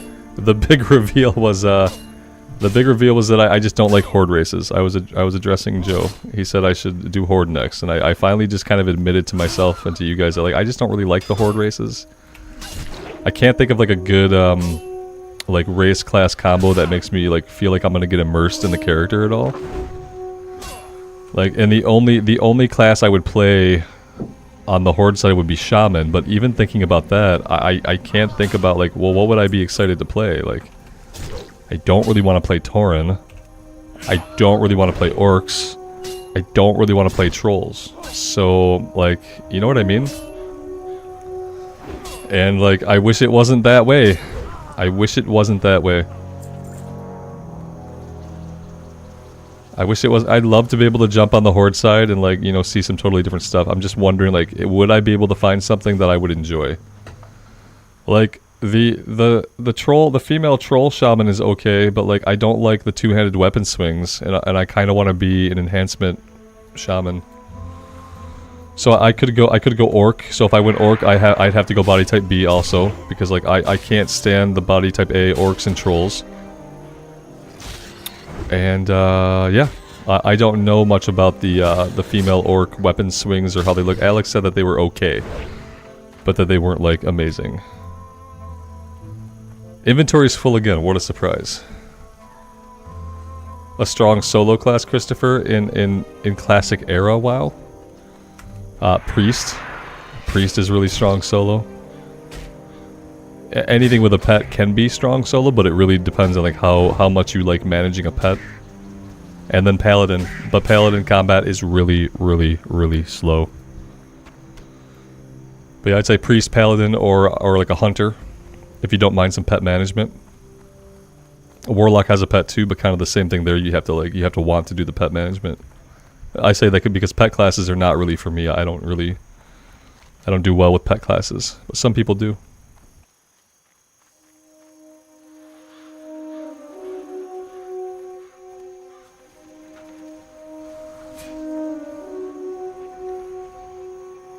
At the end of the stream today, we'll mess around in Character Creator, like kind of trying to think about what would we do for a non-hardcore classic era.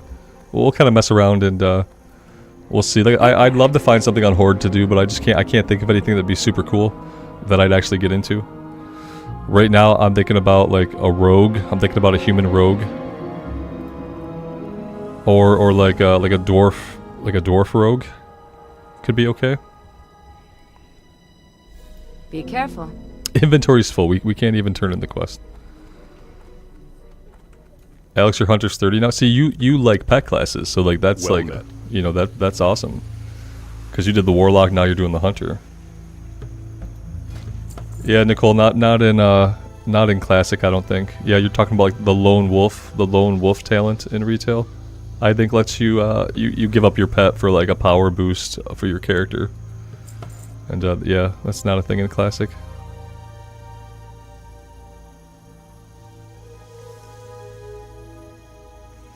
Jay Biggs, if you think there's a lack of buttons to push in Wrath of the Lich King, wait till you try one in Classic Era. Because in Wrath, yeah, eventually though, in Wrath you get Crusader Strike, you get Divine Storm, like you get stuff to push eventually that's more expensive. But in Classic Era, you never do. So yeah, if you're not digging it in Wrath, you definitely would not dig it in Classic Era. Yeah, I'm gonna sell all this stuff. I hope I didn't sell any of the quest items. Bless you. Need help? Yeah, Alex, that's where I'm at on the pally, because all we can do is grind right now. See you around. It gets very tiresome after a while. Especially after like multiple days in a row and all you can do is grind. It's not really ideal.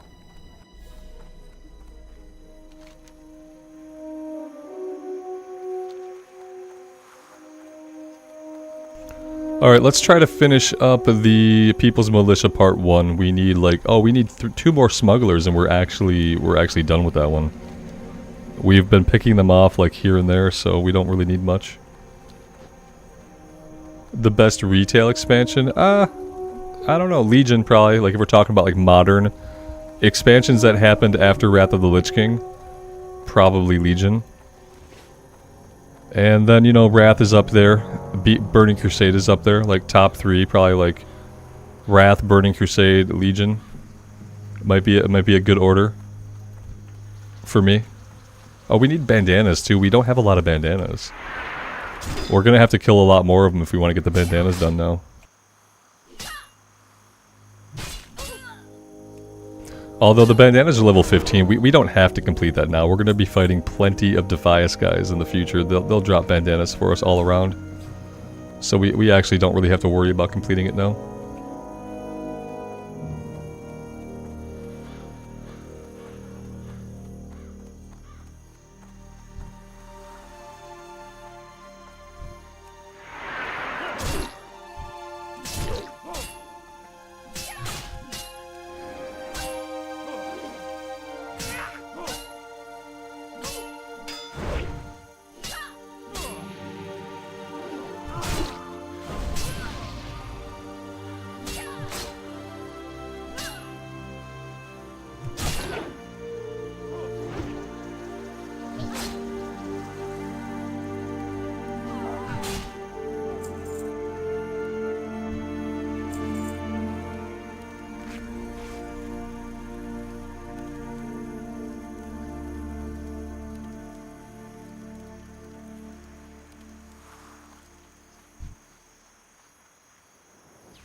We're stuck in combat with somebody who basically won't get out of combat. They're going from pole to pole somewhere. They might not even be. They're up here. This priest that gave us the renew. Yeah, I need this person to not be in combat anymore. Now they're stuck in combat again. Yeah, I gotta get them out of combat. Otherwise, we're gonna be stuck in combat. WoW was super hot and cold for you, Christopher. You'll get WoW fever every once in a while. Yeah, I think a lot of people are kind of like that. Yep, I think it's a game that like you really get into it for some people, and then like they step away for a bit, they come back, they step away, and sometimes stepping away for a bit's like years. But I think that's fairly common.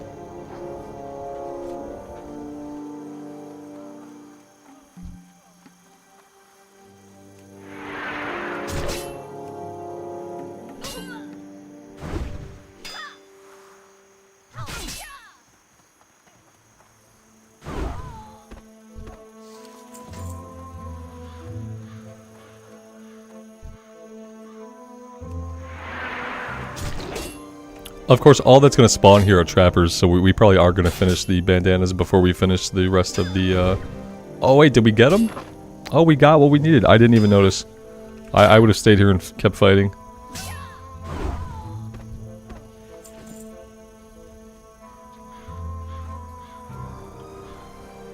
Kayla, that's awesome.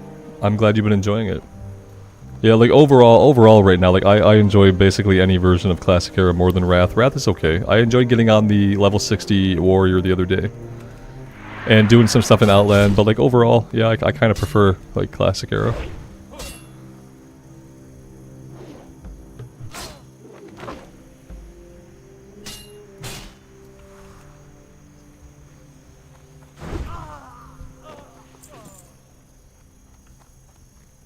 Christopher, thank you, man. I appreciate that. Thanks for being here and hanging out today.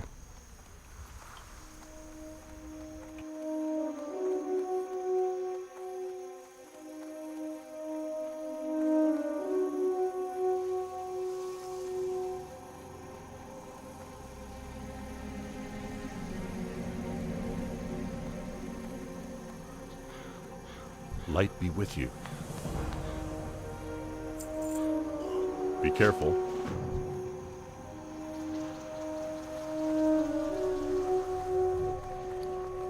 I supply only the finest goods.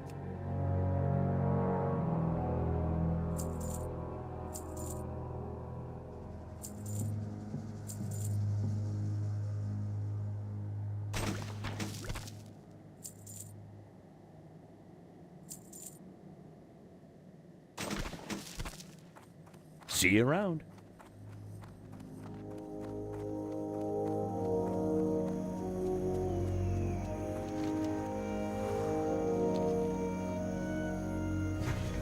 Is that all we want to do here now? Like we don't want to take on the pillagers, okay? Like I got a level 19 warrior killed to the pillagers, so I'm not really feeling that we should do that. The Knoll Paul's kind of the same thing. Harvest Watchers, same thing. Leather Bandanas, we can finish that whenever. This is to Lakeshire. I'm not going to run off and do that right now.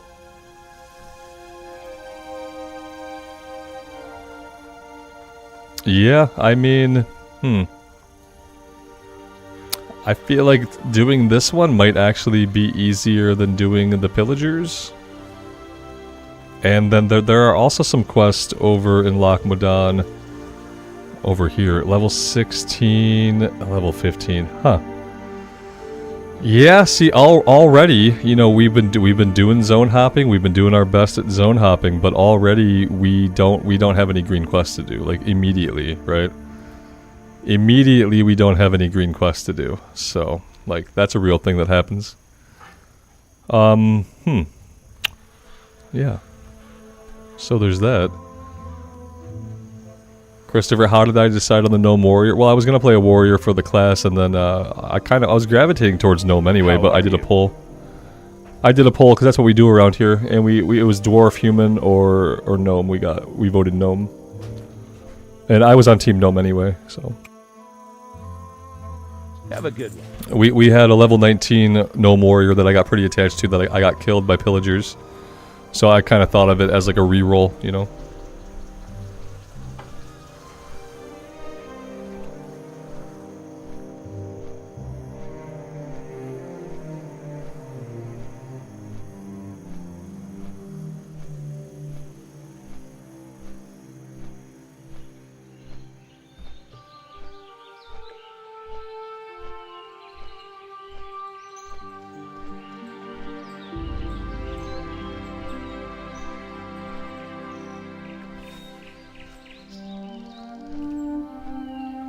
Script, I appreciate you stopping by anyway, Ben. Yeah, thanks for stopping by. I hope you have a good rest of your day.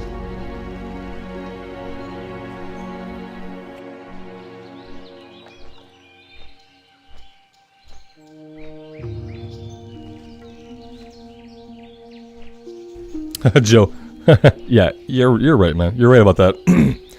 Absolutely, it is something I think about. You know, I think about like if I want to do dungeons. Yeah, the Horde do have better access to dungeons. Yeah, and like I said, it would be a shaman. The only thing I would ever do on Horde side would have to be a shaman. And I'm like, do I want to play a shaman right now? Like, am I feeling a shaman? I'm kind of feeling the stabby of a rogue a little bit more, honestly. But yeah, you're not wrong about the dungeon thing though. It is kind of unfair. Yeah. I feel like that's a trade-off, like the Alliance get all the pretty races, and the Horde get better access to every single dungeon in the entire game. Yeah. Yeah, they get better access to every single dungeon in the entire game. I mean, that's it. That's really all there is to say. Yeah. Undead Rogue, yeah. Hey, if the gear that the undead wore would cover up their bones at least, then that'd be better. I just like it's really hard for me. You know, the character that I got most immersed in on the undead side was our undead priest, who I got killed in the elevator of Undercity. Like, yeah, I got attached to the undead priest. So that was like the first time that really ever happened with like an undead character. Yeah, Joe, the SFK has the feline mantle, which is like, it has shoulders for rogues, and it has the cape. Yeah, there are some good shoulders, there's a cape. I don't know about like weapons and stuff. I think there might be a ring too. I don't like the bones, yeah, I'm not a fan of the, because it's like, it doesn't even look right, like, because the sleeves of your robe are hanging. The sleeves of your robe are somehow hanging and not just sliding off like your body. It bothers me because it's immersion breaking. It's immersion breaking for me. Yeah, if I could just get the fleshy, like I need the Chinese models in the game. You'd think there'd be like a mod or an add-on that would give us like fleshy undead. I guess there isn't stuff that changes the game, even if no one else could see it. Like I don't care if anybody else sees it. I just need to see it on my end. Yeah, only BFD and stockades. Yeah, well, I mean, obviously, like, they get dead mines. Like, yeah, in my opinion, like, the Alliance get dead mines and stockades. And, like, who cares about stockades, firstly? Yeah, but the Horde only miss out on dead mines, in my opinion. And the Horde can still, you can go do dead mines, you know, you can do it. Be good. Yeah, this exactly. Stockades is kind of like, what's the point? I've seen a blue drop in there like once or twice, but I'm pretty sure it was like a random blue, you know? It's not something that's going to drop like every time for every group.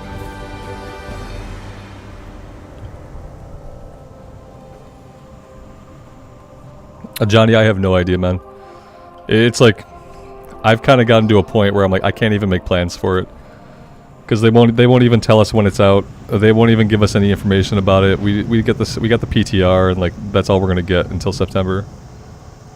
By then I might, like, especially if I start playing some more Alliance in a non-hardcore run, then yeah, I might be like ready for Horde by then. I might do Horde sooner than that. I really don't know, man. It's like been a time. It's been a time because honestly, I expected at this point to kind of know more about official hardcore. Even as pessimistic as I am, I kind of expected that by the end of, by the middle to end of July, we'd know a little bit more than we do about some things that we just don't know about at all right now. And yeah, that's kind of where I'm at. I have no idea. It's not a fun place for me to be. It's not a fun place for me to be or for the channel to be. But yeah, there's like, yeah, there's no reason that I can't even decide or make a plan right now because we have 2 months until it might matter, you know. Do the rat quest? Yeah, maybe. I think we're like over level for it now, isn't it? Like a level 10 quest. We're level 16. We might get a little bit of experience for it, but not very much.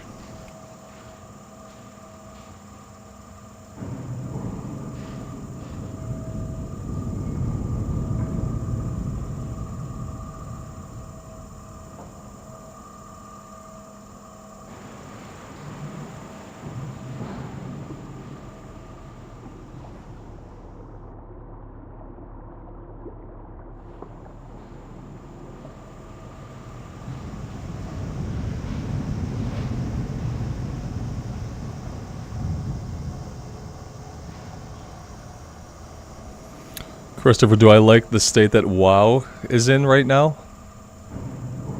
I think that retail's in a really good spot. I think, like, if you're a retail player, the amount of new content and amazing content you get is off the charts.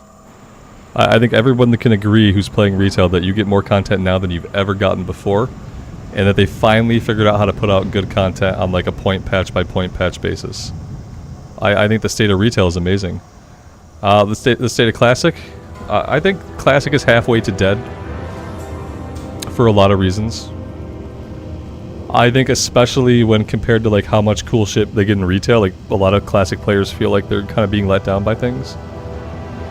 You know, and a lot of people want like Classic Plus, which I already know is not a thing, but like I just want like a little bit. What I want out of Blizzard is like a little bit more communication about Classic stuff to try to keep the hype alive in some way. I get that they're never going to do anything new. I get that we're going to get the official hardcore, and we're going to get the we're going to get a new season of Mastery at the end of the year. And I just kind of wish, like, if that was all we were getting, that they would talk about it more. That it would be like more prevalent. But I feel like yeah, I feel like yeah, Classic's halfway to dead almost. That's what I feel. You know, the reason why it's not dead is because hardcore brought a resurgence of Classic era. And so now lots of people are playing Classic era, non-hardcore, because hardcore really popped off and really brought people back to Classic era. And I think a lot of people are like me when it comes to Wrath of the Lich King. Like, Wrath is a great version of the game, but Wrath is also a done, dead game. And the only place that Wrath goes is, unfortunately, Wrath goes into Cataclysm, and I don't think anybody has any interest in going into Cataclysm. Which makes Wrath ultimately kind of pointless right now, since we're kind of at the end of the Wrath like timetable. Yeah, I'd recommend checking out Dragonflight if you've played WoW before or you're interested, because Dragonflight's in a really good spot.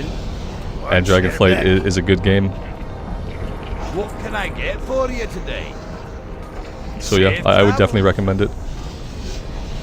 Just for like the amount of content alone. They're clearly like at a point where they're like super supporting retail and making sure that it's always got new content for players to try out. No. Yeah, people will lose interest with it never changing. Yep. Absolutely. Safe.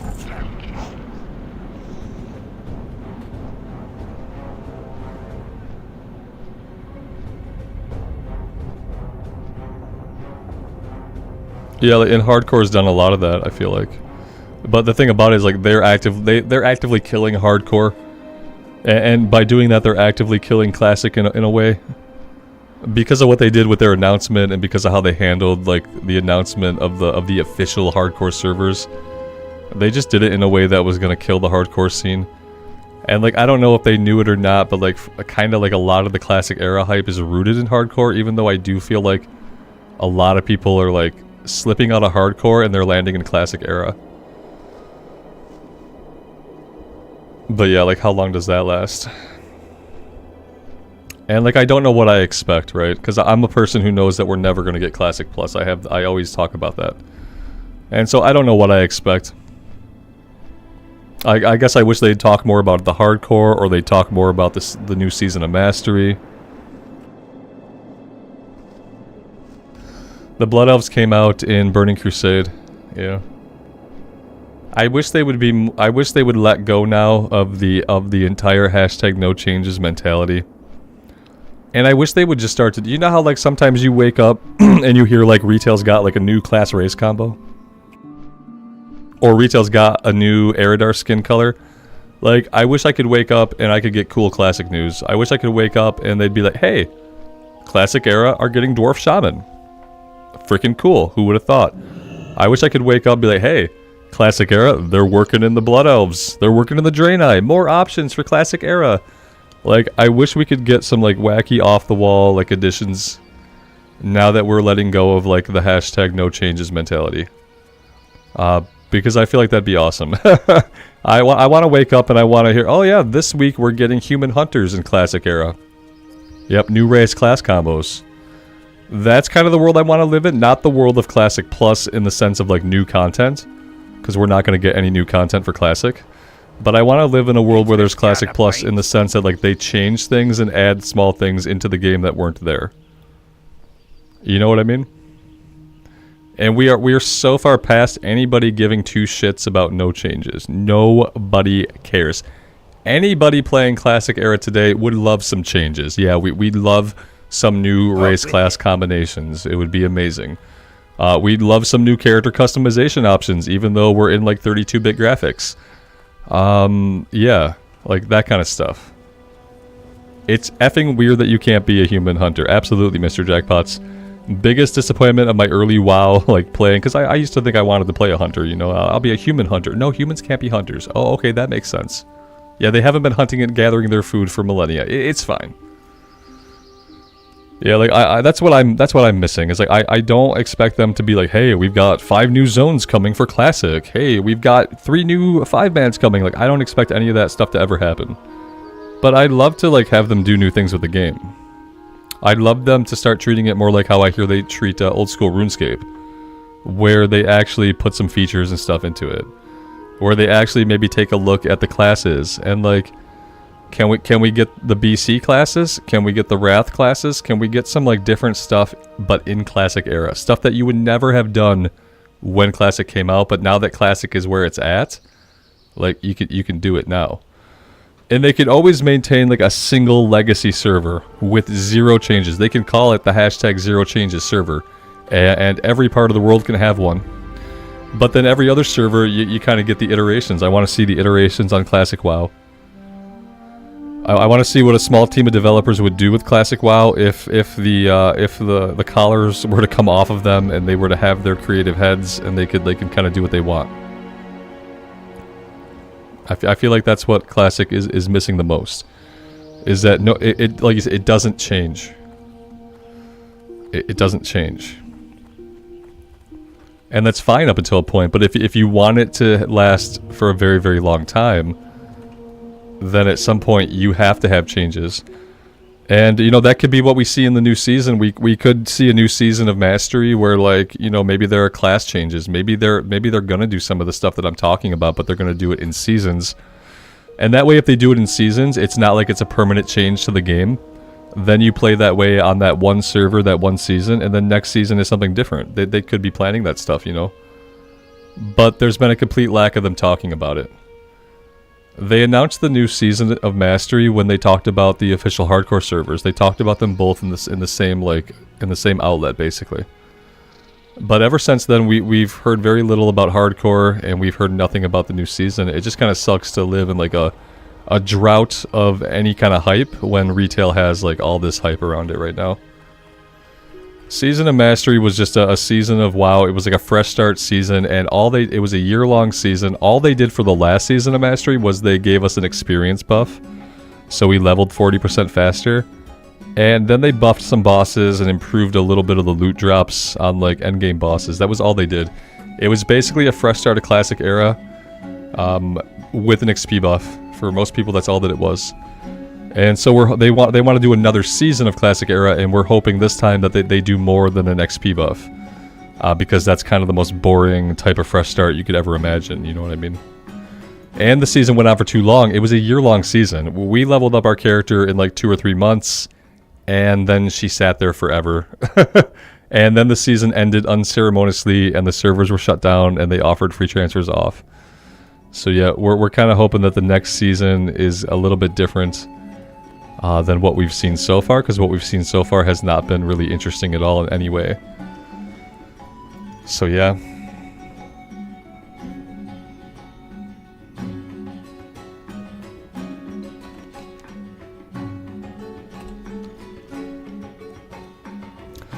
But yeah, guys, I don't have a lot of ambition to do much more today. We are 4.5 hours into the stream. It's been a good time.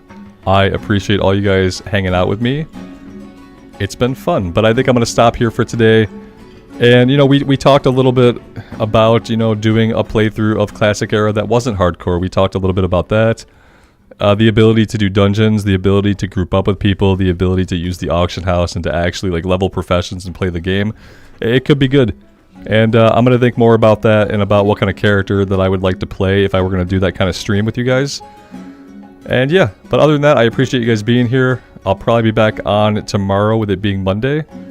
And yeah, until then, guys, take care of yourselves out in the real world and take care of each other. and we will see you back here in Azeroth again very soon. Bye for now.